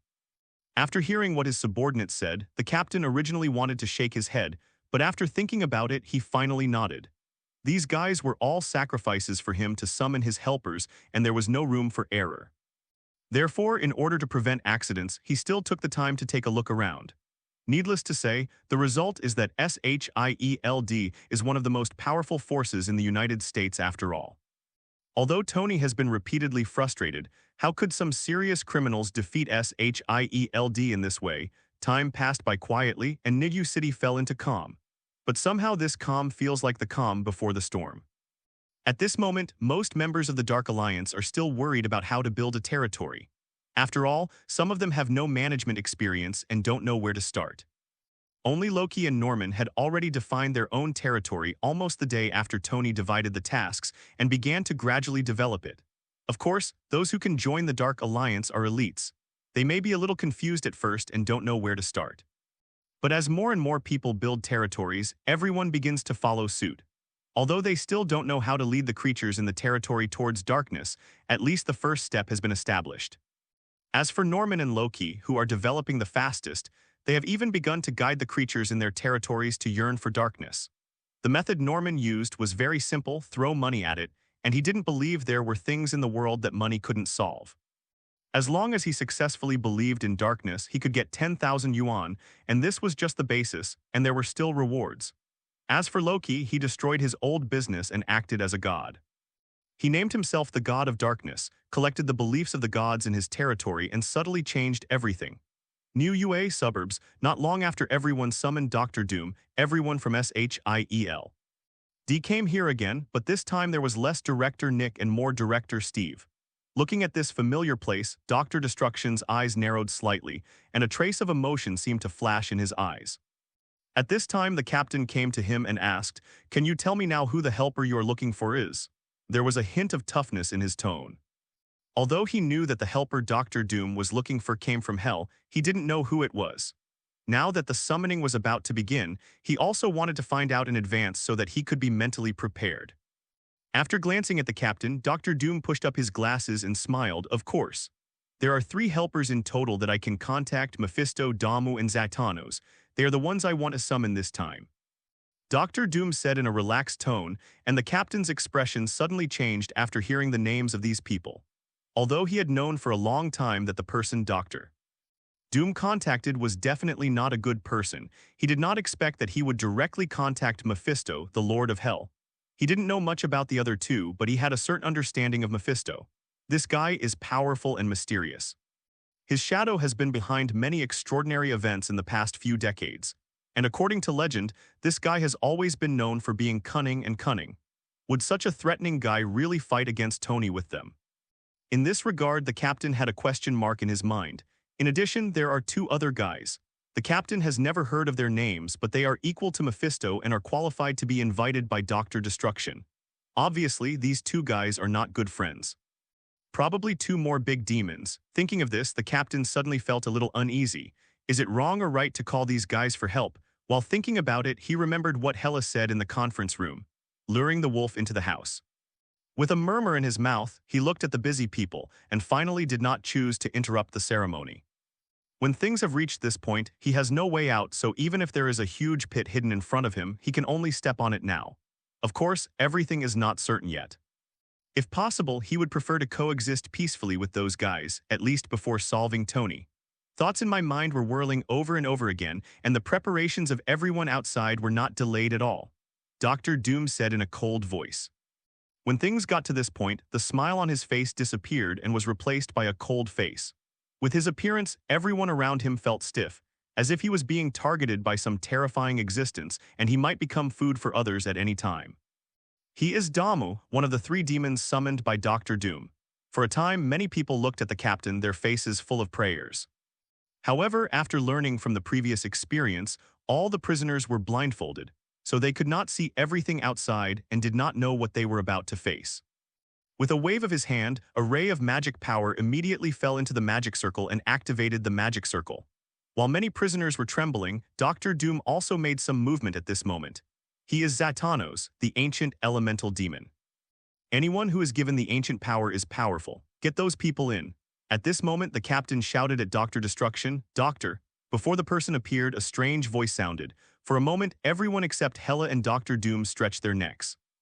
After all, no one has ever seen such a legendary thing as the devil. Murphy, they are not food. If you don't want to be sent back by me, you'd better be quiet. The two demons were so powerful that with their appearance, the surrounding environment quickly became dry and decayed, gradually transforming into a desolate land. After finishing his words, Dr. Destruction waved his hand and said impatiently, "Don't worry, I'm still here." Finally, a roar of laughter came from behind the door, and the next second, a guy wearing a black windbreaker with his head and hands burning with flames walked out of the gate of hell. And the moment they closed their eyes, the bodies of all the prisoners exploded in the magic circle, and the scene was bloody and shocking. Dr. Doom warned. Mephisto looked at him deeply and then laughed. "Why be so serious? I was just joking. If you don't want to eat, you won't eat. A group of mortals have nothing to chew on. Doctor, is this the feast you have prepared to welcome us? If that's the case, then I'm not polite. I haven't tasted human flesh and blood for a long time." After listening to his words, the staff shuddered obviously, and without any delay, they quickly rushed many prisoners to the magic circle. As soon as he finished speaking, a guy covered in red, wearing a cape and with two horns on his head walked out of the third door of hell. The dazzling light shone on everyone's eyeballs. Except for a few people, most people closed their eyes at this moment. As Duamu appeared on the stage, the second gate of hell also made noise at this moment. Heavy footsteps sounded slowly, and a fiery red devil with a ferocious appearance appeared in everyone's eyes. This made everyone who had been staring at the gate of hell swallow their saliva dryly. But before they could react, there was finally movement from the third gate of hell. In another timeline, he was plotted by Mephisto, integrated with the spirit of vengeance, possessed Johnny, and became the Ghost Rider. It's not that it's powerful because it's ancient, it's that it's ancient because it's powerful. The sky was covered with dark clouds at this moment, heralding the birth of the devil. Soon, a huge amount of magic circle appeared under Dr. Doom. At this moment, the magic array shined brightly, and 3 hell gates appeared in the void at the same time and then slowly opened. Seeing this, everyone's eyes widened, wanting to witness the next scene with their own eyes. Compared to the magic circle drawn by Wanda, the one drawn by Dr. Doom is obviously more advanced and powerful than hers. However, based on the experience last time, this time, everyone did not make a fuss. They just looked at the magic circle with solemn eyes and waited silently. For a time, a depressing atmosphere filled the crowd, and everyone was affected by this and became nervous. He was originally just a humanoid wizard who entered the dark space in pursuit of powerful power. He eventually became the master of the dark space and obtained extremely powerful evil power. His body was also covered by the fire of darkness and became the person he is now, a skeleton covered in flames. Mephisto laughed and said, but looking at his greedy eyes, everyone present couldn't help but shudder. At this moment, they felt like food on the table, which could be swallowed by someone at any time. For a moment, everyone felt a little chilly. Banner came to the captain at some point and said cautiously, "Captain, are you sure you want them to cooperate with us? Why do I feel a little unreliable?" The captain wanted to nod, saying that he had the same idea, but he was the one who pushed this matter. Therefore, even if the situation was beyond his expectation, he could only bite the bullet and said, "It's okay, the doctor is still here. Well, there should be no problem." "All right." Banner said something uneasy, and the captain also stood up at this moment. Although he was indeed shocked at first, as the spiritual leader of the United States, he quickly adjusted himself, stepped forward and said, "Welcome to Blue Star from Hell. I wonder if you all know the purpose of calling you to Blue Star?" Steve asked with a smile on his face. As soon as the words fell, a ferocious smile appeared on Dormammu's face. "The purpose is not important. What is important is that from now on, Blue Star is mine. For the sake of your summoning me to come, I can reward you by becoming my subordinates." "What?" Steve's face was full of questions, and he subconsciously turned to look at Dr. Doom, wanting to ask him what was going on. Didn't he agree to find help? Why did he feel like he had found an uncle? Facing Steve's gaze, Dr. Doom said calmly, "I only contacted Mephisto, and he contacted the other two." As soon as these words came out, Steve's heart suddenly sank and he had a bad feeling.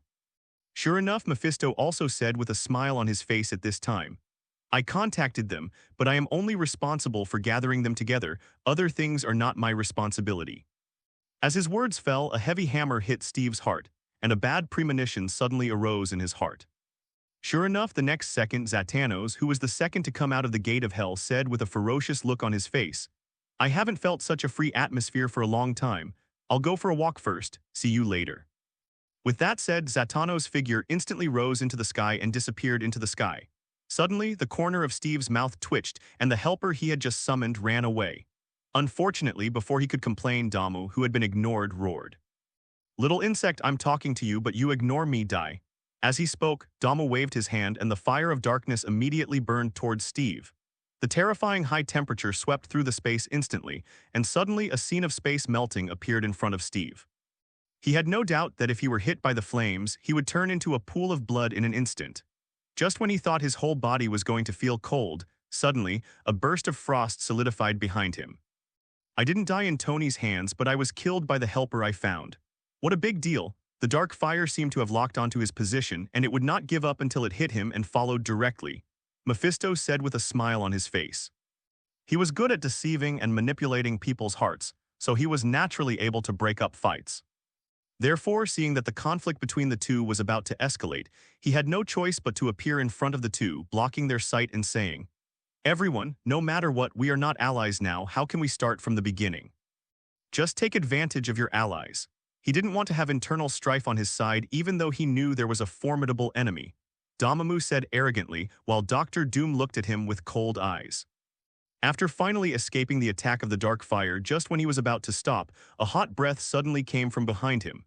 Dr. Doom replied calmly. Because he had not expected this, he had no time to escape at this moment. Suddenly his heart sank, and a feeling of frustration arose in his heart. "So what, do you want to do something?" However, he didn't mean any gratitude but roared angrily, "Didn't you promise me?" Dr. Doom's tone was also somewhat helpless. After saying that, Dr. Doom ignored Steve. It wasn't that he was distracted, but that Dormammu had already turned his attention to him. He really only planned to summon Mephisto, plus 2 more big demons. He turned around subconsciously and saw that the flame only 1 foot away from him was actually frozen.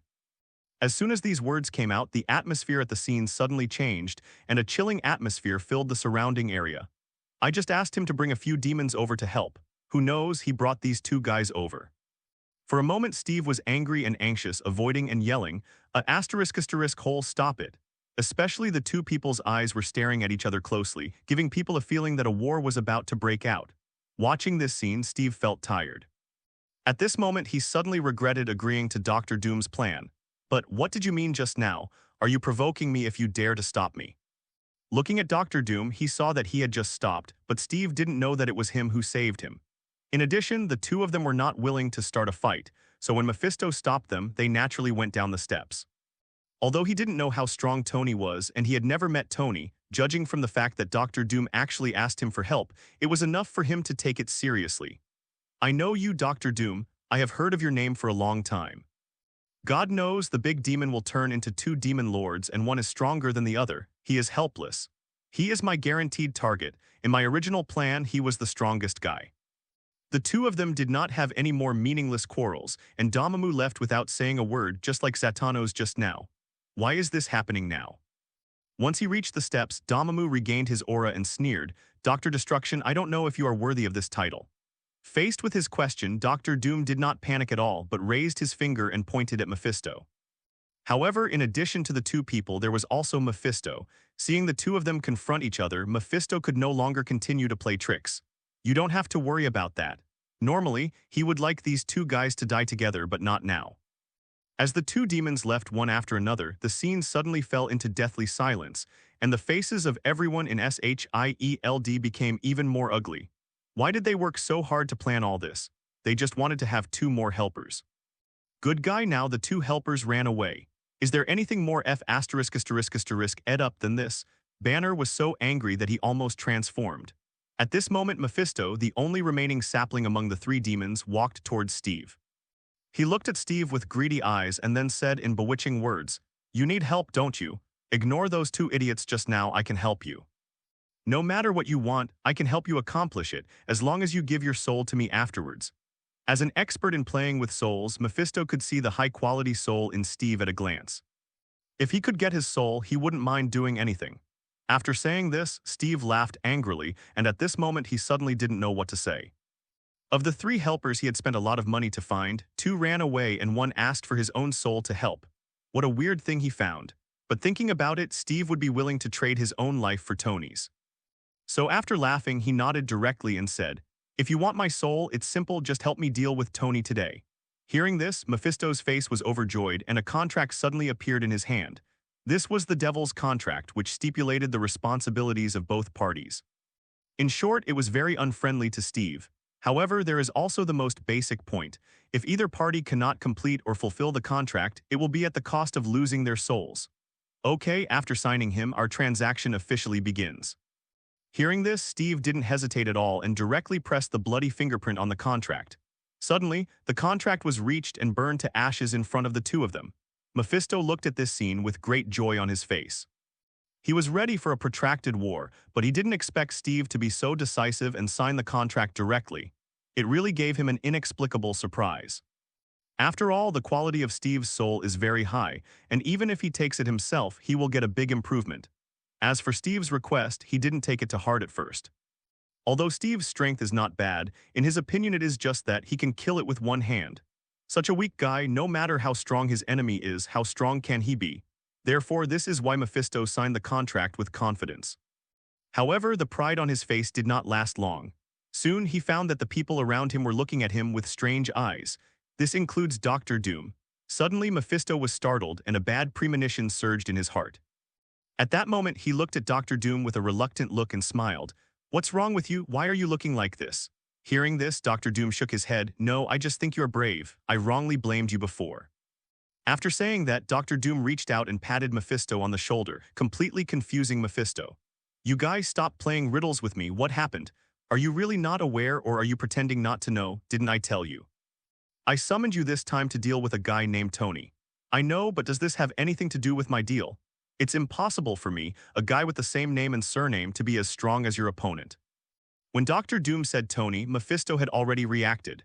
But he still held on to the remaining glimmer of hope in his heart, so he continued to retort. Seeing him pretending to be dumbfounded, Doctor Doom turned around and left without saying a word. He couldn't be bothered to talk to a guy who was pretending to be asleep. Watching him turn around, Mephisto did not stop him, but a wry smile appeared at the corner of his mouth. He hunts geese all day long, but is eventually blinded by the geese pecking him. This is his true portrayal at this moment. For a moment, an emotion called anger rose in his heart, making him exude an aura of terror. "Damn it, are you trying to trick me?" Mephisto pointed his finger at Steve and asked angrily. Hearing this, Steve adjusted his collar calmly and then said slowly, "First of all, you took the initiative to find me. Secondly, it was the request you asked me to make. And finally, you came up with the contract yourself. Excuse me, why did I trick you?" Steve said slowly, and Mephitis suddenly twitched the corner of his mouth. Thinking about the whole process just now, he couldn't say a word. At the moment, all he could do was beg for mercy. "Then let's terminate the contract. As long as both of us voluntarily agree, the contract can be terminated. Why should I lift it?" Steve glanced at him strangely, and a smile finally appeared on the corner of his mouth. The anger he had suffered from Damu and Zatanos before was now gone. "Mr. Mephisto, remember the contract requirements. If you fail to complete it or refuse to complete it, you will be in despair." After saying that, Steve turned around and left with a smile. Mephisto was so angry that he wanted to smash his head with a fist. It's a pity that Steve can kill anyone now, but he can't. Because of the contract, the two are not allowed to attack each other, otherwise they will both be punished. Soon, the SHIELD group left the suburbs and returned to the city. Mephitos, who originally wanted to act alone, had to return with SHIELD because of the contract. He wanted to learn more information and deal with Tony as soon as possible. Contract. Otherwise, this is a sharp sword hanging over his head, and God knows when it will fall. And even if someone kills Steve, it's useless. He still has to fulfill the contract, so he can't escape, he can only face it. On the road, Mephisto, who transformed into a human and looked like an aristocrat in a black suit, sat next to Steve and kept asking for Tony's information. In this regard, Steve naturally wanted to complain happily and told him all the information about Tony. And the more he listened, the colder Mephisto's heart became. He punched Odin, kicked Baal, and single-handedly destroyed the Asgard realm. Before that, he fought against Hela and Doctor Doom in a one-on-one battle. This is outrageous. At this moment, he really wanted to grab Steve's neck and ask how you survived after provoking such a powerful enemy. It doesn't matter if you survive, you ride on the horse and dig a hole for me to jump in, leaving such a difficult problem in front of me. You simply don't deserve to be a human being. Mephisto returned to SHIELD with Steve and others with a gloomy face. After hearing the news, Hela and Thor rushed over immediately. Looking at this famous Lord of Hell, Hela's brows suddenly raised slightly. "What method did you use to get him to come back with you?" She looked at Steve curiously. As a former member of Hell, although she and Mephisto had no contact, she had heard of each other's reputation.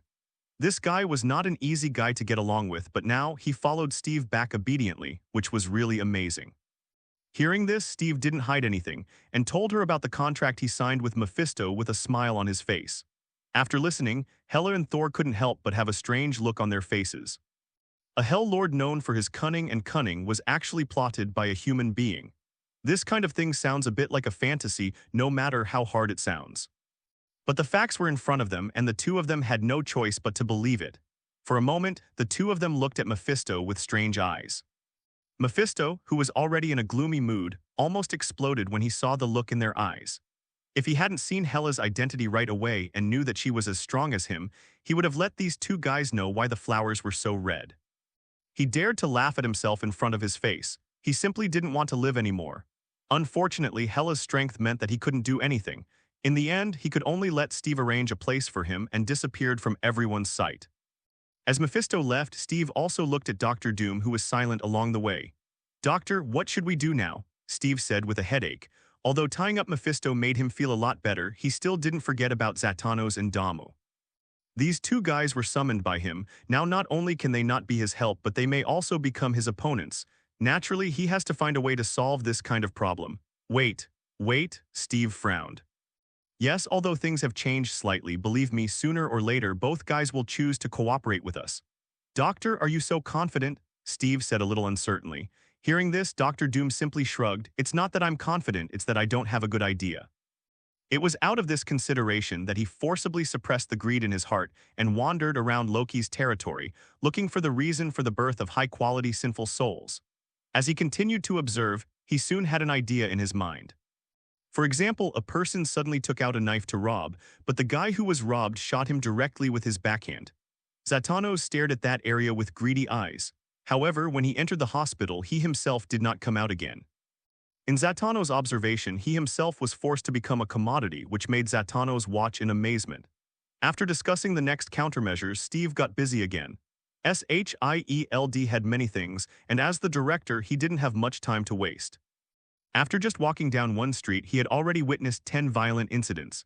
This is such a strong dark atmosphere, so many sinful souls. All the souls of the creatures here are full of sin, and every living creature that walks has a high-quality sinful soul. The reason why the souls of outside creatures are full of sin is entirely due to various reasons. Except for a small number of voluntary actions, most of them are due to their own desires. But the creatures here are different. In their consciousness, crime seems to be their instinct, just like people need to eat when they are hungry and drink water when they are thirsty. Talking to himself, he pursued the smell of sin, found guys with bad deeds, and used the fire of hell to burn and devour their souls. However, he restrained his inner impulse. There are many evil souls in this world, but there are not many high-quality evil souls, and they are everywhere here. Feeling the sinful atmosphere in this area, Zatanos was like a drug addict, with an extremely comfortable expression on his face. At that moment, he turned around and walked towards that area, which was the territory established by Loki. On the other side, in the Queen's district of Niyu City, just as Dr. Doom expected, neither Damu nor Zatanos are idle guys. At this moment, Zatanos, who has turned into a human form, is walking in the Queen's, on district roads. Besides, these two guys are not peaceful masters. With their personalities, they will face Tony sooner or later. As long as they find that they are no match, they will naturally come back and join forces with us, so don't worry. Suddenly, when passing by an area, Zatanos stopped and looked at a certain area with bright eyes. The smell of sin, my favorite. Although his words were a bit blaming, Steve had to admit that there was some truth in what he said. After he left, someone quickly stepped forward, dragged decedent's body away, cut out the heart, removed the lungs, removed the liver, and removed the kidneys. They took out everything that could be sold and sold it directly to a hospital. This is simply a crazy world. Everyone seems to live under order, but there is no order at all. No wonder there are so many high-quality evil souls. He discovered that the creatures in this area were completely different from the creatures outside. After doing all this, he walked away as if nothing had happened. He wanted to know what the reason was and whether it could be replicated. If he could, wouldn't he have a steady stream of high-quality sinful souls in the future? Stepping into the territory, Zatanos felt as if he had entered another world, which was full of darkness and completely different from the outside world separated by a street. Dr. Doom analyzed in a relaxed tone. After listening, Steve's originally tense expression suddenly relaxed a lot. Therefore, he nodded directly and said, "Then I will do as you say. Our shield will be silent for a while." However, once force is used to suppress it, the possibility of cooperation will be completely cut off. Therefore, if you can avoid this option, try not to use it. It's like Ghost Rider from another timeline. From this point of view, Zathanos looks like a superhero fighting evil, but in fact, he just needs the souls of evil. Unless they are suppressed by force, it will be extremely difficult to get these two guys to change their minds. The tempting aroma emanated from them made Zatanos salivate, wishing he could have a big meal now. How is it possible that he is not curious? Zatanos looked at the people coming and going on the street greedily, wishing he could pull out everyone's souls on the spot and eat them in one bite. But he finally resisted the temptation because he wanted more. Although there are a lot of people here, looking at the whole world, they are nothing. Therefore, compared to the souls of these people, he is more eager to find a way to turn these people into this. As long as he can get the method, the entire Blue Star will become his canteen, and he will be able to continuously cultivate high-quality souls. Every time he thought of this, he was so excited that he even had a bright smile on his face. It was precisely because of this that, in order not to alert others and scare the people behind him, he forcibly suppressed his desire and allowed a lot of delicious food to walk around in front of him. Just when he was thinking about things, his face suddenly froze because in his induction he seemed to be being targeted, and it was still a few mortals who were eyeing him. Suddenly, a strange smile appeared on Zatano's face. After looking at the scene around him, he deliberately pretended not to know anything and walked towards the alley beside him. When he entered the alley, 3 young men quickly followed him, with cruel smiles on their faces. A few minutes later, Zatanos walked out of the alley with a satisfied smile on his face. As for the 3 young people just now, naturally they had completely disappeared. All this did not cause the slightest movement, and no one noticed it at all, so Zatanos thought that no one noticed it. But he didn't know that in a dark temple in the center of the territory, after the souls of 3 young people were devoured by him, a burst of black light suddenly flashed on the clay statue standing in the temple. At the same time, Loki, who was in retreat deep in the temple, suddenly woke up.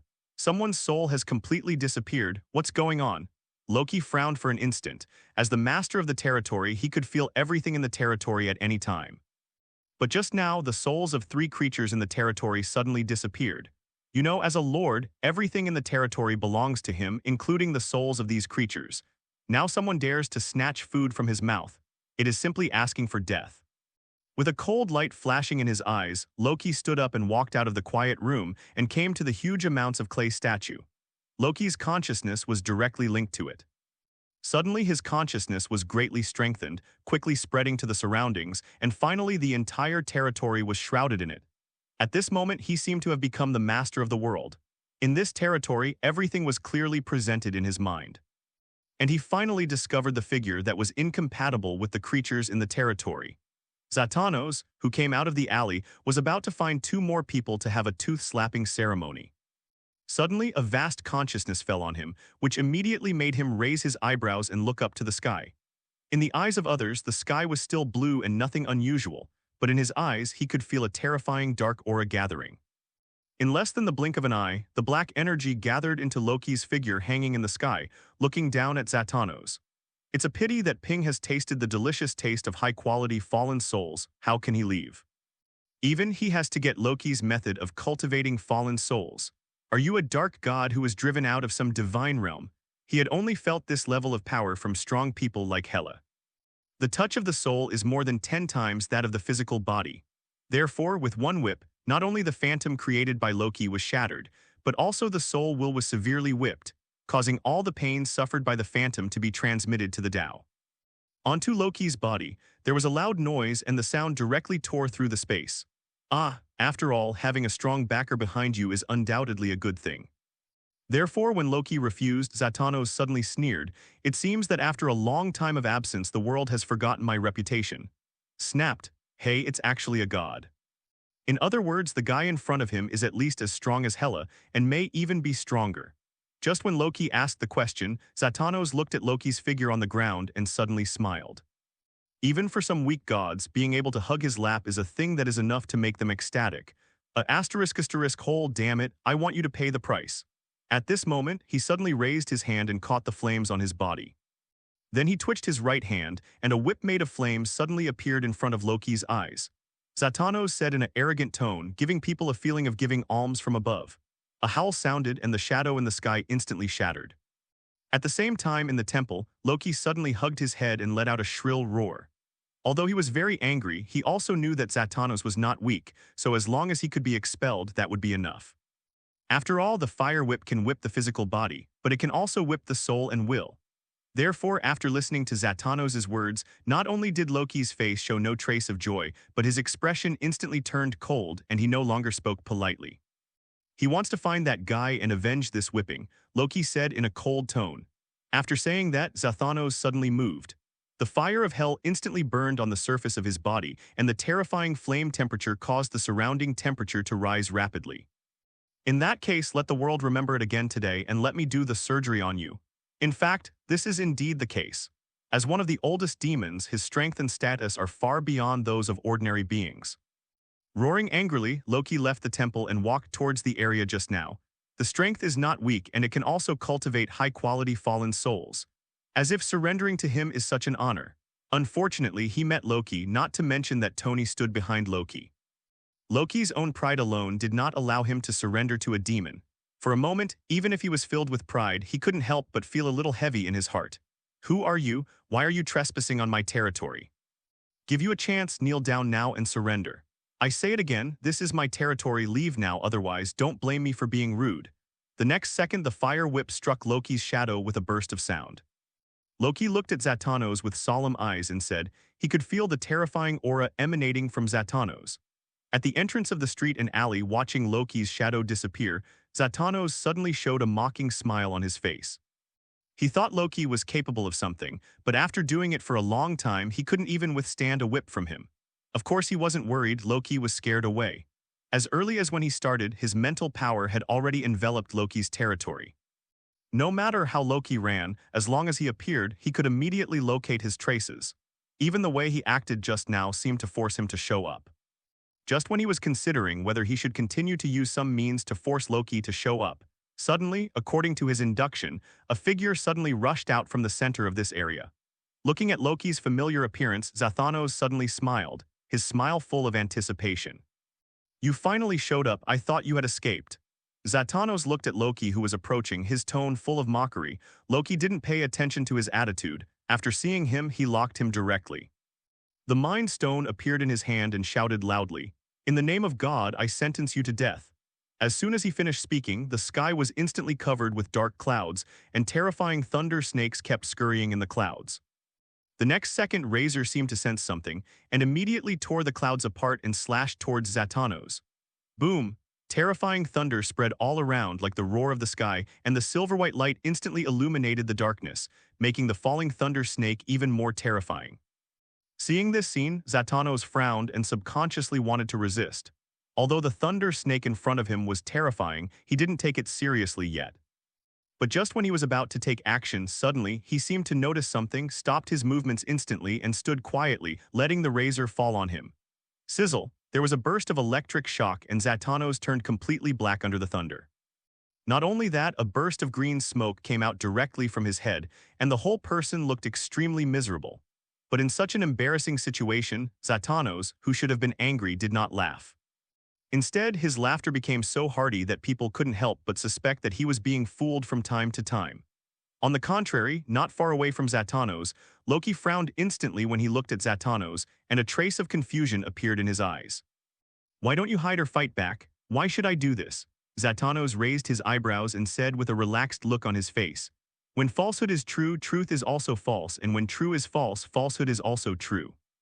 I never thought that your illusion could reach this level. It's a pity that what is false is false.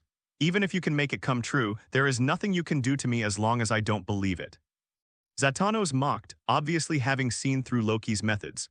For ordinary people, Loki's illusions are terrifying, even so terrifying that they can turn all false things into reality. But unfortunately, he still underestimated a strong man like Zatanos. In fact, he didn't see through Loki's illusion, but when Razor was about to come, he didn't feel the slightest threat in his heart. So either the guy who took action was very powerful and could control his own breath perfectly. Therefore, this is the scene where Zatanos does not dodge. Just like that, under Zatanos' indulgence, Loki's spiritual power crazily poured into his mind. "You are not as strong as me. How could you use such a huge mental power? Do you want to rely on illusions?" "I don't know what to say." Roaring, Zatanos finally took the initiative to launch an attack. While thinking about it, he suddenly saw two gems appearing in front of Loki, and his eyes suddenly froze. Zatanos was shocked. He could guarantee that Loki's real body was definitely there a second ago, and it was definitely not an illusion. Suddenly, Zatanos felt as if his head had been hit by a sledgehammer, stinging like crazy. The blow was so fast and urgent that it completely exceeded Loki's reaction speed. He couldn't even dodge in time. As the spiritual power entered his body, a feeling of threat arose in Zatanos' heart. "How can it be? I must tear you apart, but now it seems that there is no chance." Perceiving this scene, Zatanos suddenly showed a sneer on his face. At this moment, he didn't know that he must have been plotted by Loki. He never expected that his true identity would be seen through in an instant, and he still wanted to use illusion skills to deal with this guy. The fire whip was thrown out with force, and a whip made of flames roared directly towards Loki. Feeling the changes in his heart, Zatanos did not stop him because he believed in his own judgment. While thinking about it, Loki did not lose his position because of this, but launched an attack again immediately. But why did he suddenly go to another dimension? Two choices. Zatanos believes in the second one more than the first one. Soon, the mental power released by Loki collided with the mental power of Zatanos. Seeing that Loki was about to be hit, at this moment, Loki's body suddenly became illusory, like a transparent person. He firmly believed that Loki's attack was also fake. After all, such a majestic mental power cannot be explained at all. While mocking, Zatanos waited quietly with his hands folded without any intention of stopping him.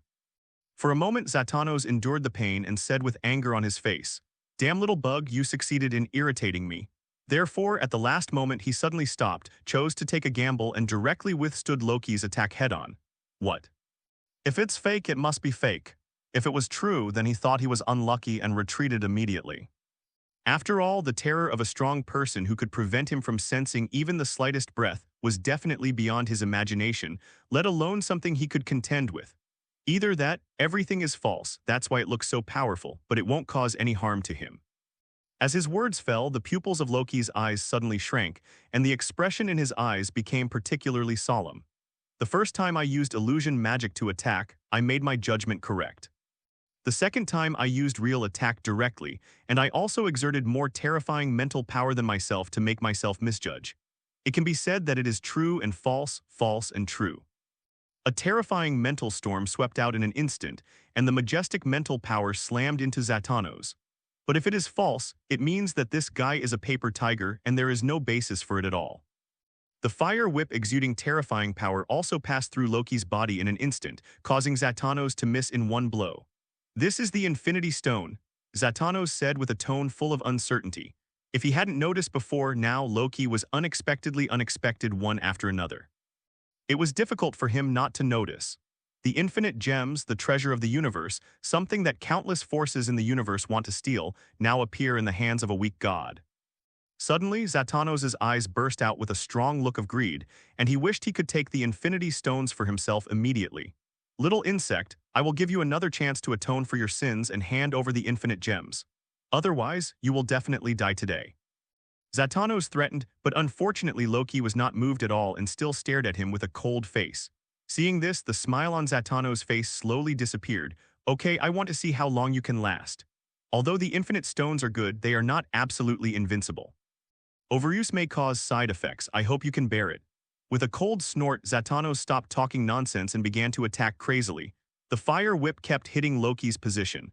Although he failed every time, he still didn't give up, just like an incompetent and furious loser. But only Loki knew how bad his situation was at this moment. He used the space gem to hide in the folded space, but he was unable to move. In order to maintain the power of the space gem, he had to continuously input his own power into it. Otherwise, he would fall from another space to the real space. At that time, what awaits him is Zatanos' crazy attack.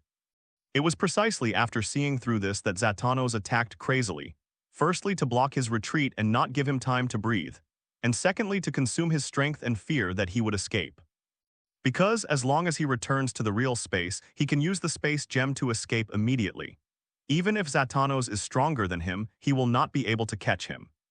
Therefore, looking at the crazy attacking Zatanos, Loki was in a state of misery at the moment. "Damn guy." Loki looked at Zatanos and cursed angrily, then sighed helplessly. He is not worried about his own safety, because Tony attaches great importance to this test, so he will patrol every day to see how everyone is doing. As long as he waits until Tony arrives, he will naturally be rescued. However, this is really a bit embarrassing. He, the evil god, has to wait for Tony to rescue him every time. It is really embarrassing. However, if the strength is not as good as that of others, there is nothing one can do. On the other side in the seaside villa, Tony was leaning on the lounge chair facing the sea. The moist sea breeze kept blowing over his cheeks, bringing him coolness. Beside him, a figure was standing respectfully, and the metal all over his body showed that he was no ordinary being. "Sir, it's time for inspection again." "Oh, I got it, then open it." "Clear." Tony said lazily. Jarvis responded respectfully, and then his eyes directly projected two rays of light, forming a picture that appeared in front of Tony. Void projection, a perfect black technology. "Jarvis, find out who this person is. He dares to cause trouble for me." You can also adjust the view from various angles, which is no different from reality. And judging from the fact that this demon is not weak at all, is it specially used to deal with him? Could this sudden demon have something to do with him? He had already been in contact with gods, but this was his first time seeing demons. "Sir, that guy is not a being on Blue Star. I have found no relevant information about him." Therefore, when someone other than SHIEL D dared to cause trouble for him, Tony immediately became interested. The powerful computing ability allowed him to browse trillions of pieces of information in 1 second. A few seconds later, Jarvis, who had originally closed his eyes to search, opened his eyes again. He would inspect the situation of everyone in the Dark Alliance every day to see the progress. Therefore, he only needs to lie down in the rocking chair and let Jarvis project the situation in the territory of the Dark Alliance. "Oh, devil. Interesting." After saying that, Tony stood up from the balcony in flip-flops, beach shorts, and a t-shirt and quickly disappeared. After receiving the order, Jarvis acted quickly. "But I found something in some documents. If the information is correct, this should be a demon. How could it be exposed so quickly and directly cause trouble for his subordinates? After clearing his thoughts, Tony stood up from the recliner and said, "I'm going out." However, Tony was too lazy to go out, so Jarvis came in handy. Looking at this scene, Tony was a little excited when he first saw it, but now he is completely accustomed to it. If he remembered correctly, this guy seemed to have come out of hell, no matter how weird you think. Suddenly, Tony, who was originally bored, suddenly became interested and subconsciously sat up from the recliner with a smile on his face. Occasionally, there would be some minor twists and turns in one or two territories, but they would be quickly resolved by everyone. Therefore, Tony did not patrol for too long and asked Jarvis to replace him as long as he had a general understanding. Tony had already planned to deal with these guys after completing the assessment task. 10 minutes later, Tony finally inspected Loki's territory. He saw Zatanos attacking crazily, and Loki who was forced to hide in the folded space. As a god in the online world and the first mechanically intelligent life form on Blue Star, Jarvis's combat power may not be as powerful as that of a transcendent, but his auxiliary ability is definitely top-notch. Thinking with some doubts, Tony's mind quickly flashed the figure of Doctor Doom. But how could a demon appear on Blue Star? Tony let out a light sigh, and his eyes suddenly brightened when he looked at Zatanos. During the assessment of the 7 members of the Dark Alliance, Tony looked at the situation in everyone's territory one by one. Most of the assessors' territories were basically calm and nothing interesting. Not to mention the mask reward after completing the mission this time, the generous number of draws alone is worth his attention. After thinking for a long time without coming to any conclusion, Tony finally gave up. No matter what it was, everything would be known if he caught it. Ever since he defeated a series of opponents, no one has dared to take the initiative to trouble him for a long time. But that's not right. If you really want to deal with yourself, you should hide them and treat them as killers. Of course, SHIELD cannot be counted among them. Those guys not only have persecution delusions, but they are also very stubborn. In Loki's territory, Loki, who was in the folded space, was as pale as a ghost at the moment. Maintaining energy input for a long time had reached his limit. Looking at his appearance, Zatanos suddenly showed an arrogant smile. "Little insect, look at how long you can last. You make me very angry, so I will break your bones piece by piece and grind them into powder later. You'd better hit me first and then talk." Although Loki's face was pale, his tone was still strong. When Zatanos heard this, a gloomy look suddenly flashed in his eyes, and the anger accumulated in his heart was almost ignited directly. If it were an ordinary space, he would have shattered it by now, but in the folded space constructed by Tesseract, the coordinates were completely hidden. So even if the space was shattered, he would not be able to find Loki's location, so he could only wait for him to come out. "Let's see how stubborn you can be, huh?" With a cold snort, Zatanos continued to wave the fire whip, and violent attacks fell crazily. Finally, the last trace of energy in Loki's body was drained. Suddenly, his body began to flicker, and he was about to be sent back to the real space by the Tesseract. Upon seeing this, Zatanos was overjoyed. "Little bug, I finally caught you." As he spoke, he swung the fire whip in his hand hard, and at that moment Loki's figure also fell from the folded space. The terrifying whistling made his hair fly. Loki only had time to mobilize his last bit of mental power to build a barrier in front of him before he was hit hard by the fire whip. Boom! A terrifying explosion sounded, and the flames directly engulfed Loki. His temporary mental barrier could not withstand Zatanos' full blow, so it only lasted less than a second before it shattered instantly. Then a huge amount of force hit his chest hard, sending him flying straight up. The fire of hell burned instantly, turning him into a burning man. Fortunately, he also has the priesthood of the god of fire and has a certain resistance to flames, so the hellfire did not rage for too long before extinguishing itself. But just relying on the terrifying power of the instant explosion, it directly shattered his sternum. Boom. His body hit the ground hard, and large mouthfuls of blood spurted out from his mouth. With one blow, Loki was seriously injured. At this time, Zatanos still had no intention of letting him go. He only saw his figure flashing, and his whole body almost followed Loki and came to him. Before Loki could recover from the previous attack, Zatanos had already stepped hard on his chest. Boom! Loki's chest collapsed and the ground beneath him exploded instantly, creating a huge amount of potholes. Zatanos looked at him condescendingly with a cruel smile on his face. "Little insect," I said, "if you fall into my hands, I will crush your bones bit by bit. I keep my word." Boom. As soon as he finished speaking, Zatanos stepped hard on Loki's palm, crushing his hand bones to pieces. His right hand turned directly into a pile of mud, a bloody mess. Cough.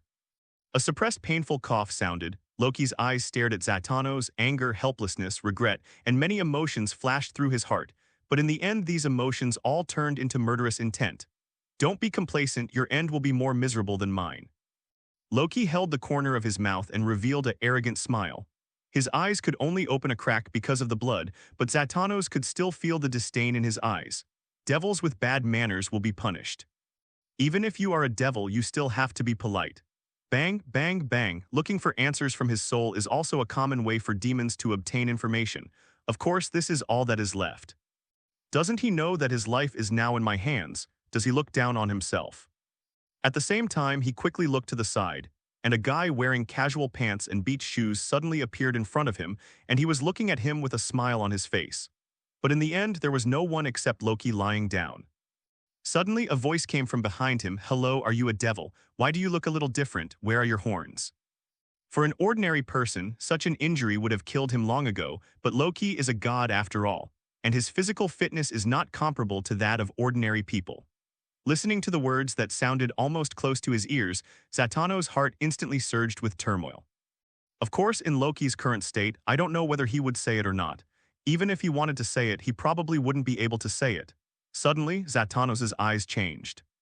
In the terrifying eye sockets, the fire of hell suddenly burned violently, and at the same time, a scene of all living beings wailing appeared in his eyes. Zatanos, who had vented his anger, finally vented the anger in his heart, and he was not surprised when he saw Loki, who was still breathing. Zatanos thought a little uneasily, and then looked up to where he was just now, intending to look at that person again. After all, this was the result of his deliberately holding back. He didn't forget that Loki still had something he needed. Therefore, there is only one way left, soul-searching. It was as if his eyes were the legendary hell, making people fear them like tigers. Grabbing Loki's head, Zatanos was about to align his eye sockets with Loki's eyes to absorb his soul and search for memories. This kind of injury would be enough to kill 10 times on an ordinary person, but at this moment, he still had one breath left on his body. If nothing unexpected happens, with just one more punch, Loki can reunite with Odin. The sudden sound made Zatanos pause, but he obviously didn't intend to pay attention to it. He was about to continue his unfinished actions, but at this moment, the sound just appeared directly in his ears. How can this be? The angry Zatanos was like a crazy beast, and his fists kept falling on Loki's face. In the blink of an eye, Loki's face was completely unrecognizable, and only a piece of flesh and blood was left on his face. At that moment, Zatanos was laughed out of anger. How could he still dare to laugh at himself? A way to cultivate high-quality fallen souls. Thinking of this, Zatanos' expression suddenly changed, and he retreated without saying a word. A trace of cold air instantly shot from Zatanos' spine to the sky. The anger that had been stored in his heart before was completely ignited by Loki's mocking gaze. Even if he didn't look behind him, even if his attention was on Loki, it didn't mean that he wouldn't even notice when someone came to him. 1 punch, 2 punches, 3 punches, but something like this happened. An inexplicable guy actually came to him silently. When did he appear? Are you looking for me? Just when Zatanos was looking for the fleeting figure just now in confusion. A familiar voice suddenly sounded behind him, and not only that, a hand landed on his shoulder at some point, making him feel his shoulders sinking. Instantly, Zatanos felt a cold feeling in his heart, and an unspeakable fear rose in his heart. He turned his head stiffly and looked around. Suddenly, Tony's face appeared in front of him again with a polite expression still on his face. Smile. Without hesitation, Zatanos punched out instinctively. The terrifying power exploded without reservation at this moment, just to kill this guy with 1 punch. Faced with his sudden attack, Tony did not dodge, but directly raised his hand and grabbed Zatanos' fist instantly. There was a dull collision sound, and Tony immediately raised his eyebrows and said in a surprised tone, "The strength is not weak." Although his tone was full of surprise, Zatanos could see the smile in his eyes. It was not a mocking nor a proud smile, but a plain smile, as if his attack didn't matter. He pumped hard, trying to pull his fist away from Tony's hand once, twice, 3 times, but his fist seemed to be welded to Tony's palm and did not move at all. Seeing this, Zatanos panicked. "Who are you? I shouldn't have offended you." Since the hard one is not enough, the only choice is the soft one. Although Zatanos is one of the ancient demons in hell, he is still familiar with the laws of survival. After all, a devil who will not surrender cannot grow to this height. He will be killed early when he is growing up. This is the case for all the strong men in the world. After all, the universe is too big and no one knows that there is a peerless one hidden in any corner. Strong. Of course, except for Tony, this is a wall hanging and cannot be measured by common sense. My name is Tony. You really didn't offend me, but the guy you beat to death is my younger brother.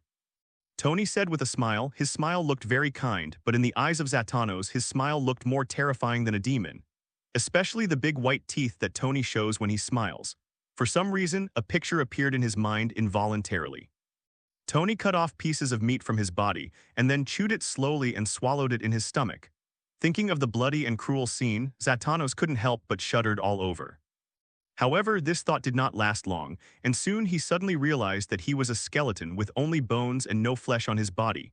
Thinking of this, Zatanos breathed a sigh of relief. But the next second, Tony's voice scared him almost out of his mind. You have good bones, the soup should be delicious.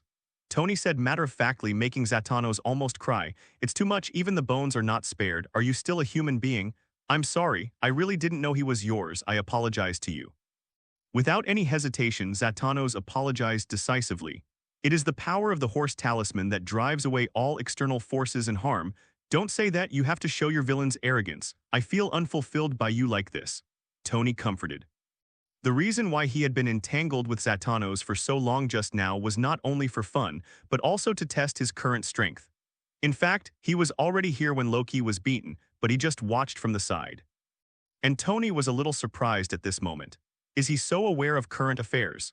In addition to the terrifying look of the blood stains remaining on his body, at this moment, not to mention his injuries, not even a single wound could be found.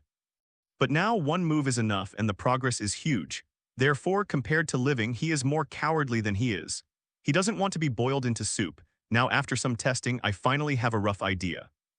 Generally speaking, although he could defeat Zatanos before integrating, he would have to fight at least 100 moves. It's not that he has any quirks that like to see his own people beaten violently, it's just to teach Loki a small lesson. Therefore, he would never allow Loki to commit suicide. After integrating Daikyui's demonic energy, his strength was much stronger than before, but he didn't know exactly how much. Of course, he only dared to play like this because he was sure that this guy wouldn't die. Otherwise, he wouldn't do such a thing.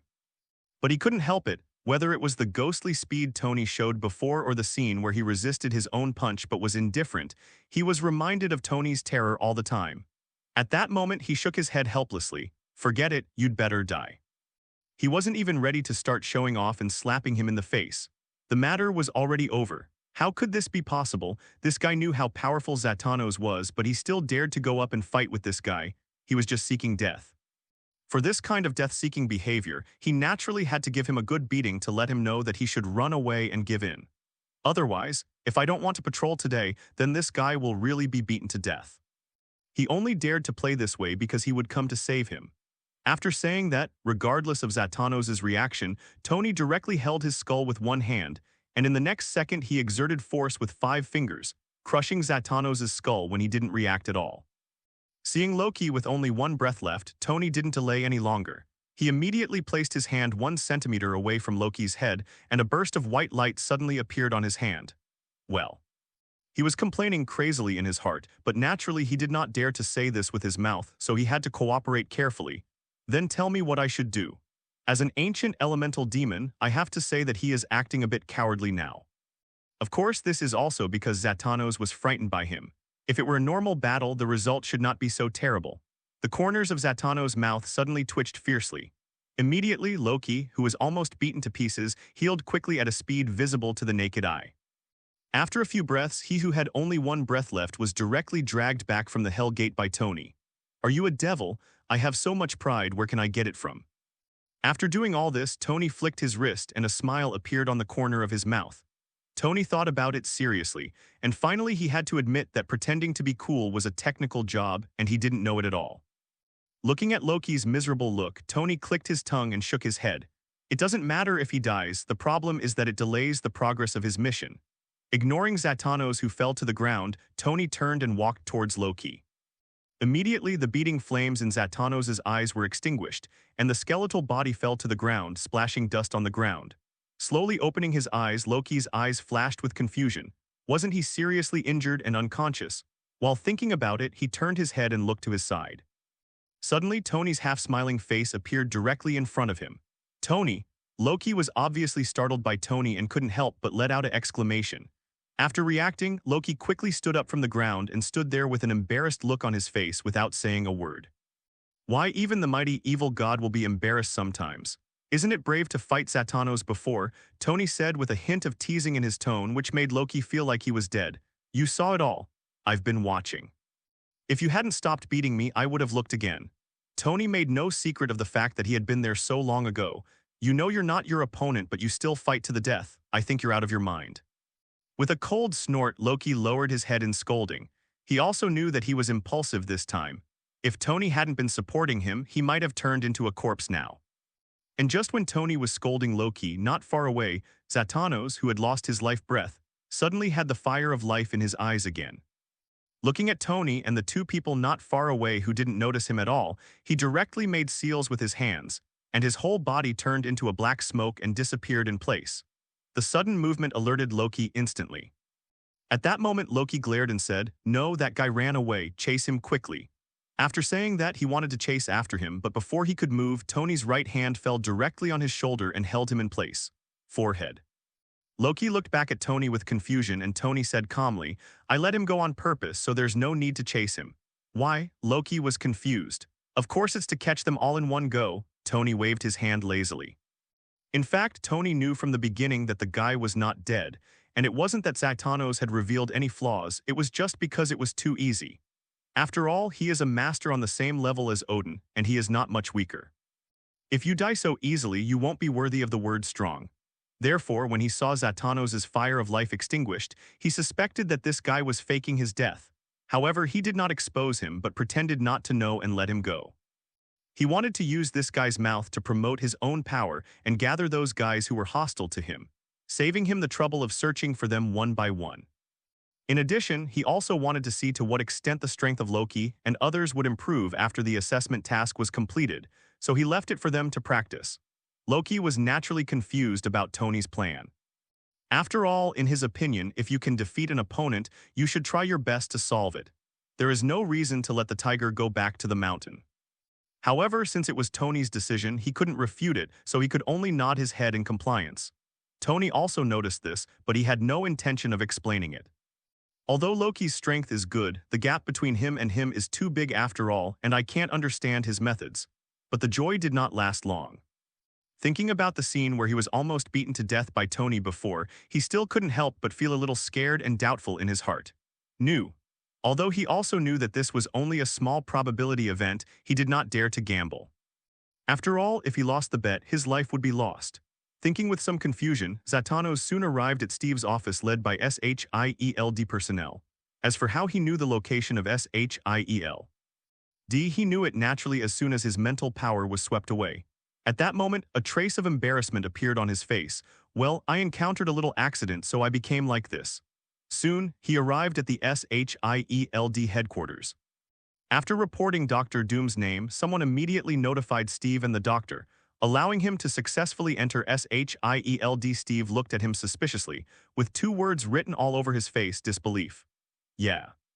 Zatanos, who was only focused on escaping, didn't care about his appearance, so Zatanos, who appeared in front of Steve at this moment, still looked embarrassed. After Steve saw Zatanos, his whole expression changed.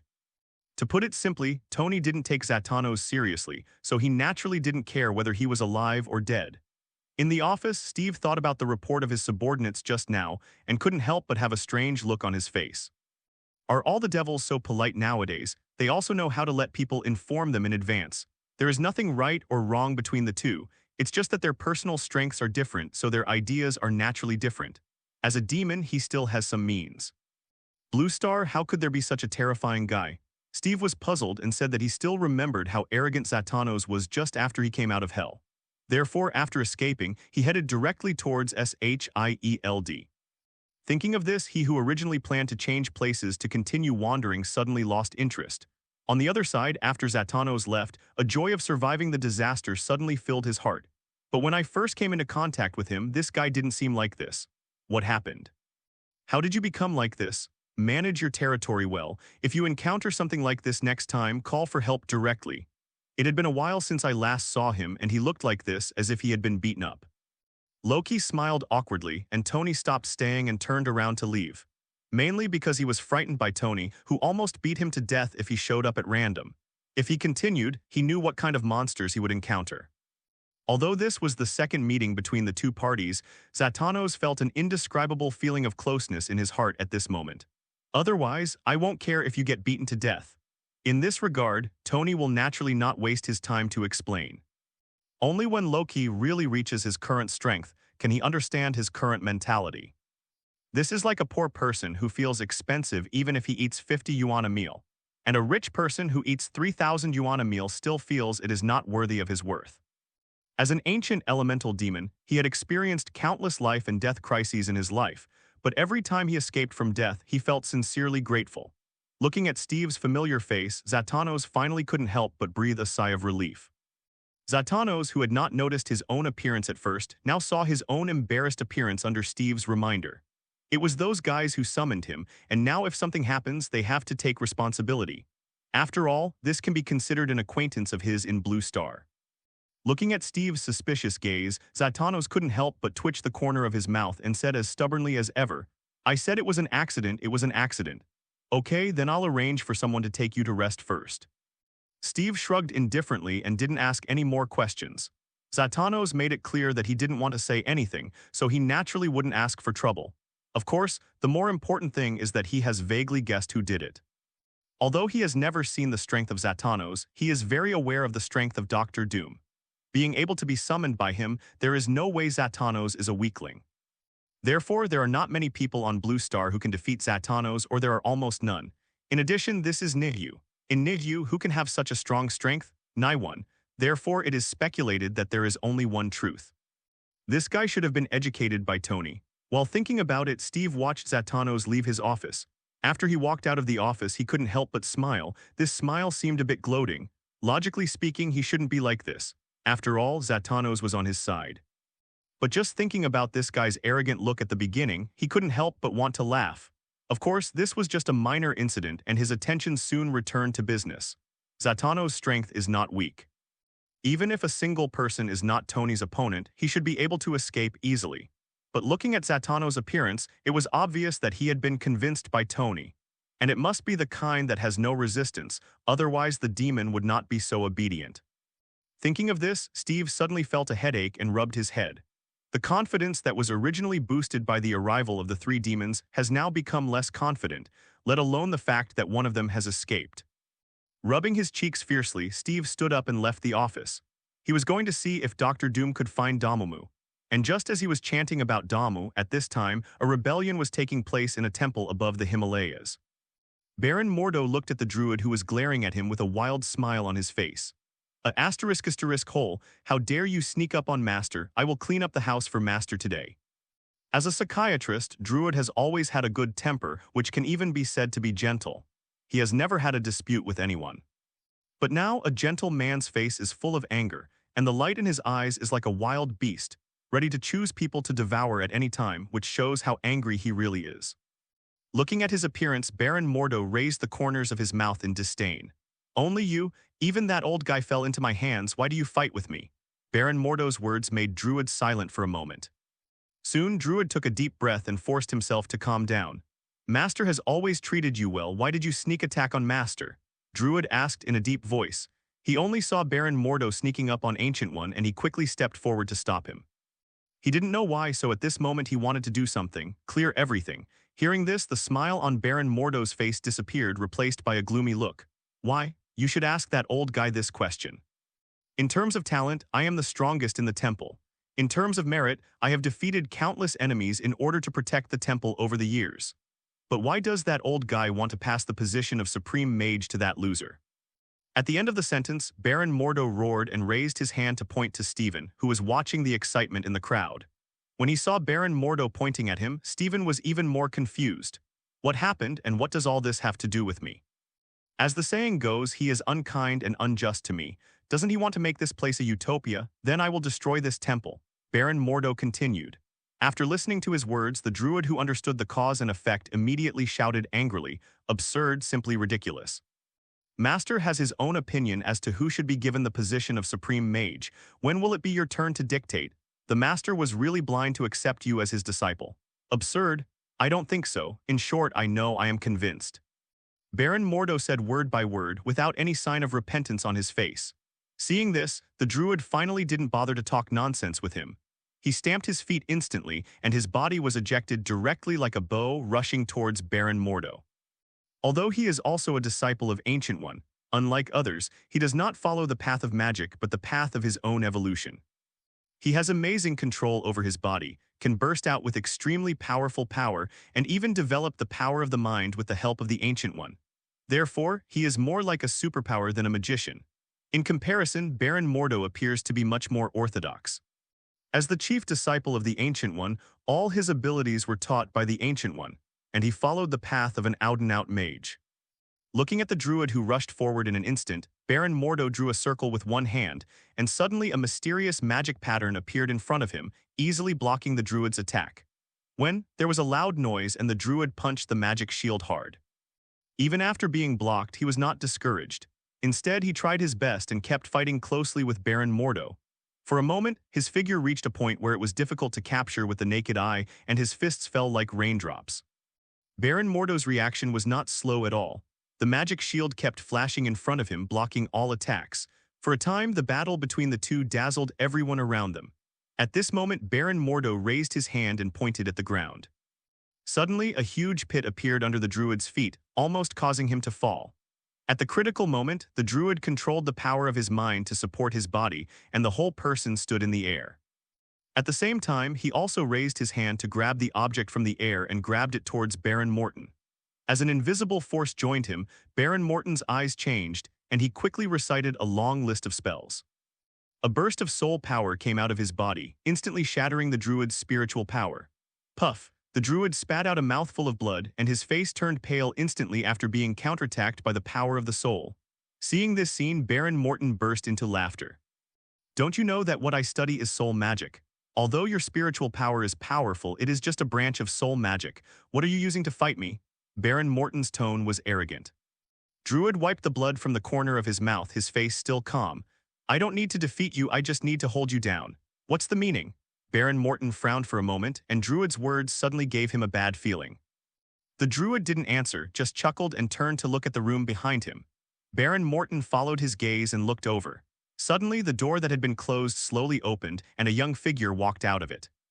Looking at this scene, Baron Morton felt as if he had seen a ghost, and his face was filled with panic for an instant. How is that possible? Shouldn't you be seriously injured now? How can you still move? He spoke in disbelief, and everyone around him bowed and saluted. I have seen the Supreme Mage. Hearing this, Ancient One raised his hand and waved, and a vast force suddenly lifted everyone up. Then Ancient One slowly said, You don't need to be polite. After doing all this, the Ancient One, who looked indifferent, finally set his sights on Baron Morton. You know you are wrong. The Ancient One spoke softly, his tone was very gentle, and there was only endless calmness in his words without any waves. But the moment he spoke, Baron Morton trembled and almost fell to the ground. As a disciple of the Ancient One, he understands the horror of the Ancient One better than anyone else, and he also knows very well that when the Ancient One appears in front of everyone intact, his betrayal becomes a complete joke. No one could support him except his disciple Casillas. But even so, he did not intend to give in, because he had no way out and could only go all the way to the dark side. At that moment, he could not help but grit his teeth and puff out his chest and said, What's wrong with me? As soon as he said these words, he clearly saw a trace of obvious disappointment in Ancient One's eyes, which made him even more panicked. I knew you had evil intentions from the time you became a disciple, but I always believed that I can change you through the teachings I receive. But now it seems that I was wrong. It's easy to change a country, but it's hard to change one's nature. There was no emotion in the Ancient One's words, but everyone could feel a hint of sadness from him. As Baron Morton watched this scene, his expression became even uglier. Stop pretending here. I am your eldest disciple, and the position of Supreme Mage is mine, but you want to pass it on to a loser. Why? So what if you are kind to me? I think I have made a lot of contributions to you over the years. We've long since settled down. Baron Morton kept talking, looking extremely aggrieved, which aroused the sympathy of many people for a while. It must be said that his acting skills are already comparable to those of Oscar-winning actors. After hearing this, Ancient One immediately shook his head. I have never denied your merits, but it is also true that you are not suitable for the position of Supreme Mage. Why? Baron Morton looked dissatisfied. A trace of coldness flashed in Ancient One's eyes. Just because you practice black magic and collude with hell demons, is this reason enough? Upon hearing this, Baron Mordo, who originally had a ferocious look on his face, suddenly became stagnant, and the grievance and unwillingness on his face disappeared instantly, replaced by confusion. When did you know that? Baron Morton wondered. He felt that he had hidden himself well and should have never been exposed. I knew it when you came into contact with Damu, Ancient One said disappointedly. I thought you were just obsessed for a moment, so I often explained the meditation spell to you, but unfortunately you seemed impatient every time. Now, I give you one last chance to turn back. For the sake of our master-disciple relationship, as long as you look back and are willing to face the wall for 100 years, I will forgive you. There was sincerity in Ancient One's eyes, and it was obvious that he really valued Baron Morton. Unfortunately, his good intentions did not make Baron Morton realize his return. On the contrary, as his words fell, Baron Morton suddenly let out a sneer. Facing the wall for 100 years, old guy, I think you have become stupid because of your cultivation.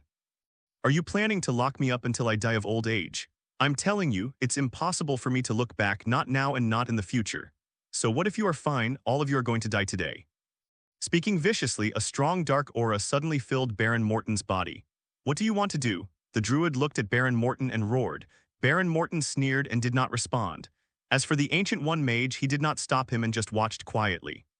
Finally, a strong space fluctuation appeared behind Baron Morton, forming a space door.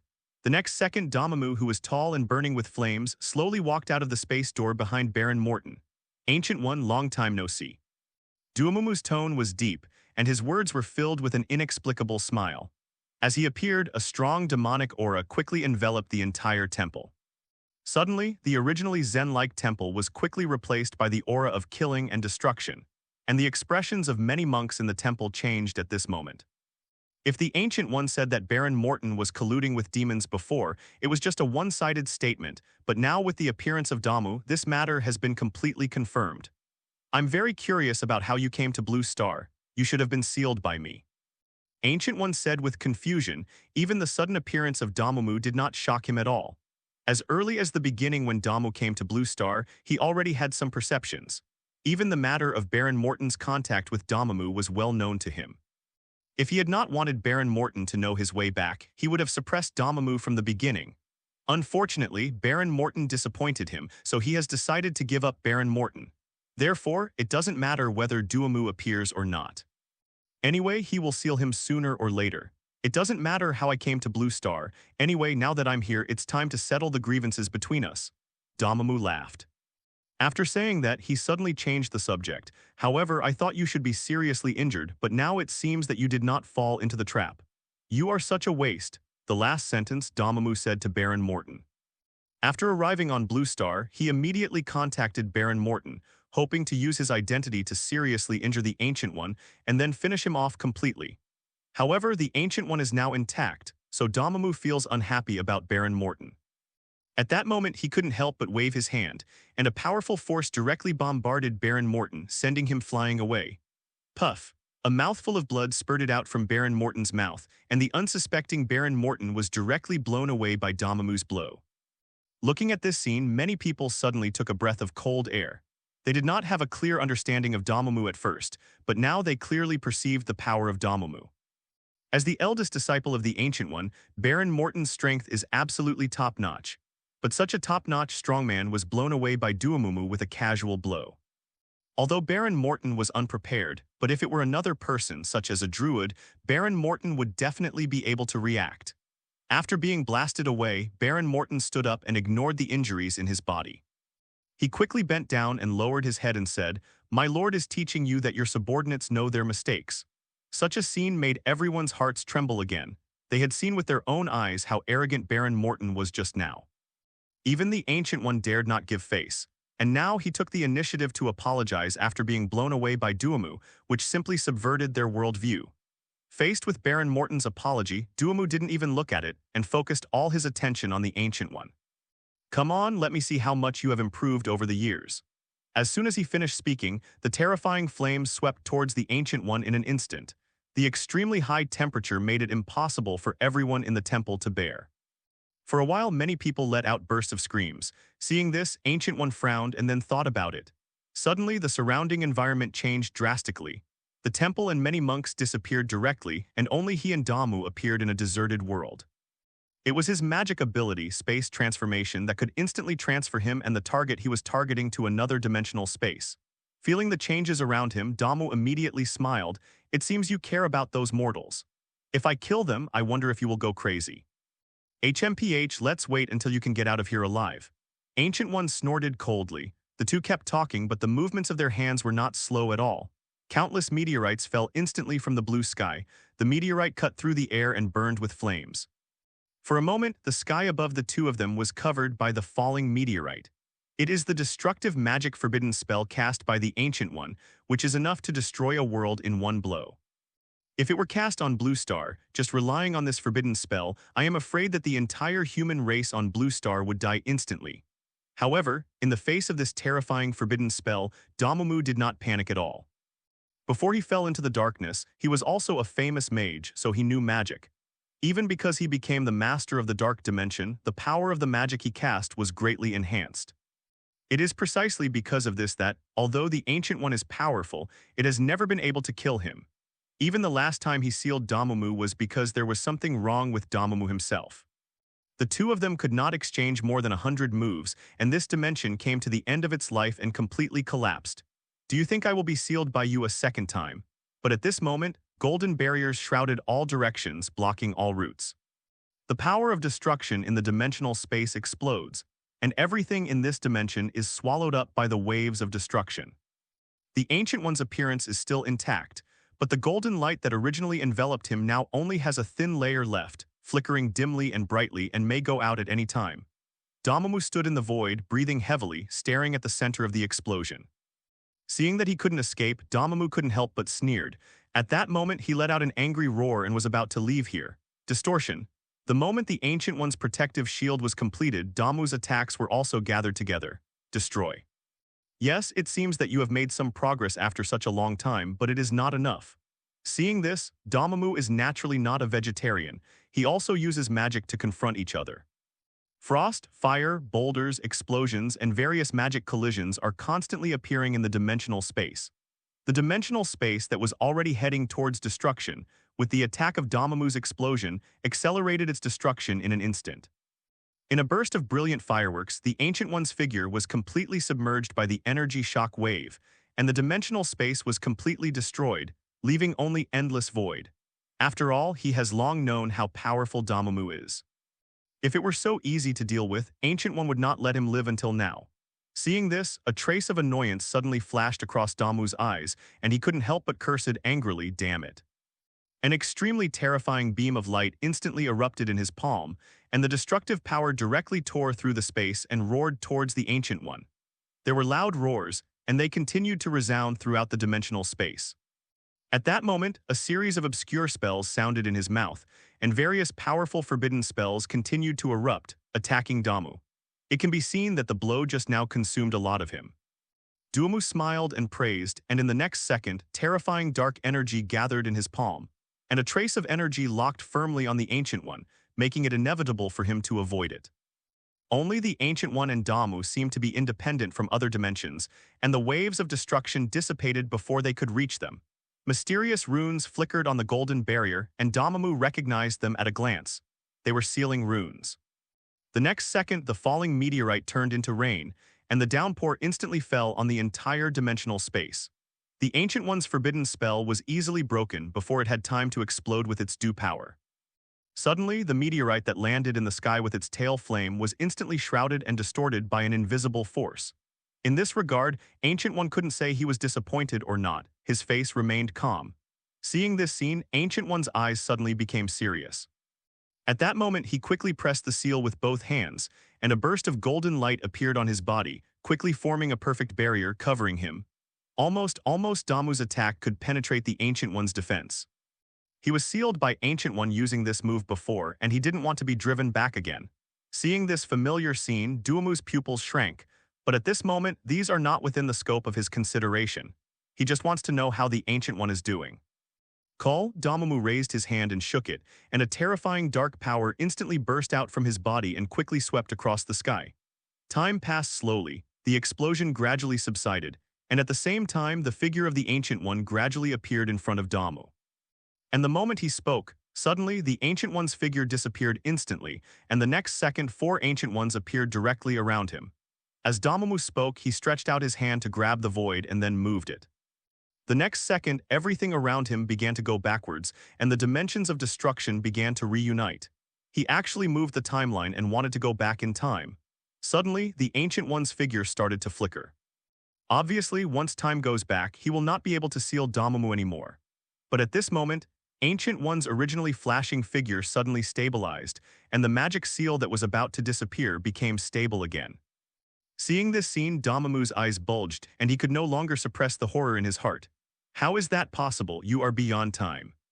Hearing this, Ancient One, who had been silent until now, finally said, "Didn't you also say that I have made a lot of progress over the years? How are you? Are you satisfied?" Ancient One said in a calm tone, but it was full of ridicule in Damu's ears. Damn it, Duamu cursed angrily, and he was really panicking at this moment. Although the Ancient One couldn't kill him, being sealed again was also unacceptable to him. However, he alone could not break the Ancient One's magic seal now. For a moment, his mind began to spin rapidly, thinking about ways to break the situation. There were not many options before him now, it could even be said to be very few. The most reliable option was to ask for help. After all, just because he can't break the seal inside the magic circle doesn't mean that he can't break it from the outside. He doesn't even need to break it. He just needs someone to interfere with the Ancient One now, and the magic circle will break itself. Therefore, asking for help is the best option. The question came, who should he turn to for help? He had no friends. The devil's personality is destined to have only intrigues and intrigues between each other, and there is no such thing as friendship, so there are few people he can seek help from. And the reason why it was almost was because he suddenly thought of someone who might help him. For example, the guy who summoned him. Although the two sides had some unpleasantness before, he believed that as long as he showed sincerity, they would help. After all, they went to great lengths to summon themselves just to help. If they are sealed again, who will help them? With an idea in mind, Damamu no longer looked at the Ancient One who was chanting the curse. With a thought, he instantly crossed the space, pursuing the induction in the dark, and headed towards Shield. As long as the devils leave messages to each other, they can contact each other no matter where they are. And now he is using the connection between demons to find help. After saying that, he waved his hand, as if to say hurry up and go away. It was like driving away mosquitoes, which almost caused Damamu to spit out a mouthful of old blood. As soon as he finished speaking, Mephisto smiled and said, "Then go away, we won't be looking for you anymore." The Ancient One who was setting up the formation was also aware of this, but he couldn't stop it. Now he was bent on sealing Damamu, and there was no way to distract him to stop him, otherwise the magic seal would probably be broken by Damamu. "I am a scheming person, but you still want to trick me. Therefore, it is safest to let him help." With that said, Damamu was about to take action. One Zathanos is enough of a headache, and now there's Damamu. Therefore, I could only watch Duamumu's actions. Of course, the speed of his formation could not help but speed up a lot at this moment, fearing that something might happen. "I'm in a certain dimensional space now. Aren't you looking for me? Come quickly and I'll open a space channel for you." However, he didn't have much time now, so he chose to ignore Mephisto's ridicule. Then his eyes turned and fell directly on Steve. For a moment, he didn't know whether to leave or not. He froze in place. Therefore, watching Damamu target himself, Steve shook his head helplessly and said, "Stop acting, you should tell me who you encountered and you were reduced to the point of asking for help. Speak clearly and we will decide whether to help you or not." But before he could take action, Mephisto refused without thinking, "I won't go. If you don't come, I can leave." Mephisto's tone was full of disdain, and Damamu was so stimulated that he went crazy. If the situation hadn't been urgent, he would have had a good fight with this old boy. Hearing this, Duamu's eyes lit up and a smile appeared on his face. It's just that the illusion around him now is manifested by consciousness, not the real person. In Shield, Steve has found Dr. Doom and Mephisto at this moment, and the three of them are discussing how to find Damu and pull him into the camp. Mephisto was the first to react, and a half-smile appeared on his face immediately. "Hey, isn't this Lord Damamu? Why did you suddenly come back? We still want to find you." Hearing Damamu's words, Steve rolled his eyes immediately. Although he was not considered smart, he heard something from the conversation between Mephisto and Mephisto just now, that is, Damomo had no good intentions. They were just discussing how to find Damu, and now they see him again, which is a bit dramatic. Duamumu turned his eyes around and said calmly, Steve said without any concealment, and a flash of embarrassment suddenly flashed across Dormammu's face. And just as the three people were discussing, suddenly, a burst of black mist suddenly appeared in front of the three people's eyes and quickly transformed into the image of Dormammu. Although Steve's strength is very weak, he can see that Steve should have a certain say. "What do you mean, aren't you looking for me?" Looking at the sudden appearance of Dormammu, the three of them were obviously stunned for a moment. Normally, if he dared to talk to me like this, I would definitely tear off his head. Fortunately, Dormammu's opponent was not Tony, otherwise he would have had no choice but to let Dormammu seek his own blessings. "If you continue to deceive like this, then we can only express our helplessness." Looking at his embarrassed look, Mephisto sneered and said in a strange tone, "I was very active when I was running. When I encountered danger, I wanted to trick us. Have you forgotten who I am? But now, well, people are under the eaves and have to bow their heads, so Dormammu can only speak honestly." After listening to his story, Steve suddenly felt a toothache. Are these demons crazy? They have only been out for a few days and they are trying to pick opponents that they cannot defeat. What kind of director, aren't you looking for me? Come on, take the guy next to you with you. Next to Steve is naturally Dr. Doom. Hearing this, Mephisto shrugged indifferently. It didn't matter where he went. Anyway, he was now controlled by Dr. Doom and it was not his turn to make the decision. Dr. Doom, on the other hand, nodded excitedly, just like a pervert seeing a beautiful woman, his eyes shining. Compared to Steve's ignorance, he has obviously heard the name of the Ancient One, the Supreme Mage, the first person in magic, and the patron saint of Blue Star. A series of titles like Ancient One flashed through his mind. Dr. Doom stood up slowly and said slowly, "Okay, I'll go there myself."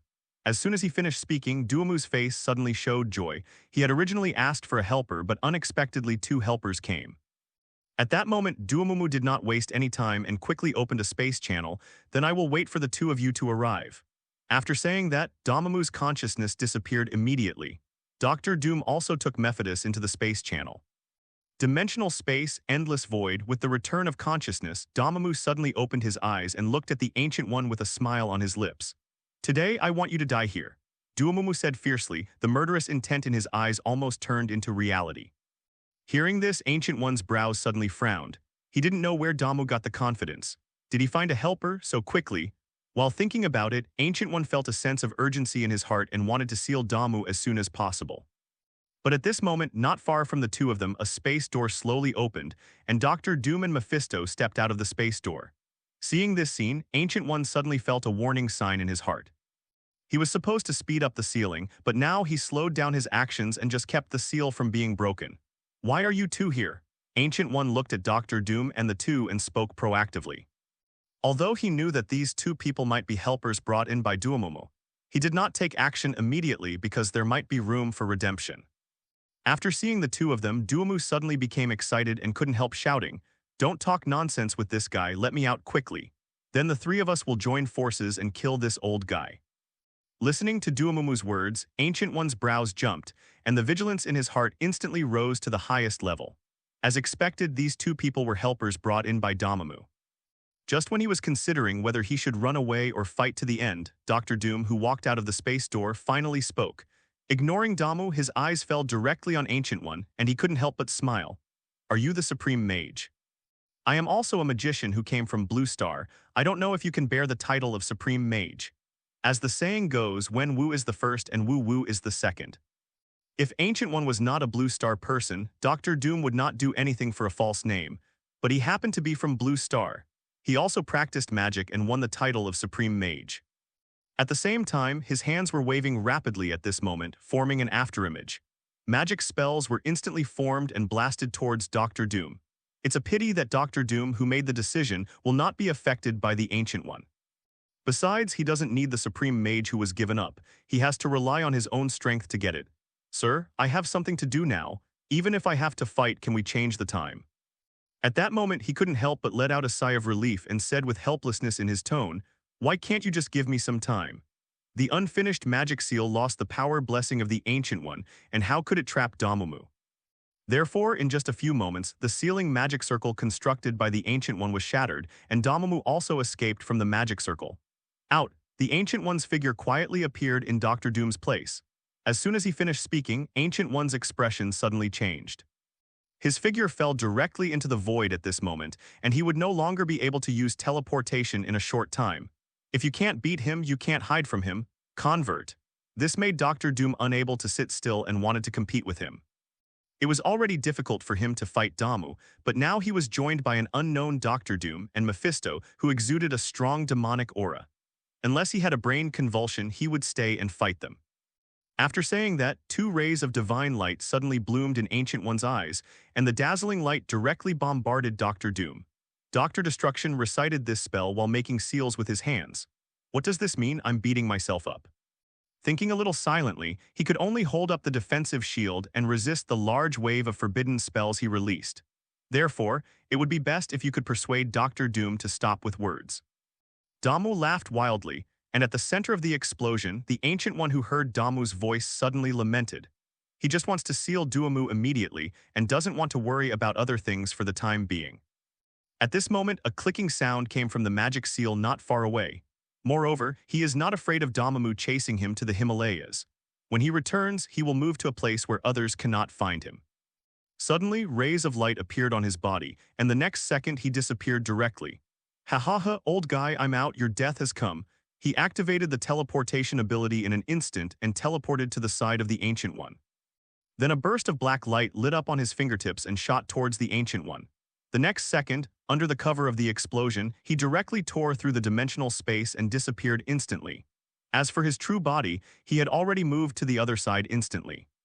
The terrifying black light passed through, and the Ancient One's figure was penetrated and then gradually dissipated, but it was a shadow left by the Ancient One. Ancient One said while maintaining the magic seal. When Mephisto, who was watching the show on the side, saw this scene, the corners of his eyes could not help but beat wildly, while Doctor Doom was completely excited at this moment. After leaving a word to Mephisto, Doctor Doom's figure disappeared instantly. Listening to Doctor Doom's words, Ancient One's eyes suddenly narrowed, and then he smiled and said, "The Supreme Mage is just a name in vain. If you want it, how about I give it to you?" As the person who knows Damu best, he knows very well how terrifying this guy is. If the seal fails this time, he will definitely develop a way to counter his seal next time, and it will be really bad then. But Doctor Doom didn't care what he said now.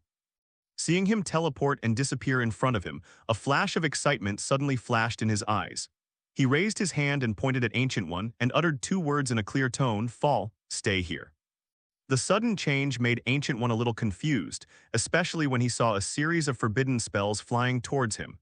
Doctor Doom wants to fight, but the Ancient One obviously doesn't want to fight him. Damamu laughed and looked for the Ancient One, but soon, the look on his face couldn't help but froze, and he was instantly filled with angry emotions. Where is the person? After saying that, he couldn't help but look at Doctor Doom with a questioning look on his face. However, Doctor Doom didn't tolerate him, so he ignored him and turned around and flew towards Mephisto. Suddenly, Damamu's face became extremely ugly. Fortunately, he himself also realized his gaffe, and Dr. Destruction was not his subordinate. At this time, Mephisto's voice came from not far away. "Now will you go back with us?" After finishing speaking, Damamu shook his head without hesitation. "I still have something to deal with, you go first." As soon as these words came out, Mephisto couldn't help but look strange and said, "You don't intend to fulfill your promise and want to run away." "How can it be?" Damamu said loudly, feeling quite embarrassed that his thoughts had been exposed. Seeing this, Mephisto couldn't help but shook his head. "I advise you not to do this, otherwise if you get into trouble again next time, no one will save you." Also, as a reminder, Zatanos also went back. He seemed to have been almost killed before he ran back. So Blue Star is not as simple as you think. After listening to Mephisto's persuasion, Damamu, who was still a little unconcerned at first, couldn't help but change his expression. "Are you telling the truth? Do you think I would deceive you with such a lie that can be easily exposed?" "I see." Damamu nodded seriously, taking Mephisto's words to heart. Although he didn't know much about Zatanos, he also knew that his strength was not weak. Even he was almost killed. Blue Star's strength was obviously not as weak as he thought. Seeing that Damamu had listened to his words, Mephisto did not say any more and followed Dr. Doom back to Shield. After the two people left, Damu tore apart the space and descended into the Himalayas again. But when he arrived in the Himalayas, the place was already deserted. Except for Baron Morton and his disciples who are still waiting in place, the temple that previously stood here has disappeared without a trace, leaving no trace. If someone who is not familiar with it comes here, he would think that this place is originally a deserted place. "Where are the people?" Damu's voice exploded in the air. Baron Morton, who had their backs turned to him, suddenly turned back with surprise on their faces. Sir, you are back and you have escaped. The Ancient One just returned and left with the temple and everyone in the temple. Why didn't you stop me? Dormammu was a little angry. Hearing this, Baron Morton couldn't help but reveal a wry smile on his face. Sir, how can we be the opponents of Ancient One? After listening to these words, Dormammu also calmed down from his anger. He knew that he was forcing someone to make things difficult for him, so he waved his hand and said, "That's all, let him live for a while longer."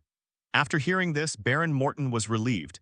He was really afraid that Dormammu would implicate him in this matter. Fortunately, everything is over. Sir, I don't know, where should we go now? Hearing this, Tony just wanted to say, not only do I know you, hundreds of millions of people in the Dragon Kingdom know you. Suddenly, a smile appeared on Tony's face and he said, "Don't be nervous, sir. I'm really just curious and came here to take a look." You know, before he took action, he had already placed a magic circle on himself to cover his aura. Even if Dormammu came in person, he couldn't feel the slightest aura. The man in front of him could actually feel the fluctuations of his own power. Wouldn't that be true? It means that the young man in front of him is stronger than Dormammu.